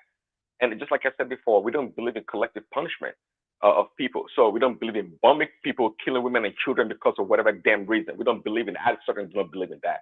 And I can't follow support a damn leader. Let's see, just like I said, no, nobody's above Solomon. Actually, if you believe in the Bible, nobody's above Solomon when it comes to wisdom. He's the master of it. The man is super smart. But at the end of the day, we saw how he ended up. So I cannot be surprised by Trump's behavior, but we must call things out when they are wrong. We're not children. We can tell things when things are black and white. We can tell the difference, and that's what it is right now. But when it comes to leadership overall, it's not about, see, Tinubu, somebody trying to make an example. Tinubu is a master strategist, actually, at least in the Nigerian context. The man is smart. He knows how to play politics. He doesn't have to be brash or be obnoxious like Wike. And I said it before. Wike's it's all about personality. I like Wike. The way Wike is, like, kind of brash, and I kind of like him. I don't, I like people like that. Just like Madam Zita, I don't condemn Wike's style or Tinubu's style. I just believe in winning. If whatever you provide wins, that's what matters. Not about being right, but winning. That matters. Tinubu's the winner. Even if you Tinubu's the burn the winner. whole country down, even if you burn the whole platform down, as long as you win, right? It's just like how the Fulani people are playing politics. They want to burn the country down because they want to win. That's No, your no, own. no. I didn't. Well, that is your own summation. I didn't say No, that. Winning. that is what you said. You don't care how the person, as long as they win. No. See, in winning in terms of the positive aspect of it, to want to do good, not to do evil. Okay, when people want to be right, that means regardless of their position, they just want to claim that they are right, and I don't like people as such. But But Prince to win, Daddy, some but wins come with a high cost, and that is called a Pyrrhic victory. It comes with a high cost. It's not all wins Is it that are worth it at the wins. end? You ask yourself, is it worth it at the end? Does the end justify the means? Exactly. well, so I'm not. See, okay, I'm just trying to demarcate between uh being right and to want to win. Okay, let me Yeah, explain. I To understand. to want to win means that you're willing to be patient, you're willing to sacrifice, you're willing to accept your wrong. That's what it means to win. You know, that's the mentality of a winner. But someone that wants to be right will always want to say, no matter what they do wrong, like we do have one or two people on this panel that behave like that, actually. No matter what, if they're wrong, they still want to admit or stamp their position and Can never I ask you revert a quick and question? Just quick acknowledge. question. When has Trump ever admitted that he was wrong? I said it earlier. He doesn't admit it. In fact, Okay. perhaps this is the first time ever once we can conclude that he actually admitted that he was wrong by pulling down that image of him being Jesus Christ. This is the first time ever, but he's never put out any tweets or anything he said. He never reverted I was anything that he surprised too. said. I told you earlier, I Yeah, was surprised. yeah, it never does. So to him, one must say that he thinks himself that he's gone too far. He has just gone too far. I mean, There's one because thing he's to a Christian. You know, he was convicted in his spirit. He was a Christian. He's a Christian. So I mean, he ought to remove it, of course. well, and That's see, that's why I said of earlier. course. I You should know not. I something don't I Oh was think, no, shocked. I don't. no, I That's disagree. why I Oh. cannot I condemn don't think Trump anybody. is a Christian. No, He Well, is. he's not. He's I can't using it condemn for anybody his because advantage. to condemn anyone is to they don't have they cannot be redeemed. And trust me, if you have a breath in your nostrils, you are redeemable. That's just the bottom line. You are redeemable. So Trump too, no matter what he does, he is redeemable, no matter what he thinks of himself. So I'm glad he took it down, but it comes from, and you have to understand Trump is coming from a different background. The way he grew up and all these things play to our personality. That's just the way Trump is, and it's one can say it's unfair actually to want to demand that Trump be something he's not, and that's why I accepted Trump from the onset for being who he is actually. But again, when you have too much yes men and women around you, you become delusional, and we've seen a trace or trait of that with Trump lately, actually, and that is not Do you know good. why there's a lot of yes men? I think something that Trump exposed, his presidency exposed that there are a lot of things that former presidents could have done, but they didn't do. They had all the powers to do it, but they never did it because they didn't want that stain on their reputation. And I think Trump came in and showed like, hey, this can get done if it has to be done. You know, like there's a lot of decorum. There's a lot of like latent things I noticed that for example, when it came to this thing around student loans, for example, I was like, Biden could have decided just to basically, say, you know what, I'm gonna waive all student loan fees, but he decided not to do that for his own reason, or he hid behind the reasons of, oh, it has to go through Congress, it has to go through Senate, blah, blah, blah, blah. But Trump would have, if he wanted, Trump would have just said, you know what, I can do this under one pen. I'm just going to sign an executive order. I'm going to waive all the student loans that exist. I'm gonna make sure that that's off the paper. That's the type of person Trump is, and for that, I would say yes, he has those good characteristics where if he wants to get something done, he's gonna get it done. He doesn't give a damn about. He's gonna find a way to get it done. That he's very effective. That's what I'll say about Trump. But do I Explanation, yeah, like? I agree. He's effective, and yeah, he's very effective, more so than the previous presidents. But at the same time, I can't in any conscionable say that I support Trump in any ramifications or whatnot because he's basically just America is in a worse place than it was before Trump now. And America is such in a dire position that after Trump, whoever occupies that seat, they're going to go on a world tour begging for forgiveness from world leaders. But by that time, it's already too late. They're like, no, we can't trust you. We But can't trust I tell you, Echo is Echo. I tell you though, let me tell you. At the end of the day, I tell you, after Trump actually has exposed a lot of a lot of things in this country and this world. Yeah, he does. I mean, for those people that actually pay attention, for the good actually, because see, the problem with Trump is the approach. Just like I always say, there's always a way to go about doing things in life. Okay, and Trump does not submit to such tenets. He doesn't. But at the end of the day, if you take an inventory of what this man has done, for good or bad, he has exposed a lot of things, and that's why I can't be so down on the man because the people before him and the people that are there right now, they're not good themselves. They knew all of They it. are That's the scum. problem. They They are knew. scums. He's just exposing them too. He's exposing a lot of things, and those people, because those people they themselves, they're not like they're not good people. I mean, come on, Barack Obama. Okay, he goes on the stage, he speaks so eloquently and so nice, and use the right words, doesn't curse. Fine, but he destroyed freaking Libya. I mean, did a lot of shenanigans. I mean, come on, because he speaks so nice doesn't mean he's a good person. Barack Obama is not a good person. If you ask me, he's not. If you say Trump is bad, then he's equally as bad as Trump, if not worse, if you ask me. So there are many people I mean, Judge Bush. Look at freaking Judge Bush. They went to war based on lies. You spent over $2 trillion in freaking Iraq and Afghanistan. What did we get for it but get poorer? That's why we have $39 trillion in debt. These people are not good people. They're just not good. They're not better than Trump. No matter what you're going to say about Trump, they are not better than Trump. And Trump is exposing all this, people like these snakes like these European leaders. They are freeloaders. People like Remy's country of Finland, those socialist welfare states, they don't pay the damn share of the what you call of NATO, of running the operation of NATO. They were not paying. They were not these freaking countries. They wealthy nations, and they were not paying. But when Trump got on their behind and started making it to pay up to 3-5% of their freaking GDP, they started to complain. Oh, but the American taxpayer will fund the freaking bill. So those are the things that Trump exposed about this globalist or this global world. These people, I wanted to. Papa T, can I come in there? I'll be Prince. Yeah. Hello. Good morning. The Hold thing on. is this. Wait. Hello. Hold on. Give me 1 second. I wanted to know, is Mr. Jason, are you there? Yes, just joined in from YouTube. I am Oh. 25, military, actually active duty military. I wanted to jump in at some point whenever Yes. the So floor is free.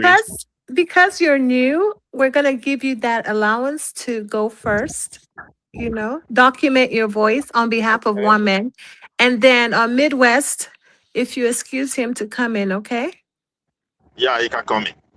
Thank you so much. Go ahead, Mr. Jason. Awesome, I appreciate the floor. So, a Has little bit of Remy background. spoken? A little Remy? bit of. Mr. Sorry. Remy, don't speak now. Mr. Jason, please go ahead. Okay, if I'm good. So a little bit of background, just kind of getting into this. 25, I've been in the military. I am actually both enlisted and officer side. My family are also immigrants from Jamaica, my parents. But just speaking primarily on the military action of Trump and some of the things you guys have talked about, I think the primary difference we're seeing in the military we are equally as sort of outraged with the level of the lack thereof of a filter that Donald Trump has, but impressed with the level of results he's producing from his military action. So I know there's a lot of debate as far as like, hey, he's doing this, he's jumping to this conclusion, he's rash about this, but the big thing with it is producing results. We look at GWAT, the global war on terror, the war in the Middle East, and some of the you have to look at things from the lens of action reaction and what are those results, right? The product of putting troops on ground. I think about my soldiers. Hey, if I'm going over there, I'm losing soldiers. What is it for? A lot of the times with GWAT, where the debate comes in and kind of falls apart, is like, hey, what did we gain from doing this sort of thing? And I think a lot of people are kind of lost in the times. Whereas, like, the whole idea of going somewhere, conquering a place, doing a thing, gaining land, gaining territory is not lost. It's still a very prevalent thing. It just exists in different modern forms. So Venezuela is an excellent example. You kind of have this Venezuelan president. He's talking shit. He's doing this, doing that, and we have overt military action that directly benefited the American citizen. We kind of look at Iran from a lens, and it's different. I don't fully agree with some of the actions that have taken place. I feel like we're kind of supporting Israel. Too many tax dollars are going towards Israel, but inevitably we'll see direct results when it comes to the Strait of Hormuz and the freedom that's going to be gained through there, and the oil dropping. And so I think when we're talking about military action as far as Trump, no necessarily it's kind of like talking about MJ or Hitler, right? You don't like the person, but you got to separate the person from the art. You got to separate the art from the artist. Did Michael Jackson touch some of those kids? Probably. But hey, I still bump Smooth Criminal, right? So it's kind of like that sort of things. I don't agree with Trump as a person necessarily. I think he's too overt with some of the comments he makes, too rash. But as far as military action is concerned, has done an excellent job. Peak Pete Hegseth is another example, getting some of the fat officers out, getting more motivated people, choosing the right people to conduct the job and lead the military. That's all things he has. You don't have to agree with him as a person, you don't have to like him, but as far as military action is concerned, we are in a much better spot militarily than we are had we elected someone else or than we were prior to Trump taking office. I love this So hold on, brain. Is it your hold on sorry one to sec. come in? Sorry to cut you It's short. You say Jason. your We One name lost is. second. Jason. Hold I have on. a quick What's your question. name? His name is Jason. Okay, Jason. Jason. Quick Oh, question. Jason. So, Is it your first hold time on with now. us? Yes, it's It first is time. my Yes. first Hold time, on yes. now. Make I talk now. We're Make una no vex. excited. Madam, We're Jason, can I excited. first time. speak? Fresh It's your voice. turn. Can I speak? The Yes, floor is we open. can Floor is open. allow, so Jason, we can allow interjections. So Can I Miss can I Okay, Madam should I interject go Lisa, you? first? I thought I was first Interject. on that I said interjection, my Huh? actually. comments. I said my comments. Interject, please. I should. Okay, I Okay. should go All first. right. So Uh-huh. this is your first time in the studio, right? It is, yes. Thank you and welcome to the studio. I am. There is something you said, and because of that thing you said, I would personally like to be inviting you every day to this platform. You said Thank something. you. You said separate the person from the action and the result. That is the problem I have been having all along. You just put it in a simple sentence. Actually, I've been looking for that word. You just gave it to me. I've been trying to mumble that sentence, but you just Absolutely. said it, and I just have to say thank you. Separate the art from the artist. Thank That's what it you. comes I've to. been looking for that word. Thank you very much, and you are welcome to the platform. Continue. Chairman, can I ask a question, please? yes, of course. Madam Zita, Madam Randy, please. Zita. Prince Daddy, please go ahead. Okay, so I just want to get understanding when Jason was talking about the military. Are you talking about Trump's support for the military in terms of the funding for the military, or are you talking specifically about his current action in what is going on with Iran? So your question is, do I support his current actions with Iran? Is that just to clarify? No, you're giving kudos to Trump's military something. I'm not sure if you're talking about the military support that he has generally, or you're talking about the military strategy, which is to me is a non-strategy, quite frankly, that is going on right now with Iran. Because the reason I'm asking the question is because from what we understand so far, even from the Kane is the chief of staff, I guess, or whatever his position is. Kane and other top military people were against the war or the conflict with Iran. He had a lot of pushback from those top generals or the top military people, and because he wanted to go to war, and of course, Exet is there to be to champion the war. They went to war, but it was quite clear, and just and based on all of the revelation that we know right now, that was a bad idea, never supported by the top military people, and based on the outcome of what is going on right now, there's no way anyone can claim that America has an edge when it comes to what is going on in Iran. Not at all. Of course, talking about air superiority, sure they do have that, but in terms of the conflict, not at all. Because we know that because Trump himself came out and said, well, I didn't think that they were going to close the Strait of Hormuz. He said it himself. He said also that he thought they were going to have a Delcy Rodriguez kind of an outcome when they killed all the top leaders in Iran. So in other words, it was telling us that they went into this conflict blindly and they had no strategy. Now they just in a makeshift kind of a strategy in order to consolidate the errors. So when you talk about Trump's military, whatever you're talking about, what exactly are you referring to? Okay. No, that was a good question. I appreciate the clarification. So as far as his general staff, and that's kind of what you summarize a lot of his advisor as his general staff when it comes to the military, I do agree with your sentiment. There was a lot of backlash as far as the actions he has taken as well. The actions he has taken, but that's not necessarily uncommon. So the way I kind of rationalize and summarize the conflict when it comes to Iran is unfortunately sort of an inevitability. So I also sort of agree God that bless you. yes. I also would agree. And listen, I'm not a top military advisor.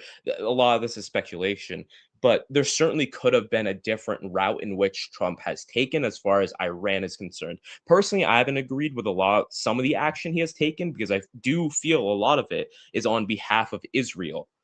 But what I will say is, as far as Iran is concerned, it's sort of quote unquote an inevitability. It's kind of like the way we look at things with the conflict with Russia or the conflict with China. Not that it's justification to just do whatever you want, but it's sort of like the elephant in the room. At some point, we're going to have to address this.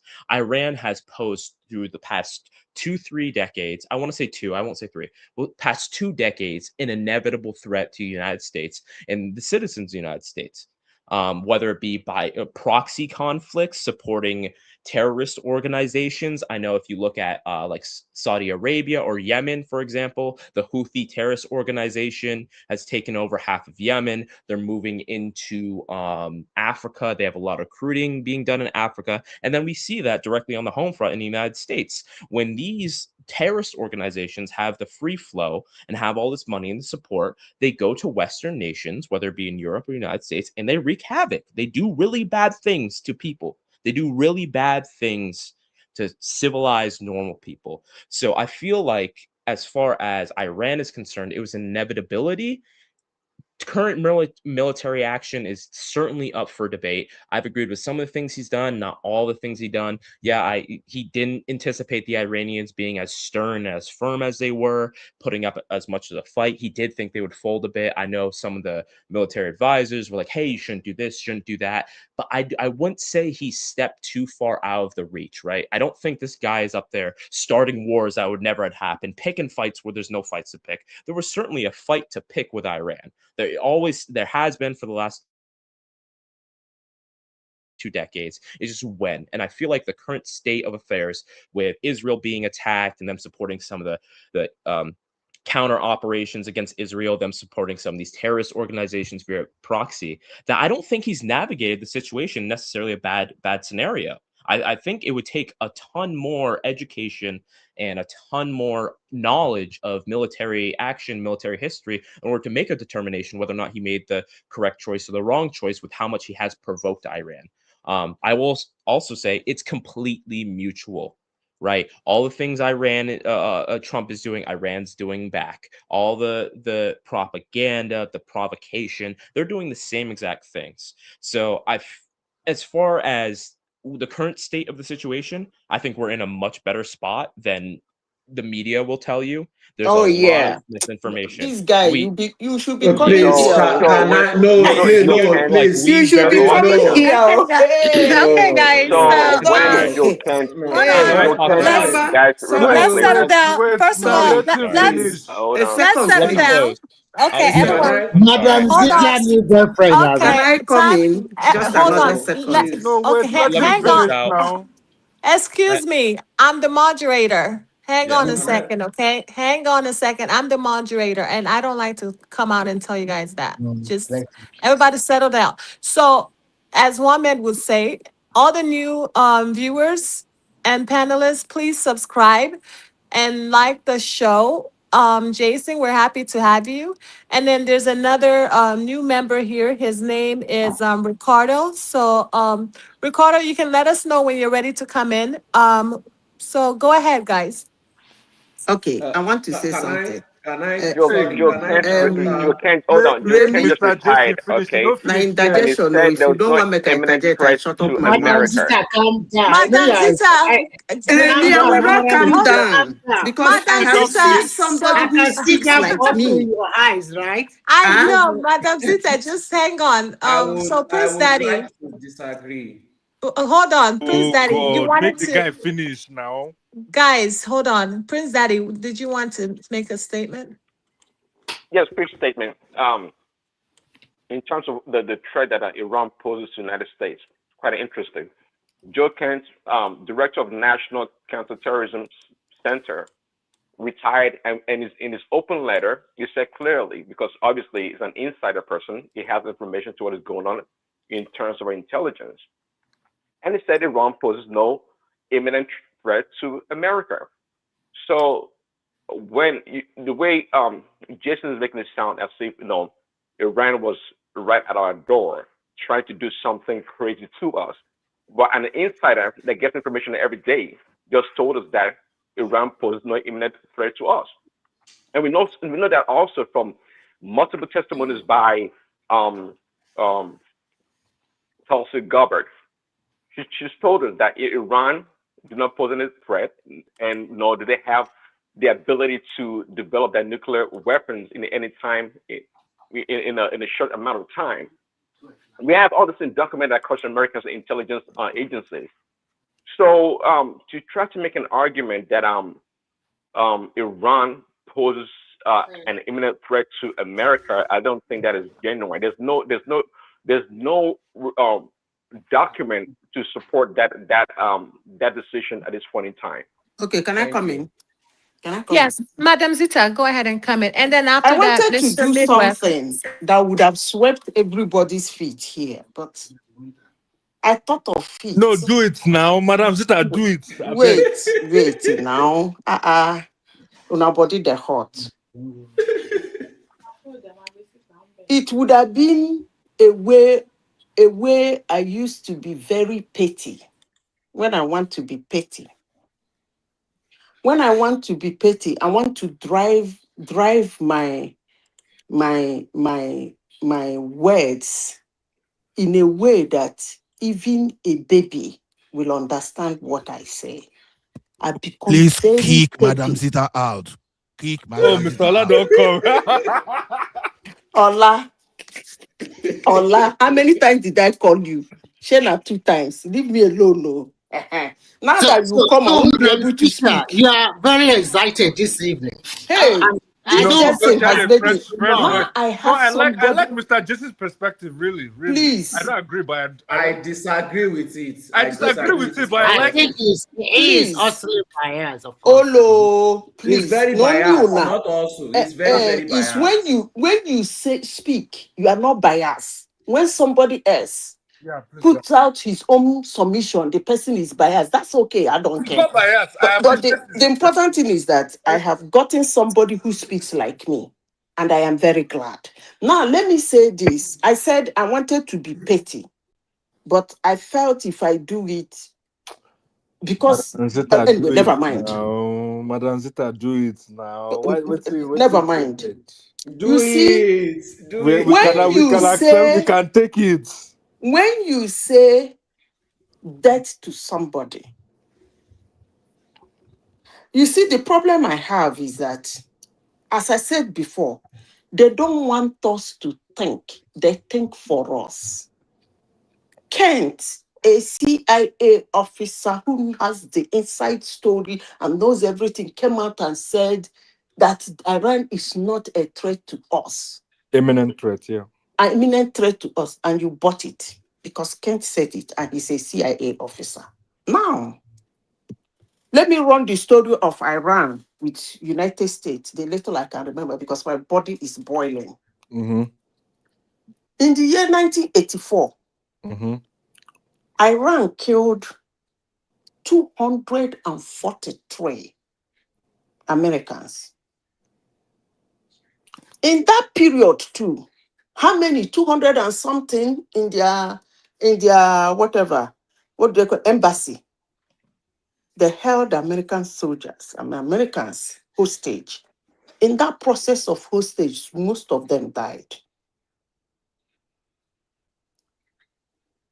Iran has not blinked an eye to shout death to America. I don't even know any country in the world that does that, shouting death to a particular country. Now, let me say this. Whether that death to America is symbolic or it is political, whichever way or whichever tone it is being said, You do not expect that person you are saying that to take it with kiss gloves. And I am sure in this platform, if I come to this platform and any of you speak and I shout death to you, you want to talk again, I shout death to you. You want to talk again, I shout death to you. You gonna go bankers. And everybody in this platform will blame me. If care is not taken, ban me or kick me out of the studio. But somebody somewhere who calls himself a CIA officer, blah, blah, blah, it's not a threat to them, says, I cannot see an eminent threat, blah, blah, English language. Now, let's move that one aside. I actually do salute Donald Trump's. First of all, let me say this. Donald Trump said he did not know they will close the Strait of Hormuz. Now, the funny thing about this Donald Trump is that he says a lot of things, and people choose the one they will believe. Honestly, sincerely speaking, it's actually ridiculous. They call him a liar. They told him they talk too much. They call him, he says all manner of things back and forth, back and forth. And what do humans do? They pick the one they want to believe. He said this, they believe it. If he said the other one, they said they don't believe it. Now, let me tell you something. No American president that is in the White House that will tell you that he doesn't know that Strait of Hormuz will be closed. Donald Trump must have said it, but as I said, he's brash, he must say anything. He can say anything. Because that has actually been because he the... miscalculated. Please, let me finish now. I let you speak. That has actually been the problem with attacking Iran, their geographical location. Anytime you mention, listen to American president from the time of what is his name? Since they did that, their 1979 revolution to date, the moment you mention going to, Carter. Yeah, the moment you mention attacking Iran, the word that will come out is going to be disastrous because of that And Strait is it of not Hormuz. disastrous right now? It's not a mess right now? Of course, now, but now man will get bored, now they pull trigger. Yeah, the man will get bored The to kill man people, will yes. get bored, now they The pull man will get trigger. stupid balls and Please, kill can I people. speak? It's a dumb war, and by the way, Please, can the I key word speak is now? imminent. I beg. So Let me the speak. key word is imminent. Let me speak. Okay, let me speak. Please. Now, man will get bored, now they pull trigger. And the man will get bored, don't pull trigger. Now, I don't even know what yardstick you guys are using to... the other time, somebody wanted to talk. I said, you people are just telling me that Iranian military is stronger than American military anyway. But I am surprised that nobody is discussing how a military will go into the enemy camp.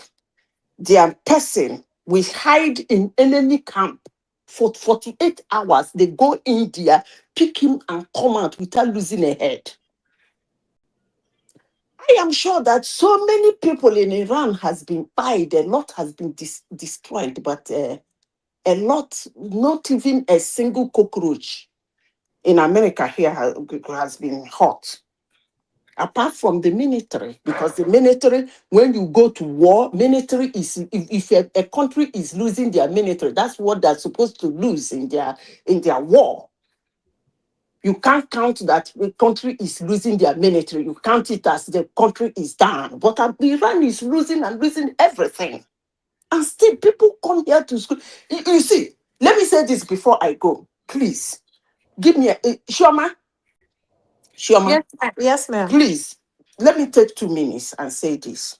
Okay. You see, America has to do this thing they are doing. Everybody listen to me very carefully. America has to be this wicked. They have to be, let me finish, please.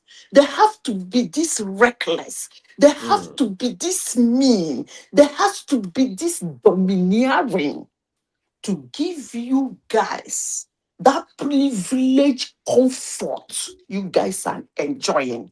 And let me say Period. this. Period. Any of you who sit down in Who that asked them to country, do that? let Did me we beg finish. for their I have We did not beg That's for just so. Shoma, can I have my 2 minutes? Yes, Any ma'am. of you who sit down in that corner. Thank you, America. Cut out. But I wanted what's happened now? I wanted But to respond to Prince Daddy here. Yeah, go ahead, please. Yes, yes. So as far as a lot of things you're saying, where there's a lot of military advisors, some politicians saying Iran posed no threat. You have to understand there is not a military action that has ever been conducted where based someone on did not threats. pose. Where Yeah. people say there wasn't. People will tell you Germany was not a threat. People will tell you the Japanese were not a threat prior to them attacking Pearl Harbor. Like there is every single time, especially with our current geopolitical state, people don't like Trump. Trump could be like, hey, I love that the sky is blue. There would be 100 people come out tomorrow and be like, actually the sky is fucking red. It's bloody red. It's been red. It's always been red. That's a thing that occurs. So you kind of have to navigate those pieces, right? There's some misinformation. People are going to post Trump just because he's Trump. That's number one. Number two is Iran has posed a threat. They're supporting military actions against our allies. We consider Israel currently an ally.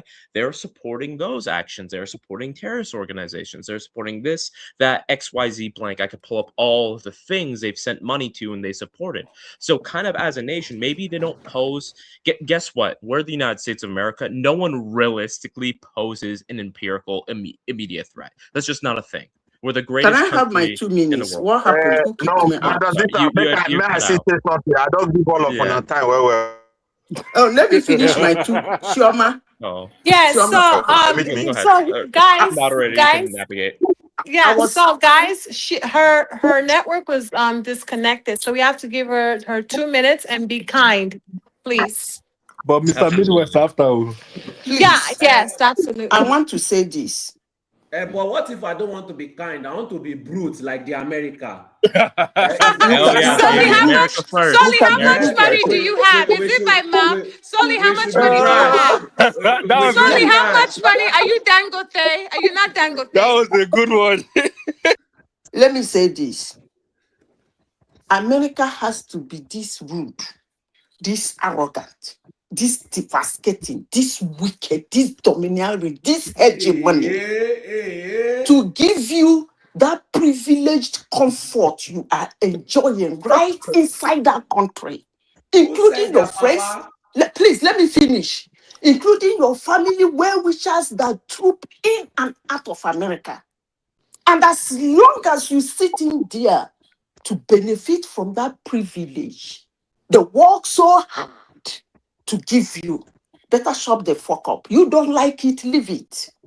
It is this thing they do, this their hegemony, that makes some people to marry their brother, marry their sister, marry their father, marry their uncle, for them to be able to be part of that privilege. You cannot sit in comfort of your room where bullets and guns and blades in other countries, and you sit down to talk down on those leaders and those ancestors that made it possible for you to Now we're have going that emotional. privilege Right? comfort. Nobody's I am talking not done yet. Please, But let me you should be finish. done. You'll be talking too much. You should be Please, done. let me Okay? finish. It's my No, turn. wait, It's my please, 2 Daddy. minutes. When Please, I'm done, you can say whatever you want to say. Yeah. You cannot sit down in that privileged comfort Yeah, we and can keep. sit down and talk. We have freedom to Please, speak I am and speak still against talking. whatever. You know. Can I finish? It's my turn. Almost done. So, Prince Daddy, she's almost done. Let me Okay. finish. Let's You can- exercise patience. If you turn it to another country, nobody will be sure of their morals. Nobody will be talking about morals. I don't want to put morals into it, because if you hand the power over China, we won't be talking about morals. If you hand the power over Russia, we won't be talking about morals. America got to do what they got to do to give you that privileged comfort. You guys are sitting in there. And let me say this. If you don't like it, leave it. But as long as you're benefiting from it, shut the fuck up. I Period. do not benefit anything from Okay. it. Well, thanks for that garbage. But anyway, so quickly. So So in America I here, we have always first. speak garbage. In I America always here, we speak have First garbage, Amendment. but We you have don't First like Amendment. it, leave it. We have First You don't Amendment. like So it, leave it. the reason why we Don't don't live in sit down Saudi there Arabia enjoying or that privilege, China benefiting or from that your Russia garbage. is There's Empty because God is though. because trash. There's is God because Pack your though. things and leave. Madam, There's be done. God. Madam, be quiet, please. It's Madam, be okay. It's quiet. okay. There's I'm God. listening, There's Okay. God Prince. though. It's I'm listening, okay. Prince. Okay. Sorry. Midwest, I beg you. So that's why we live in America. That gives us that privilege. You know, we are allowed to criticize based on the First Amendment to say things against our leaders or whomever. We have that privilege. Okay. So the notion that because Americans go pipe people, kill people left and right, so I also have a freedom is just it's a non-argument. That's for I guess children, I guess. You know. So it doesn't fly. It doesn't fly. In this country, just like Trump talks brashly that she loves, and I don't mind, so too we can express our opinion. You don't have to agree with the damn opinion, but tell us to shut the no, we're not gonna bite that. Stop that nonsense, I beg. We're not children. I mean, I'm a grown man, so let's be respectful. That's what I'm trying to say. So America, we didn't come to America to keep our mouth shut. Okay, it gives us that privilege, and that's why we are exercising the privilege that America has given us. So it doesn't mean that we shouldn't talk when somebody's doing bad. I mean, we praised Trump when he was doing great. I mean, who's the number? I mean, everybody knows here. I just changed my avatar. I'm Trump #1, MAGA number one. But if he does something wrong, we can speak against it or speak up. There's nothing wrong with that. Nobody can support Trump more than I can. But the notion that Exactly. no, See, it Prince, doesn't fly. so what Prince saying is a fact. He is Trump daddy. He literally just changed his name. So Normally, he's a his big avatar is Trump Trump. supporter. Yeah, he's a big Trump supporter. Yeah, we know that here already. Thank you, Shoma. Make I say something. But Mr. Whitworth, Yeah, no, I'm with you, Prince. I'm absolutely with you. First Amendment right. First and foremost, absolutely speak up. And that it falls into the second too, right? We talk about it all the time.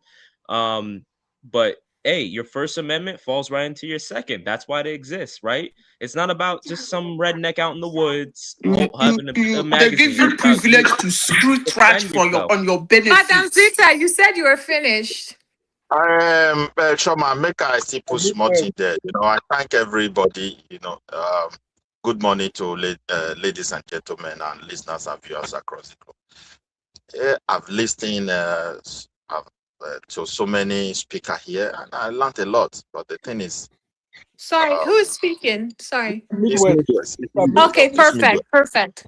Yeah. Thank you. The thing is, first of all, I will say, God bless Trump and God bless America.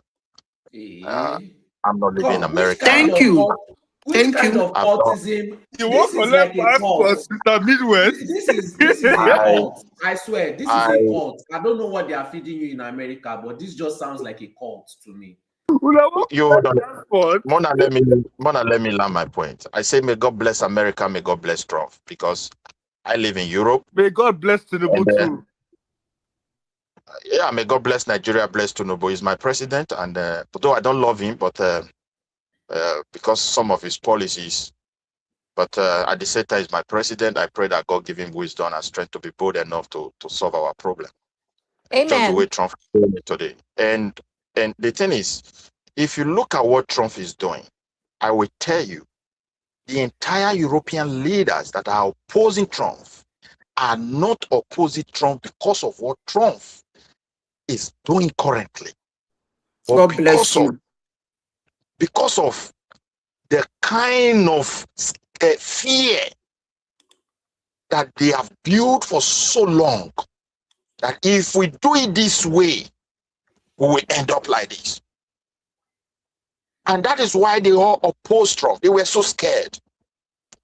The desire for them to stop Iran and the threat Iran posed to them, even the Europeans, most especially, no country in the history of this world has ever posed it to Europe.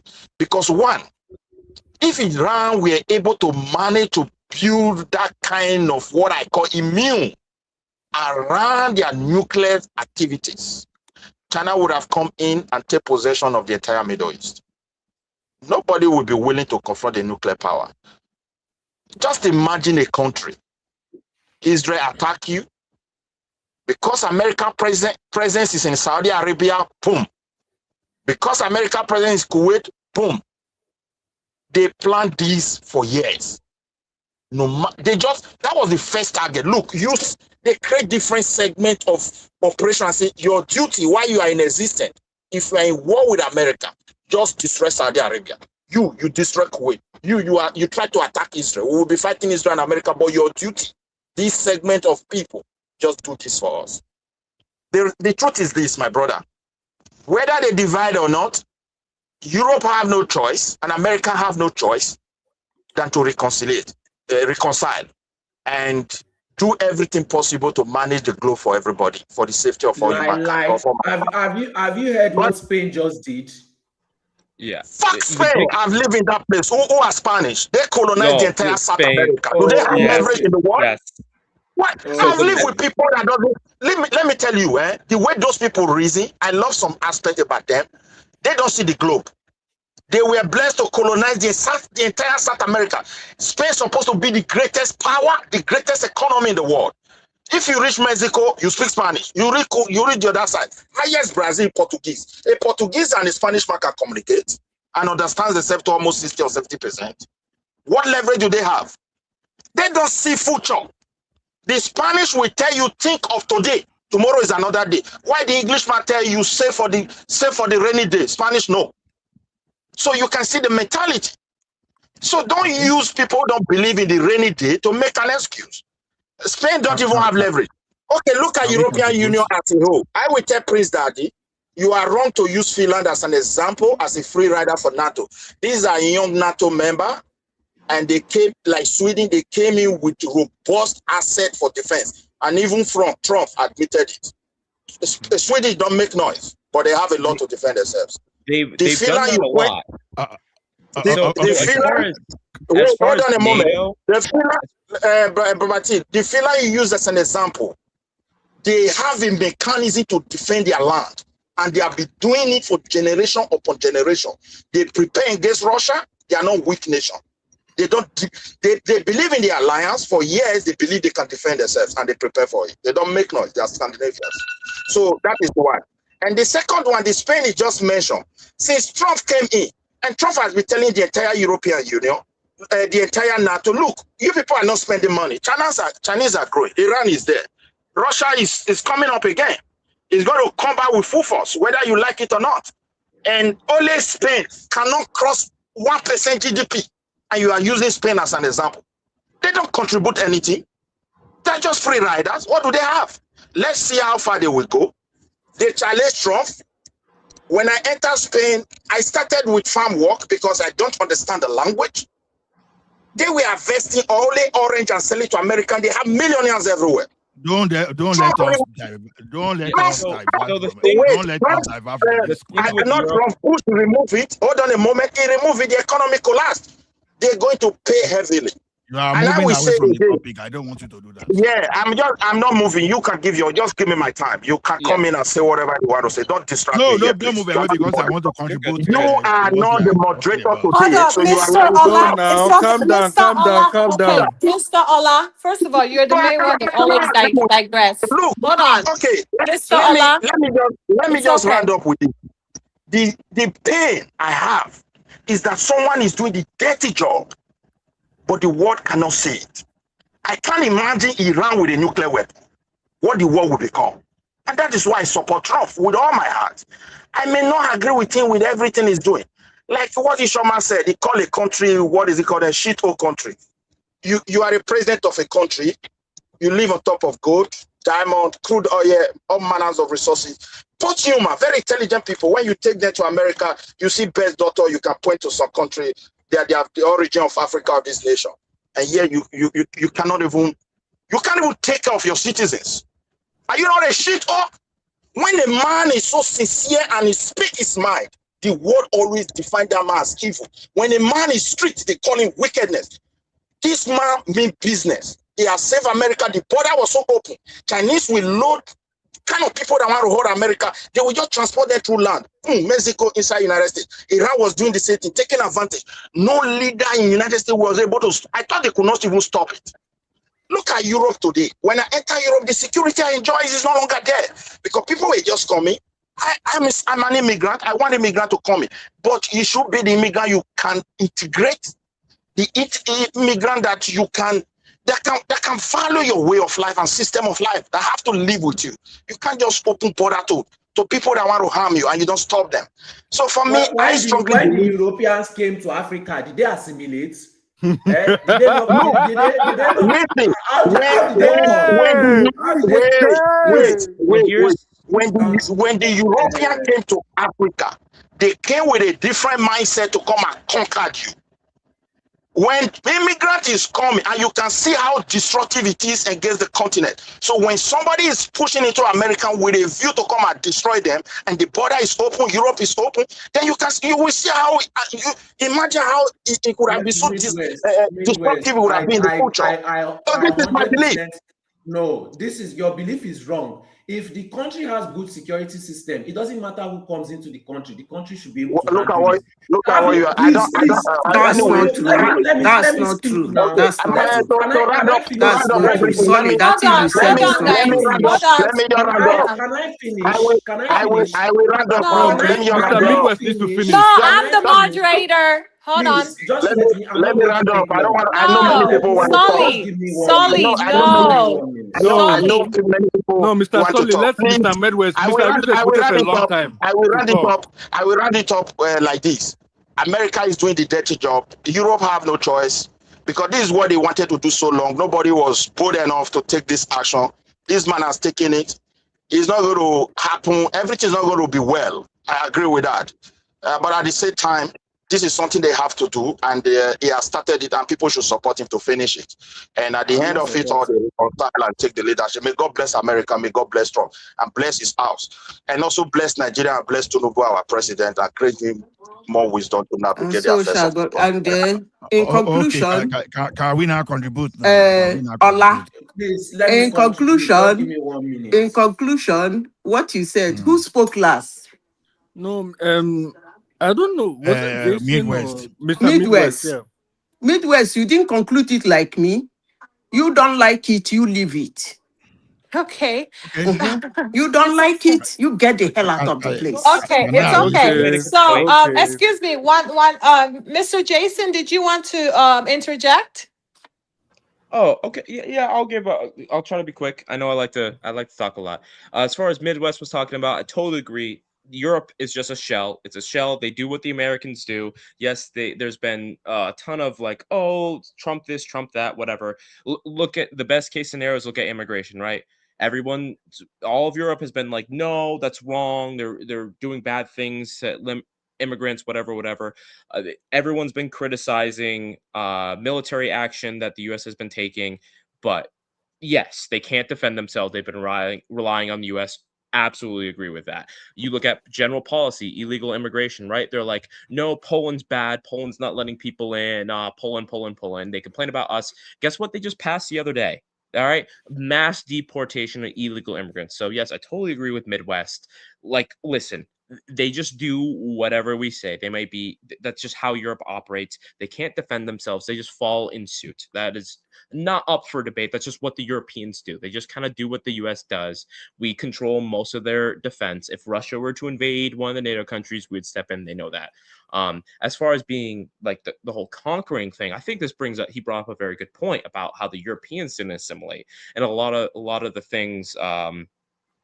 I think you covered, I don't know how to summarize it, but I think you covered a good topic about nations conquering other nations, right? And it was kind of it coincides with the point where I was making earlier, where it's like the age of conquering another country isn't gone, right? We like to think of like, oh, the Knights Templar, or when Spain was occupying a lot of the world, or like the English, they took a lot of states, right?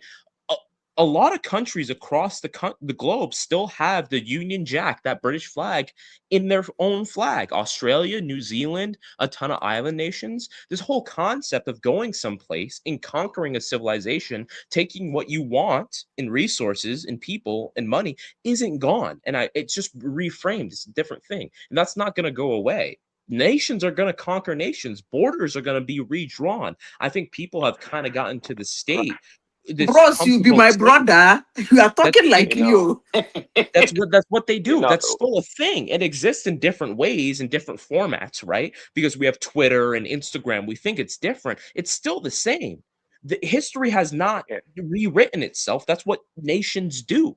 They go, they conquer, they take things. So Jason, in that's what nations society, do. That's what nations do. But we have a man. Sorry, we have a guy here called World Peace, from Japan. But he talked about Americans' approach to warfare, modern warfare. It's kind of archaic, quite frankly, and we can see that based on what is going on right now with just little quote unquote Iran, the war. Yeah, the conquering of the world is the way Trump is approaching right now is of the old times. Don't do that anymore. Guess who's conquering the damn world? China is the one conquering the damn world. Okay, we're so big and bad, destroying freaking Iran, right? Guess what? Who's gonna build Iran? Who's gonna go build freaking Iran? Tell Prince me. Daddy, they still conquer the world. It's just different approach. It has never stopped. That's what I'm saying. And that's my point. The world has been conquered, but Trump is stuck in his stone ages rather than he wants to send Iran to. Okay, nobody does that anymore. The true country, I mean, if you believe in the multipolar world, that is fine. But the true country, at least one right now, we know for sure conquering the world is China. America goes around, drops bomb and destroys everything, and China comes in and beat up everything. And you tell me we're conquering the world. America's got $39 trillion in freaking debt. Okay, you talk about security. Fine. Let me tell you right now, it's quite clear actually. If Russia decides to attack Europe, I think we can all draw a conclusion right now that America cannot do jack about it. Because if that's that's a completely false conclusion. Even the small they can't defeat Ukraine. You got to look at that, man. But look at the small GCC countries in the Middle East. America couldn't even defend those countries.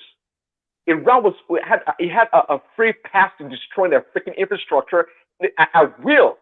America could not defend none of these countries, and you're telling me that Europe.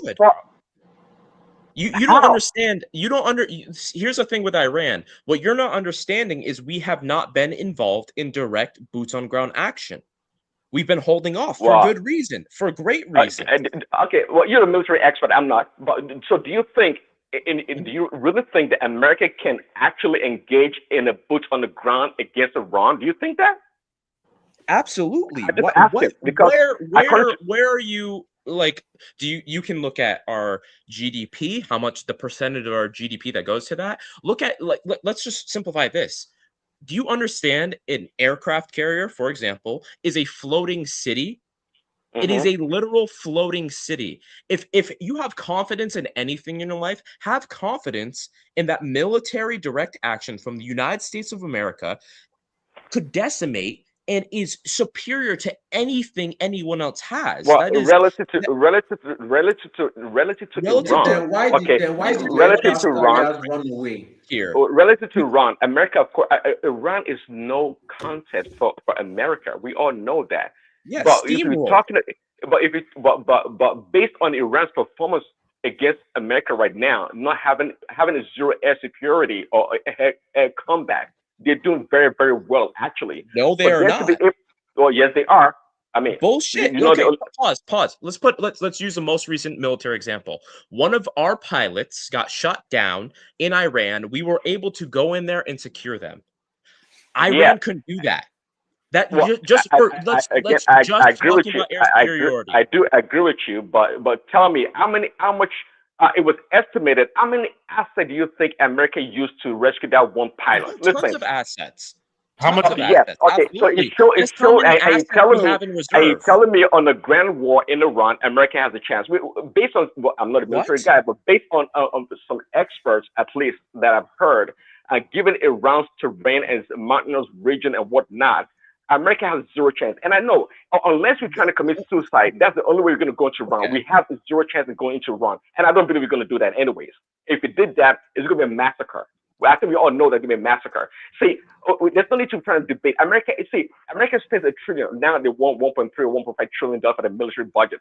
And let me tell you, based on what we know right now, it's quite clear that we are actually, it's all a gimmick, actually.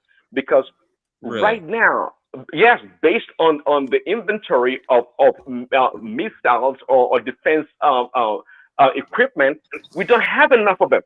Brother, And we spend so much brother. money on the military. Listen, I love and I respect you as a man, but you're drinking the Kool-Aid here. Just to put in perspective, Iran's defense spending defense spending is 7.3 billion. I just looked it up. The US defense spending for the military is 2.03 That doesn't trillion. matter. Why are you Trillion, I just explaining told you. it? I just told You you. are missing That the doesn't point. matter. No. See, I That used to make a doesn't point on this. matter. I used to make a point on this show, and I say for every $1 trillion that America spends on its military, China spends about $300 billion, and they get better equipment, They're more equipment. effective. I'm sorry. Left. They're much And more effective. Exactly. So America is a waste. That's my point here. Based on what we know right now, we don't see if for America to withdraw its assets from the Asian countries, specifically South Korea, in order to go into a run, shows that we know that well, inventoried in terms of our arsenals. We're not, and we only find one small Iran. That they have zero air power. That's what we're fighting, and we draw all the freaking assets around the world to fight Iran. Listen, we live in a multipolar world. America cannot continue on this path. It's quite clear they can't continue on this path. The military-industrial complex is a fraud. The military-industrial complex is a fraud. It's all about stealing money from the American people. Jason, we have nothing to show for it. You're just we have nothing to show for it. Listen, you are so far off the beaten path here, dude. We absolutely could with direct military action. What has occurred recently is nothing other than a couple strikes, couple things. If you're talking about a full-blown ground invasion, we steamroll this country. The thing we're trying to stop is U.S. deaths. Yes, Why didn't you soldiers would steamroll die. Afghanistan? Why didn't you steamroll Afghanistan? No, pause. We did steamroll Afghanistan as a nation and as a state. The issue, and where people get it confused, is whether or not you're like breaking down a government or an organization or a nation, or whether or not you're dealing with a populace. So for example, right, let's say Mexico, right? We could invade Mexico tomorrow, steamroll them, and be done. The issue with it is occupation, right? The global war on terror, we defeated the nation state of Afghanistan quickly, very easily. We rooted out who we needed to root out. The state and the nation of Afghanistan is in shambles. It's not a thing. The issue is GWAT in the actual occupation afterwards. Don't get it twisted, right? Let's say we invaded Mexico. Are you saying Afghanistan and Iraq was a success? Is that what you're claiming? As far as what in terms of success? Militarily, we spent over $2 trillion, in occupying a country speaking, that has reverted back to its original state, even worse than when we went into Iraq. Afghanistan is still back to its archaic way of living, marginalizing women and doing their whatever they do over there. What are we doing? What exactly are we gaining from occupying those countries, spending all this money for them to go back to the status quo? So exactly that's where I think we agree and we're aligning. I also think and I'll explain where I think we're breaking apart. It's the issue is the further on occupation of people who don't want to be occupied and who are not going to change. All right. Sharia law in some of these countries is too deep. It's too routed. That's what these people do. All right. And I agree. We should have pulled out of those states much earlier on. But as far as actually defeating the state, that is something we can do in the matter of weeks, in months, even. That's not a problem. The problem is when we stay there and try to do these things. If we were to invade, if we were to full blown, do you call that victory? So if you drop bomb on those people, just like Trump said, send them back to the stone ages. Is that what you call victory? Of course, America can do that pretty much to almost most countries in this world. As far as even many European nations, America could do that if they wanted to. So do we call that victory? Dropping bombs on people, killing women and children, and that's it? What I consider victory is defeating a state.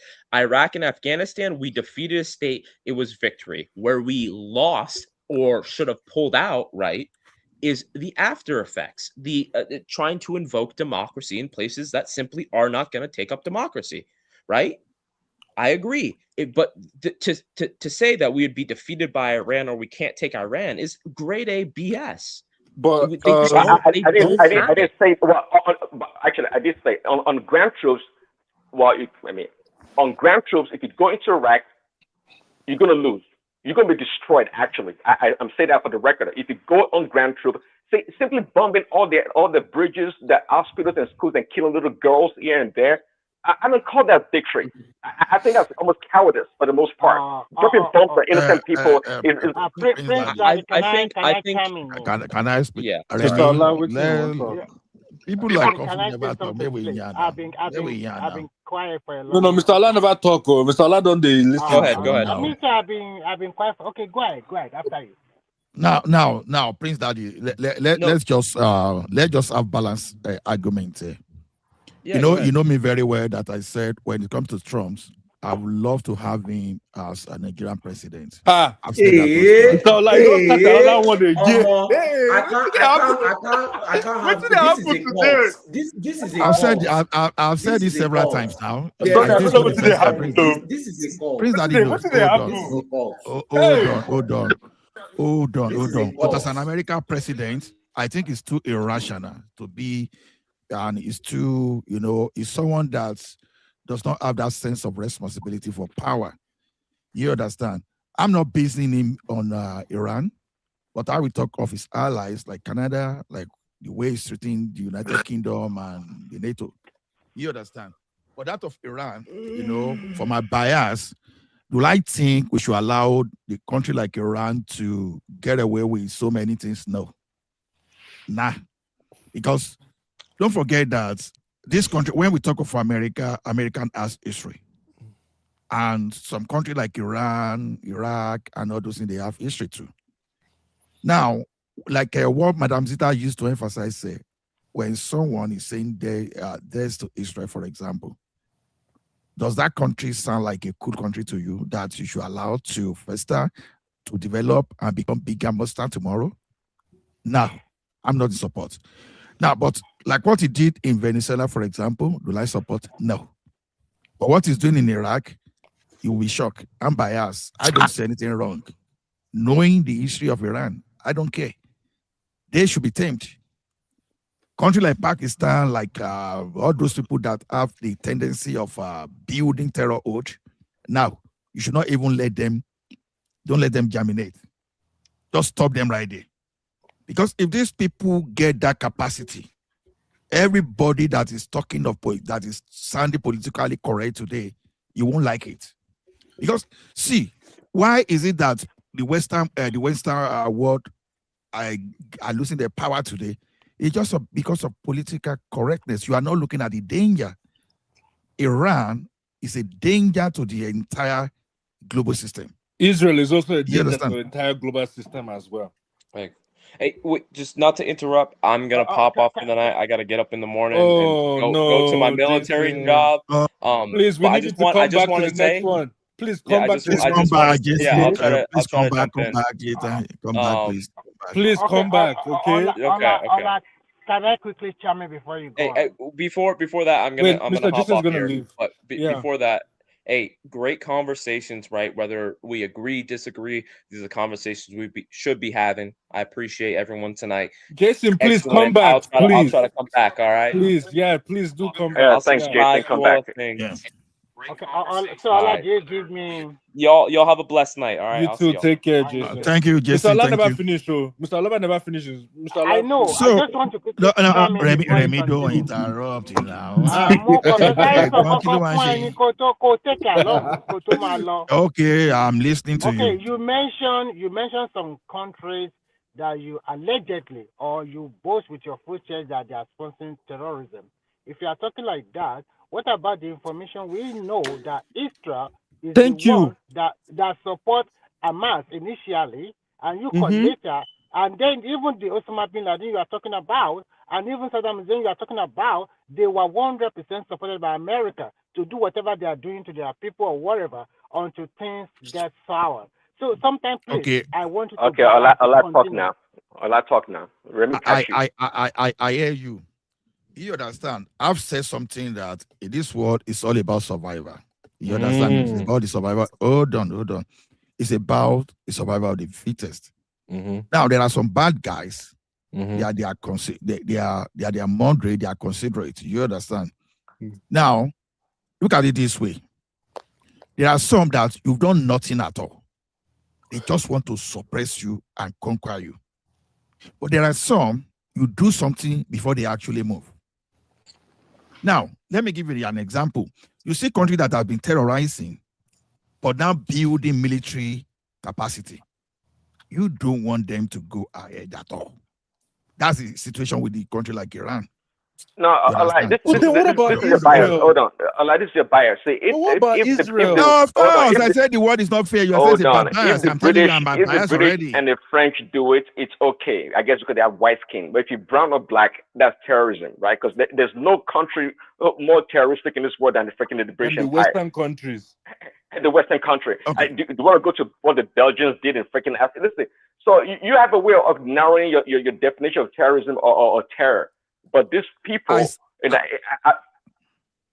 go ahead. I said I agree with you. This world itself is not fair. But I'm only talking in the context of the world I live currently. I'm talking, you understand? If you like call United Kingdom a terrorist country, you are very okay because they were the ones that were moving everywhere, terrorizing everybody, slave trade, all those stuff. Yeah, you are very right to do that. Even America, you see, you understand, they are product of slave trade. They are product of colonization. They just fought for their freedom. We know that right from the time we were born, you understand, countries, they be conquering one another. Yeah. You understand, they be showing dominance. But now, look at this situation now. How do you feel if you just see a country just because of your religion orientation, just because of your language, they say they want to assimilate you by force? That's one thing. They don't want you to exist. And some fight based on economy, you understand, or survivor. American situation, for example, is survivor and to protect themselves.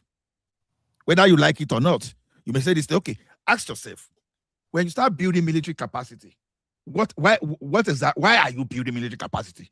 As a deterrent. China take off anybody you talk about. As a deterrent. You understand? You understand? You are just saying as a deterrent, but when they acquire that power, look at what they do. Now, you are talking of Iran today. Look at Saudi Arabia, their neighbors there, you understand? They don't like them at all. Giving them the opportunity, they will do worse than whatever America is doing to Iran today. It's all about survival. Exactly. Saudi Arabia. I agree with Ola. Saudi Arabia. So I don't just see. Let me tell you one thing. Don't take this one as don't take this one as a diver. See, let me tell you one thing. When you see danger, you don't have to wait for that danger because I keep seeing that they are not imminent threat. They are not imminent threat. Don't wait 100 years for you to act, because when you know the issue of this Iran you are talking about, for nothing. Anybody can make. I have a question for you. Anybody can make justification for preemptive strike. So listen to what you're saying. What you're saying is on record. What you're saying is on record. So tomorrow, if the French government thinks Nigeria is kind of a threat somehow, and they need to preemptively strike Nigeria, keep that in mind, because it's subjective, by the way, and they can make the argument at any point in time. Just keep that in mind. Iran is today, tomorrow it could be some other country. Okay, let me tell you something. I've told you that it's all about context and it's all about your interest. When you said I'm biased, I say yes, I'm biased. You've never accused me of bias in this forum and I deny. When you say I'm biased, I will tell you I'm biased. If you accuse me of tribalism, I will say yes. You understand? I will say yes. So you understand? Because I know that human beings, we are supposed to be biased. Yeah. It's only when you want to tell lies that say I'm not biased, I'm neutral. It's a lie. We are not supposed. If you are supposed to be biased, you are not supposed to be in that country that you are in the first place. Hey. So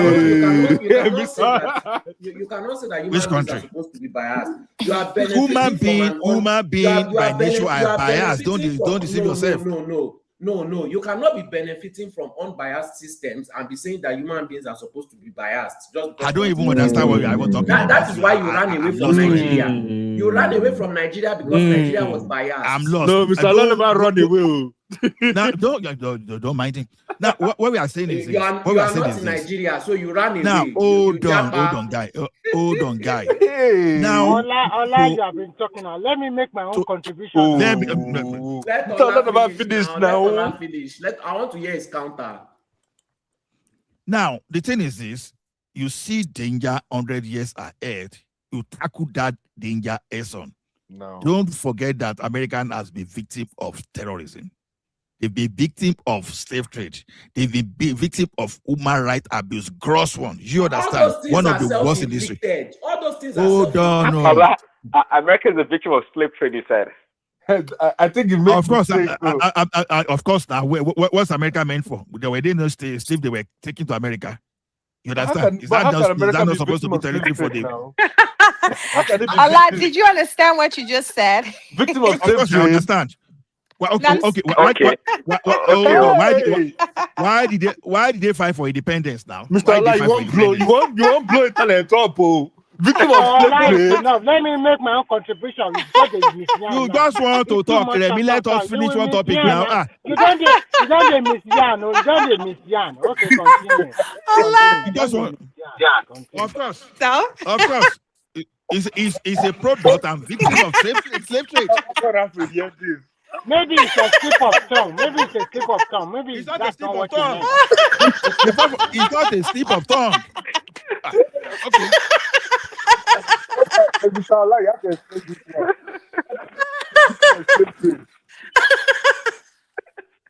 No, Mr. Allah, maybe make your ancestors from Africa a victim of slave trade, not America. No, Mr. Allah, you have to explain that one. No. I said they are product and victim of slave trade. How? You like it, depends on you interpret it. Hey, he's still standing on business. No, like, bro. That's my opinion. So whatever you say, I don't know. How can America be victim of slave? Now when they will perpetrate slave trade? As in, they built. It was the slaves that built the White House. Okay. Maybe you want to call them perpetrator, just call them whatever you want to call them. Anyway, but what I'm saying is this: they have experience of that. Okay. You understand? So now the thing is this: when you see a danger, you tackle. You understand? It doesn't matter the type of political correctness you are giving to it or whatever. You understand? You and myself now, you see, when we were playing politics and we are doing political correctness with terrorism, what are we facing today? Iran, you are talking about that you are supporting today. Iran, you once upon a time was never an Islamic country. It was all about political correctness that someone went there and conquered them and subdue everybody, oppress. And you are saying this country, they are clean. What are you talking about? You understand? Even their neighbors, they are not even happy with them. So how come that you, an American, or you from Africa, you are the one even justifying you now all of a sudden became the human rights activist overnight? What are you talking about? As if the country you are talking about is clean. As if the country you are talking about Mr. Allah, is a country. I think that in my estimation, Israel is even a stronger threat to US than Iran. How? What do you mean how? How? They are partners. They are never. Israel are partners to America. So why are they threat to America? Israel has nuclear weapons. I said Israel are friends of America. So why Israel is not friends of America? They are not friends of America. They are not. They are not. Israel has never been friends of America. They are not. They have been paying all their senators. They are just playing America. That's the problem. Do you know how many American soldiers Israel spy and America did nothing about it? Do you know how many? Okay. Do you know how many? Wait now. Do you know that they sank one of their boats and America just took it and left? They are not your friends. They are using you. You are their stooge. Mossad, they don't even care. All this Epstein issue. Who do you think sent Epstein to use it against the Mossad. American elites? Is Mossad. So what are you saying? Even this 9/11 has been linked to Israel. So when you say that they are victims of terrorist attack, who is the terrorist?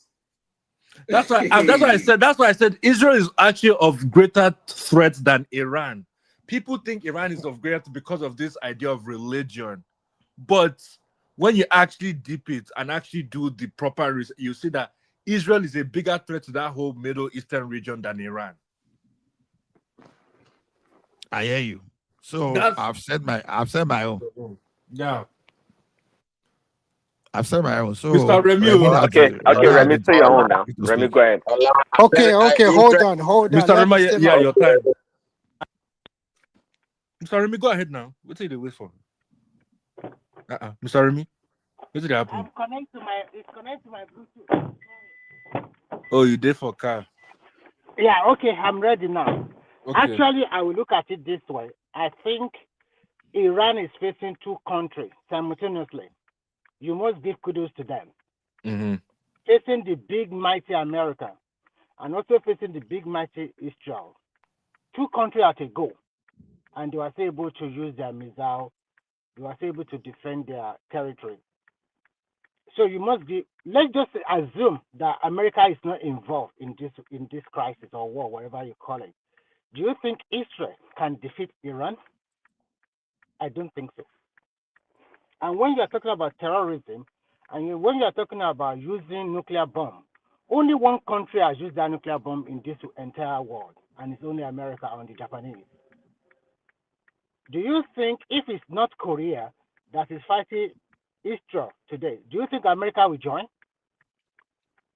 A superpower with a nuclear power?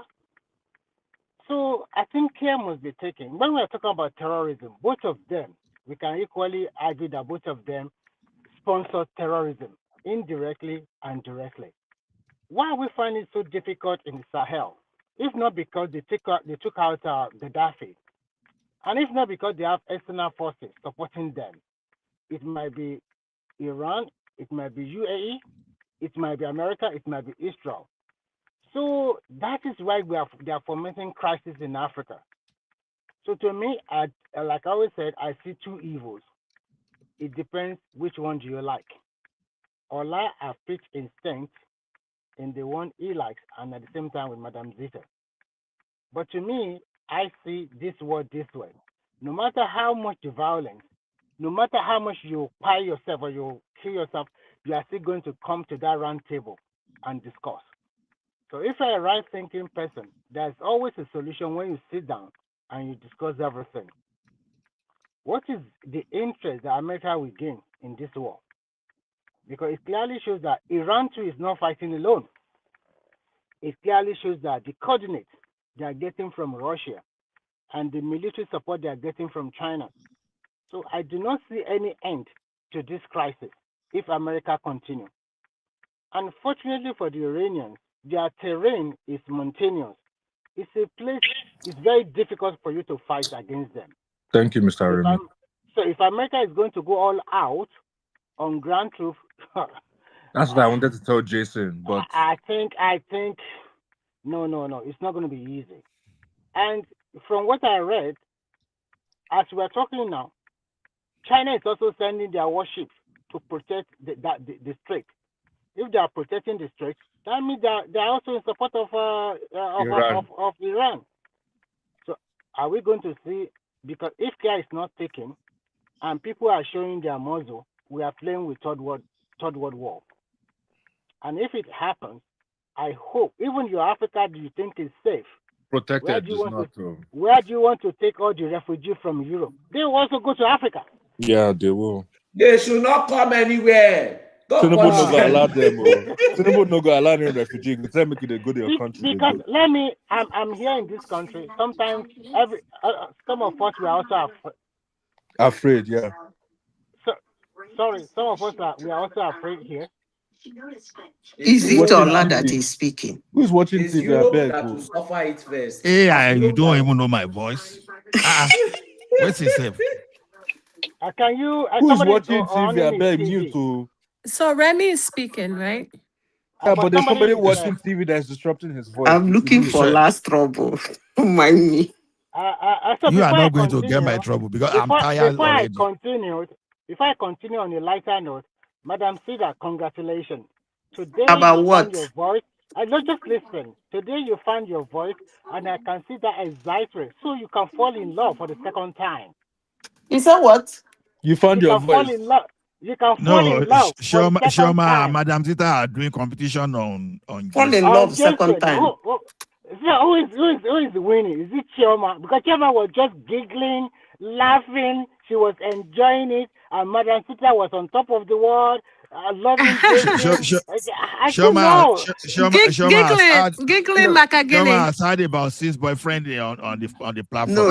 Giggling Macagini. Remy, I don't understand where night. you're taking this thing to. What are you saying? Remy, giggling Macagini. What I'm trying to say is that, Madam Zita, you really fall in love with Jason because ultimately it's like it is you, a younger voice, speaking your opinion, your voice. You are correct. So I'm trying to. Don't let Remy's words. I really love. Look, I like people who Madam speak. Zita, don't let Remy catch you. It doesn't matter. I know. You know, I be Raz babe now. I be Raz babe. It's only me and Chioma in this platform. Una don't chase all the women away. With you people's abusive, insulting words, they don't run finish. No me and Chioma, no me and Chichi de Gidigba. Madam, you are better than Shoma. Shoma na MC Oluoma assistant to deputy. Whatever. Okay, so you are better. You just pick your JC and Chichi should back Shoma catch you go wrong. So Remy, wait, you think I was giggling because of Jason? Of course you are. You are so happy and excited. Am I Remy, right? so Remy, you can be jealous like this, Remy. So you can be jealous. I'm not jealous. Why you just ask me to marry you? No. I'm not jealous.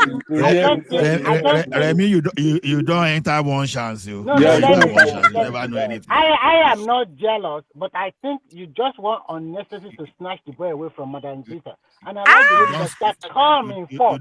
You don't start trouble. You cannot. Don't start trouble. Rightly belongs to her.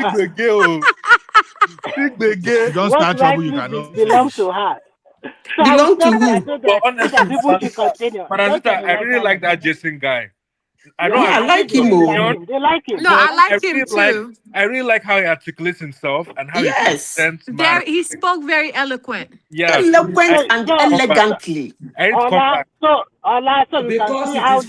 it is favoring your points. Yes, and solely, for me, that's why. I don't even support what he's saying, but I can have intellectual discourse with somebody. Thank you. Not being all over the place and making noise and talking rubbish. I would have crumbled all his arguments. Wait, so are you people now saying Soli is a noisemaker? Because that's what. No. It's because that's what they are saying. Why are you turning it around? They are telling you the noisemaker. Ola, let me answer your question. But Soli, I agree with you. Ola, let me answer your question. You said, are we saying that, Soli, whatever you say, but let me reply you. No, you just mentioned it now. Are you afraid? You say you be rash, babe. Wait now. If you ask, Ola, wait now. If you ask who killed Delegiwa, if you ask who killed Delegiwa, please, this is what I'm live, bro. I beg. It's not Baba, now you talk about. There's this case of this white guy, this white crypto guy that took one girl to Africa. Oh yeah, in Tanzania. I know the man did it. I'm 150% sure. And those Tanzanians, they fear white people. Let me say this, you might not agree with what he said. That is okay. Yeah. But you talk about the presentation. Yeah, he was very articulate. He was articulate. He was straight to the point. He was not beating about the bush. He was not emotional about it. Period. And that's what I like about him. I agree with him. I agree with him. It is only See, because now all those political. After you people abuse me here when I say some certain things. I disagree. I listened to that guy. And I can say number one, I doubt he's an enlisted. Your speaker is dying. Face your microphone. You are an engineer. Face your microphone. May we hear you first of all. Wait, hold on now, Mr. Ola, make him finish. Oh God. Let him face his microphone. No, his microphone is clear, Mr. Arogidi. No, it wasn't clear before. It wasn't clear.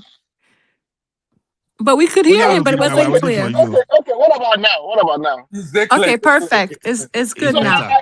So I don't know. He says he's enlisted. Okay. Well, I have some concerns about some of his statements. Yeah. His statements saying SGET got rid of fat generals. I don't think any decent enlisted personnel would make a description of their leadership in such a manner. Some of the finest generals. How you can't talk that kind thing? Yeah, some of the finest.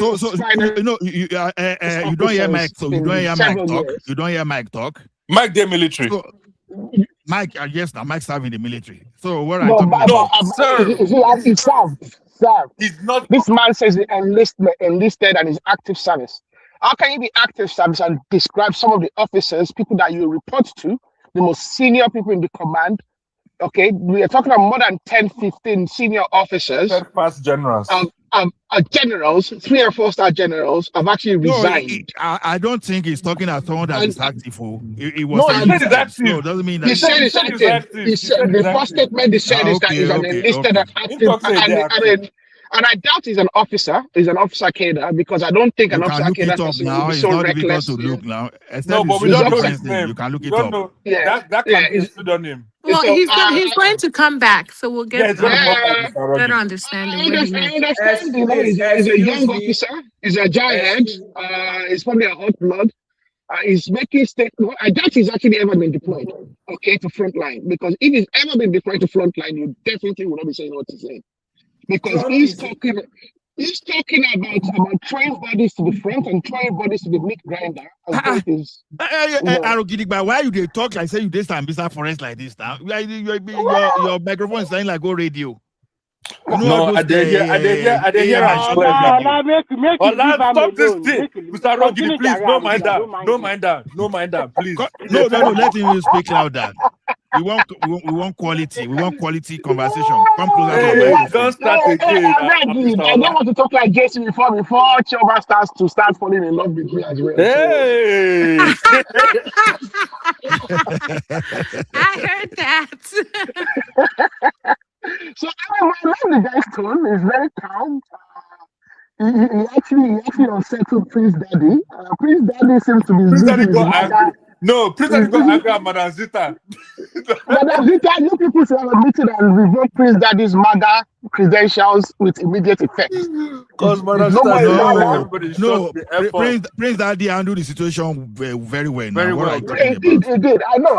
But I mean, Prince Daddy has a position that he has stayed very steadfast to for quite a while now. And I do salute Prince Daddy. As a matter of fact, Prince Daddy is more matured. What are you talking about? Yeah. We listen to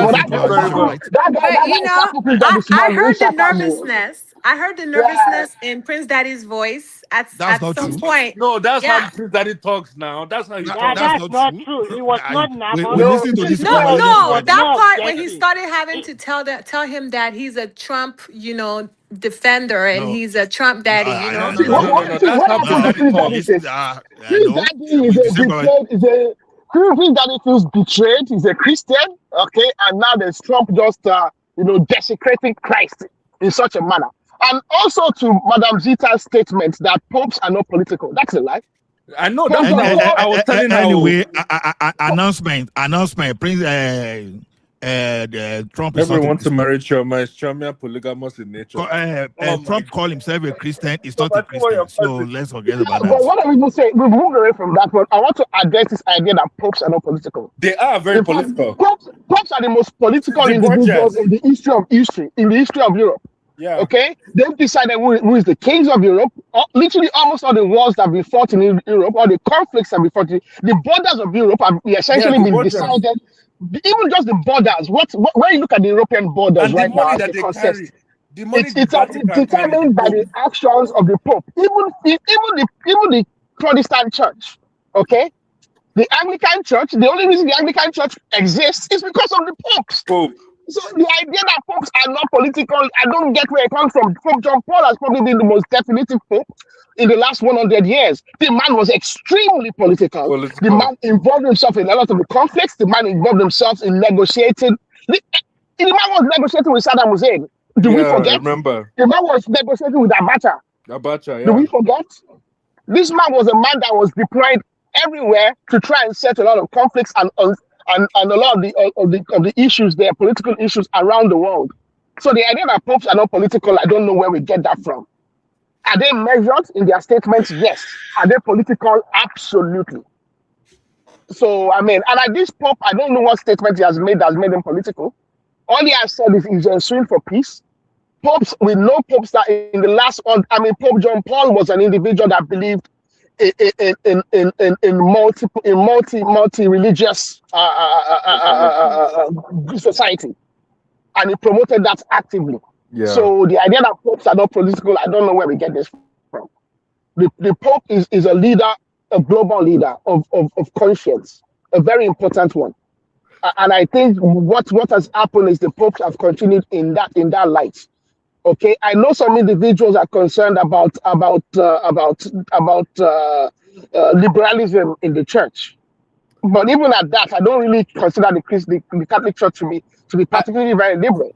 They've actually moved back to conservative. They've moved back to the right. The Catholic Church has moved back to the right in several years. Yeah, exactly. So I don't know what people are concerned about. I mean, I think people worry too much about this idea that liberals are taking over the world. You know, has there been a time in Rome in the ancient times men were sleeping with boys? So I don't know the idea that there's nothing that is being done in the world now that wasn't being done in the ancient times. They were incestuous. Worse. Yeah. They were incestuous then, and they are incestuous now. So there's nothing new under the sun. So this perpetual fear of liberalism, I don't know what the reason for it. It's just ridiculous to me. But that's where I'll land it over there. Thank That you. Vatican, they hold power. They Well, hold immense yeah, power. I can agree with you. There's nothing new under the sun, but it's been exponential right now at the rate at which things that are perversive are going on. No, what we have now is mass media. There's nothing else. Yeah. Well, and There's that's nothing contributing exponential. Mass media is the only thing that makes it look like it's out of the ordinary. Yeah, exactly. Well, Because that is the exponential nature of it. You just described it and say there's nothing exponential about. Of course, there is. Okay. I mean, the rate at which information travels around the world today, it's instantaneous. So it is. Okay, that's why anybody from around the world can get on OnlyFans and watch naked girls. Okay, and before, yeah, there's nothing new under the sun, but it was more confined to certain places or certain people.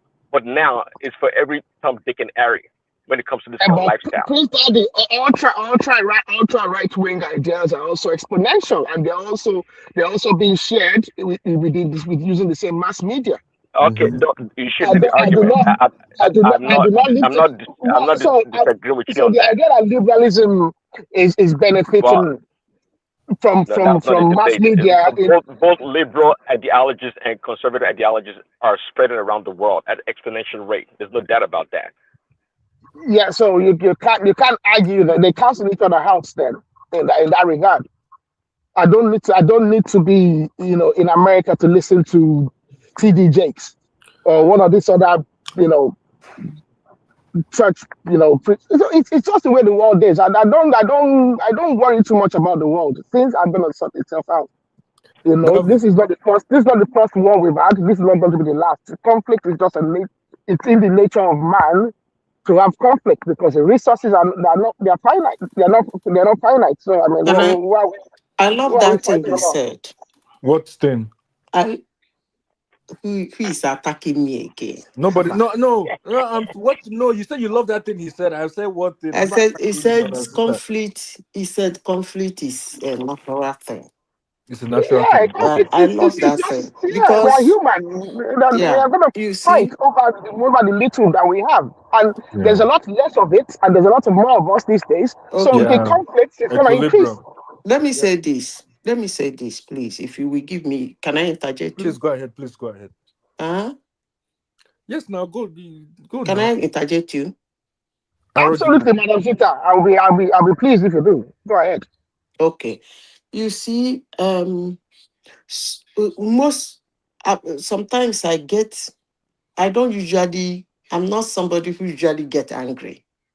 But Because why? I say a lot of things like you come and say you say a lot gibberish. of gibberish. I say a lot of gibberish that I know that get at people, and then when they come back with abuse and insult, I don't get angry at that. That is the way I live my life. You see, this thing you just said now made me to come in. When I see people talk about United States, abuse their leaders, talk about hegemony, blah, blah, blah, talk about the way they're doing things, show, we like, quote, a little bit of anger and concern, I get somewhat of irritated because they are trying to pretend or as if they don't know or both the background of America. United States is a grabby. That is the way they live their life. The inception of the country to date is grabby. They grab anything they want to grab. Yeah. And when they deem fit that it's not that the world sees you as a threat to United States. No. When they see as a threat, when they see you as a threat, they are going full force. they are going full force to you. So when I see somebody who is living in America or have people in America coming to talk about how he doesn't like American hegemony and how a president should not go to grab or fight or stop, I begin to wonder, is it that you don't know the history of where your brother is? Or you don't know where the history of your family member is, or you don't know the history of where you even is, if at all you are in the United States. Let's assume you are an American or you live in the United States. That is their history. And that's why when I see people say that kind of a thing, I will just tell you, if you don't like it, leave. And you cannot bring morality into it. Look at what China is doing. Look at what they are doing to the Uyghurs. Yes, they are. You want to hand power over that kind of humans. Will you be talking about moral? The moral way of doing things? Okay, look at Russia. Look at what they are doing. Let's assume Russia should be in the shoes of America. Will you be talking? Do you think they will give you that moral you are talking about? Even the fact that they are bringing. Okay, so Madam Zita, right? I understand what you're saying, and I totally agree with you. However, what Prince Daddy is saying that even though he's an American, he has the First Amendment, freedom of speech. Good. Right? I'm very And interested. everybody must not agree. And that's why America is And very that's fine. democratic. Yeah, let me say this. Maybe you didn't understand what I'm talking about. Okay, make you repeat. And then just because the way you say leave they is gave you very freedom of strong. speech. Yes, they gave you freedom of speech. That is part of the privilege comfort. That is part of the privilege comfort and the benefit of that privilege comfort you are getting. So if you are having the benefit of that privilege comfort, which benefit is that freedom of your speech? Why not use it to continue to keep that benefit running instead of destroying it? I hope I'm making sense. I hope I'm making sense. You're making sense, but it's Listen, just they gave you. everybody Listen, must not agree. You know, you we're you not don't need to agree. Shoma, we're Shoma, you this is should not a understand. tyranny.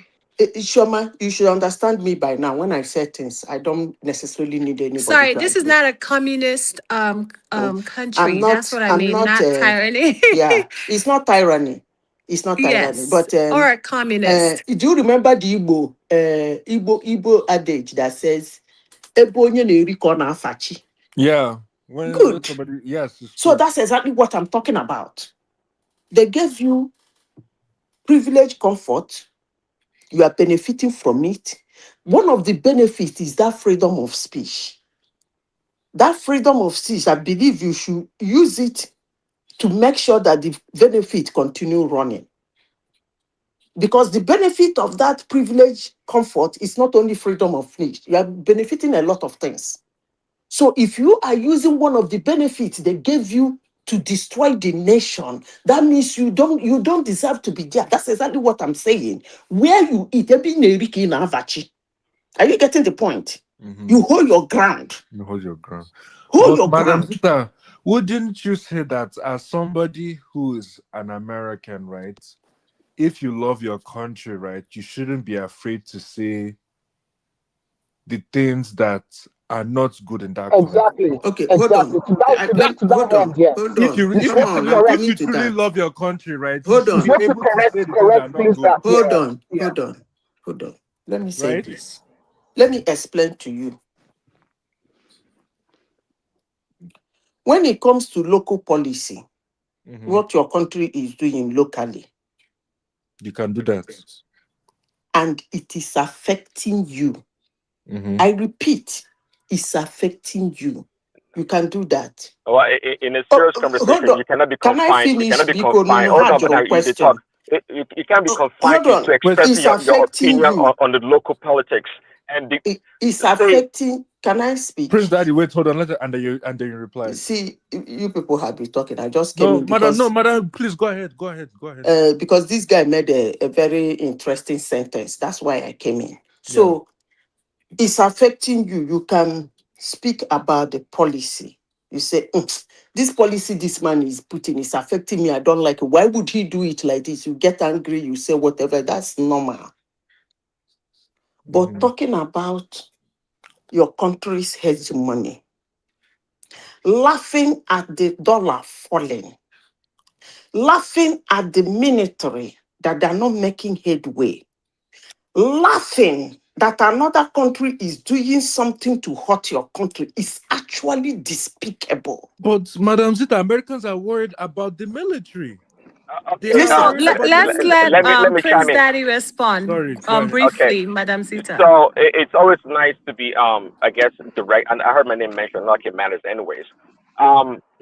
Well, in order to make an argument, you want to confine your First definition of of all, I things did not mention your name. to yes, I you make did, a yes, you did, but general never mind. statement. Somebody did. It doesn't matter. And No, it I doesn't matter. don't I mention don't care. people's name when I It speak, was It me. please. It doesn't was matter. me. It was me. It don't Sorry. matter. I'm impervious to anybody mentioning my name or insulting me. It doesn't matter. But I can speak freely as I desire. But the point here, though, you can't narrowly define when people should express their free speech. Oh, if it's on local politics, you're allowed to talk about it. But if it has to do with some international affairs, no, you can't. You can't do this and that. But never have I. In fact, I've said it many times, and even this guy solely got on my kids that I love Trump. Because I love Trump doesn't mean that I can't speak against its terrible actions or things that he does. Um, we are allowed to express ourselves. Okay, trying to expand this conversation into mocking people, laughing, and this and that. If you talk about me specifically, I never did none of those things. You're just trying to bolster up your opinion or what you're trying to say. And we all have our own personality on this platform. There's no doubt about that. But I can tell you about Madam Steph personality. She hates being challenged. I can tell you that for a fact. Whenever there's a deviation in an argument, she's quick to want to be disparaging, and she does that, quite frankly. It doesn't really bother me. So she's not the one Really, to Madam find. Zita disparaging? I don't even know how he came in. Can I talk? I don't know how he Okay. came into this because I Okay, wasn't talking to him. the point here is that But if you want to own it, that's fine. You I don't people care. know me now. If all I have said, you madam, want to own it, that's in a still conversation fine. I don't before, care. But in a I didn't conversation even before remember you on saying record, anything. I have see, you said don't allow this people to talk. This severally is the when you are not problem. on This this is the problem. platform, and I am saying it again now that you're on this platform. But if you decide to own it, Madam I don't care. I think what I don't own anything, and I don't care what you say neither. So again, I'm impervious to whatever you say. But you're not the one to control the conversation or how people talk or behave. If you want to narrow your conversation, narrow your definition of freedom of speech, then that is fine. But don't tell us that if you live in a country, if you live in Freedom of America, speech is not you're freedom not for you to allowed. destroy your country. Anyway, It, I don't even care. I don't even understand what you mean by freedom of speech. no, Let me continue with what I'm saying. Madam, No, Arrow. Madam Zita, Madam, hold don't on. continue. Madam I'm Zita. still talking. Madam See, this Zita, is the let's problem. wait for Prince Daddy to complete This is the his problem. See, this is comment. what I was talking about because Okay, go ahead, it's Prince Daddy. amazing. It's amazing. No, go ahead. You didn't finish. Yeah, because I was still talking. She's just trying to, Anyway, trying to narrow the conversation on what I can talk about because I live in America is ridiculous. This is kind of a kindergarten kind of a conversation that should be relegated to the back seat. You're allowed to talk about whatever you want to talk about here in America. You don't, just like Trump speaks freely, and that's why we love him. It doesn't matter. He can express himself. He can agree or disagree. Today he insulted the Pope. Fine, okay, but there's nothing I've said really against America as a country.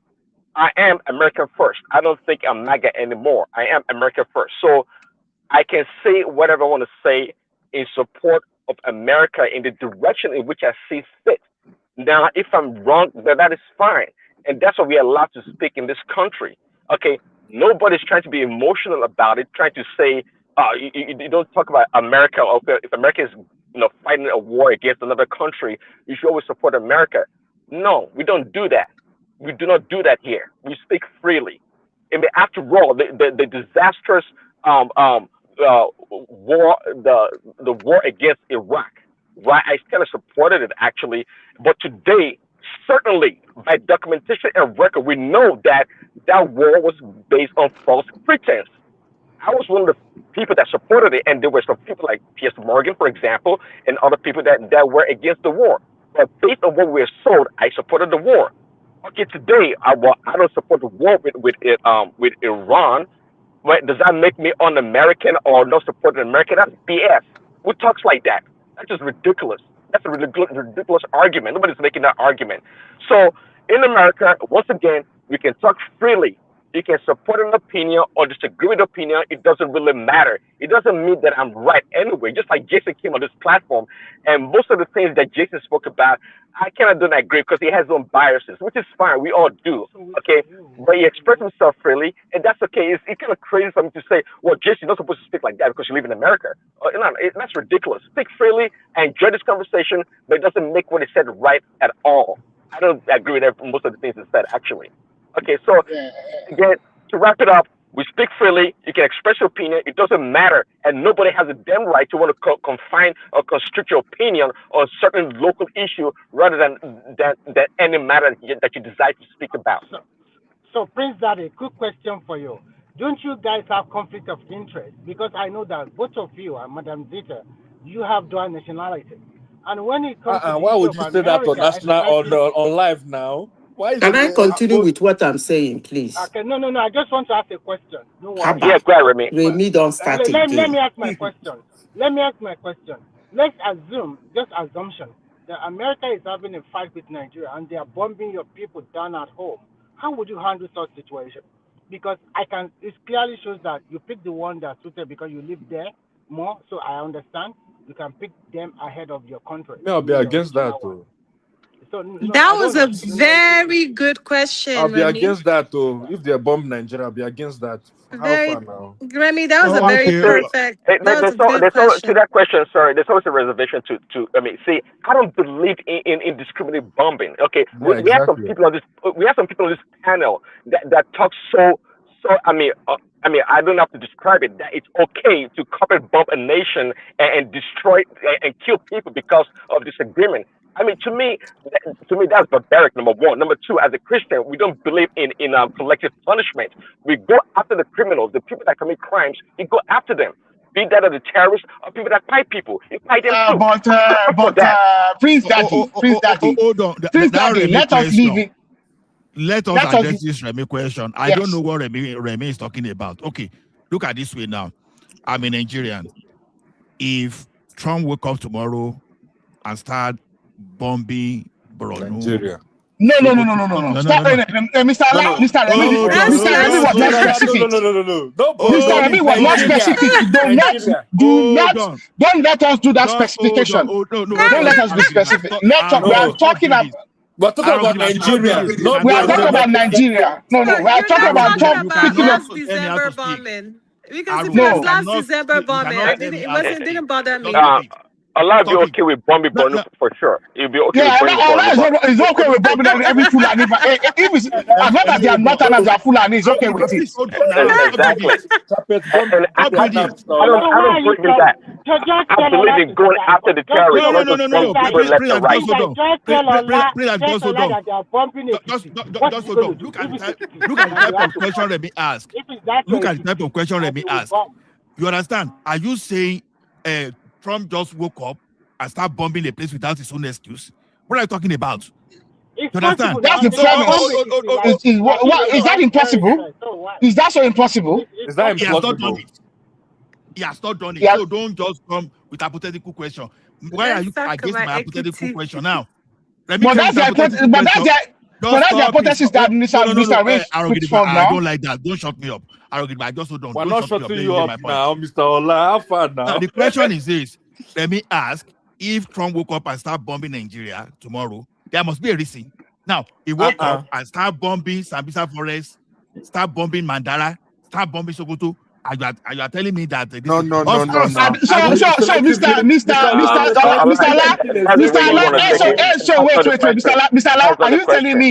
are you telling me that Zambia Forest that's bigger than Oyo State, less important than Lagos? Are you telling me that every single living thing in Zambia Forest is a terrorist and is collateral damage? Exactly. It's the north, so that's okay. It doesn't matter. That's not a good argument to make. That's not a good argument to make. Exactly. No, but it was a good argument. It was a good argument.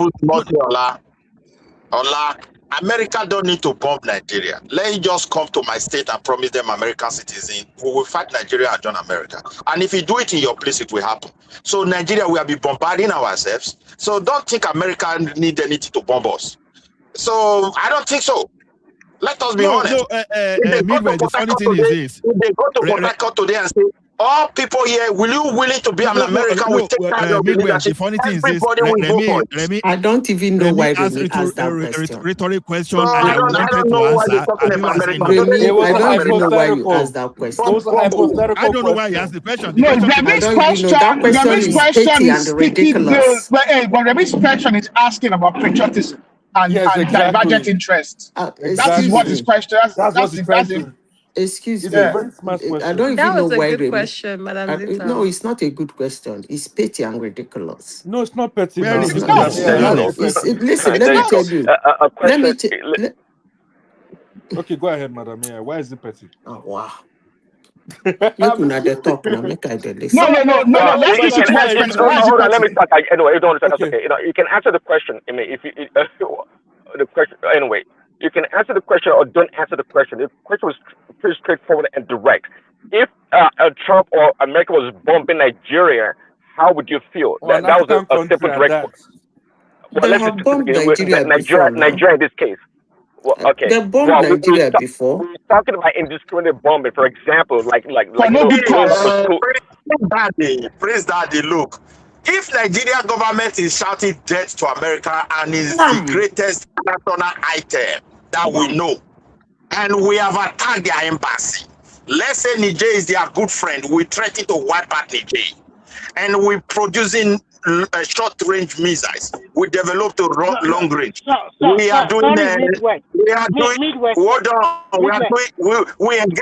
engage in nuclear jamboree, and they decide to bomb us. Then let's defend ourselves.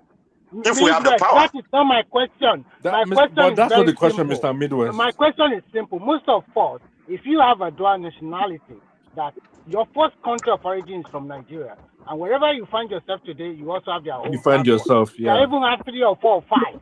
But I'm trying Exactly. to tell you, I'm trying to Yes. ask a very good question. That Okay, if it that happens that question these is two, not. no, let me finish. So if these You've two asked the countries question happen to before war, now. No, he wants to if repeat these the two question countries, again. No need to repeat the question now. Haven't you asked the question? Yeah, he wants to I don't repeat it understand because Remy people are question. twisting it. Yeah, People they're are twisting twisting it. a simple Yeah. question. so I'm Let Remy trying to come look again at without where his question. I don't understand it. let me clarify it. I'm trying to look at where your loyalty, your patriotism, and a lot Lies. of factor will be into play, because whether you like it or not, you cannot carry all your extended family to where you are living now. You'll be If you conflicted, happen to yes. be in Okay, a have you war, finished your yeah. Well, question? with Okay. 30 Let seconds, me say this, with 30 Remy. seconds to answer the question. See, Remy. I have a Oh, position wow. of hold on. I have a position of not bombing nations indiscriminately. I don't see value in that, be that of Nigeria or America or any other country for that matter. Again, I don't believe in collective punishment whereby people should suffer, for no reason, especially women and children in countries or wherever they live.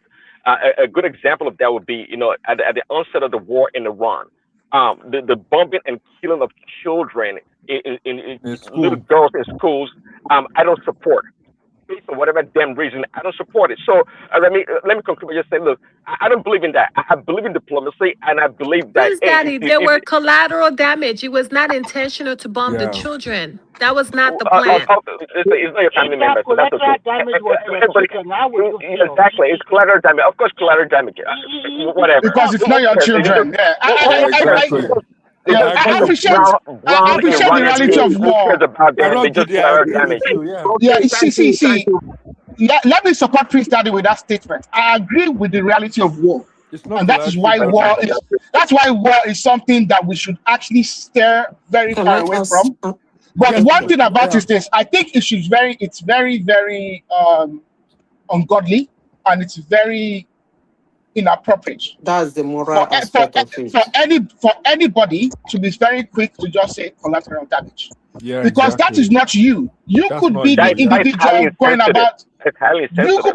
could be the person going about your business, And you who just get then looks quiet. up into the sky and there's a Uh-huh. bomb being dropped on your head. Each of those Okay. children could be the a major factor in the future of how this planet could have been. Exactly. Okay. Can I The person, speak so now? essentially, when you kill a See, child for whatever reason, You kill a future. nobody you prays for kill that, but this the. we live Can in I But unfair so say world. no, so something? don't let. But I So mean, I'm saying I appreciate the reality of war, but please let us be very, very careful in how we just dismiss it exactly. very quickly On as the collateral contrary, damage. on the And let's But I not mean, be contrary, emotional. on the contrary, I do not appreciate the reality of war. On the contrary, I am for one somebody who believes that there is absolutely no reason for war. Mm-hmm. Oh wow, you don't sound like that. Never did. No. Madam AI is That's very why I said interesting. when I speak, She most speaks for people's herself. hearts are blinded, so much so that they don't listen to me. I've said this in this platform severally, if some people can remember. There is absolutely no reason for war. But Someone can have enough reason to go to war. war. Exactly. And that's exactly what they're doing. You can have enough reason. You can not even enough. You You can can create the have slightest. reasons to go to war, but not enough to go to war. And there is absolutely no reason to go to war. Now, let me tell you what happens in war. As if people are talking about children, women, blah, blah, blah. War. Why I tell people that there is absolutely no reason to go to war. Yeah. If you hear declaration of war, it's supposed to be my military and your military. Military. Yeah, exactly. That is what is called war. But now, that is not, you lose your military, I lose my military. That is not how war is being fought. No, yeah. The major casualties in the war People. are the civilians. Mm-hmm. So that's why I used to tell people there is absolutely no reason. In fact, if you want to war, I would like the olden days war where you go to a battlefield Battlefront. Yeah. and fight it out among yourself. Why the civilians stay on their own? Which When is you what finish happened. fighting, you come home. So, and I totally agree with Madam Zita on that. But But dropping the bomb way on they people, fight war today no. is that one stupid man will get angry one place, have reasons to blow bomb, and he will just be throwing bomb. Prakata, prakata, prakata, prakata. Yeah, but that's No, something no, that's no. since World War II now. That's a World War II reality. Since World War II, that's been the reality. Yeah. So for somebody to say Zita like war, no. No. Zita wants them to go to war. No. No. I am not. There is no reason to go to war. Because But Zita, you don't have a problem as long as the people being blown up. Listen, let me say this. As long as they're not died on the floor, you don't have a problem. Actually, Can I finish? Can I finish? quickly. Can I finish? Okay. Can I finish? Please, before I Yeah. lose my thought. No, Do you know please, why go I ahead. said there is absolutely no reason to go to war? Yeah. After you finish fighting the fighting, Exactly. No, you finish Fighting the fighting. Yeah. You will come back to the table to negotiate. And settle what you should have settled from the beginning. before going to fight the fighting. Hey, human beings. So do you, I think I'm having different minds. Sorry, Madam Ola, Zita. quickly, let me. Now back Ola, to your sorry, question, Ola, Remy. sorry, Ola, sorry. Wait, Madam and Madam Zita never finished. Ola, let me Madam quickly. Zita. I think Madam Zita, you never finished now. You don't talk to me many She don't times. Let me finish assist now. you. She don't I finish. never finish. Wait, hold on. You Madam never Zita finish. finished. I Okay, never continue. finish, Remy. Madam Zita never Remy, is finished there any way now. you can allow me to answer your question? Chioma, take charge now. Yes. So, Remy, Continue. just hang on a second. Let Madam Zita yeah, complete exactly. her. Everybody is shouting, Madam Zita, Madam Zita. What did I do No, now? we want you to finish. That's why Okay, I thank you. support God bless you, my brother. Because Remy doesn't want me to talk. Remy and Ola, they don't want me to say a word here.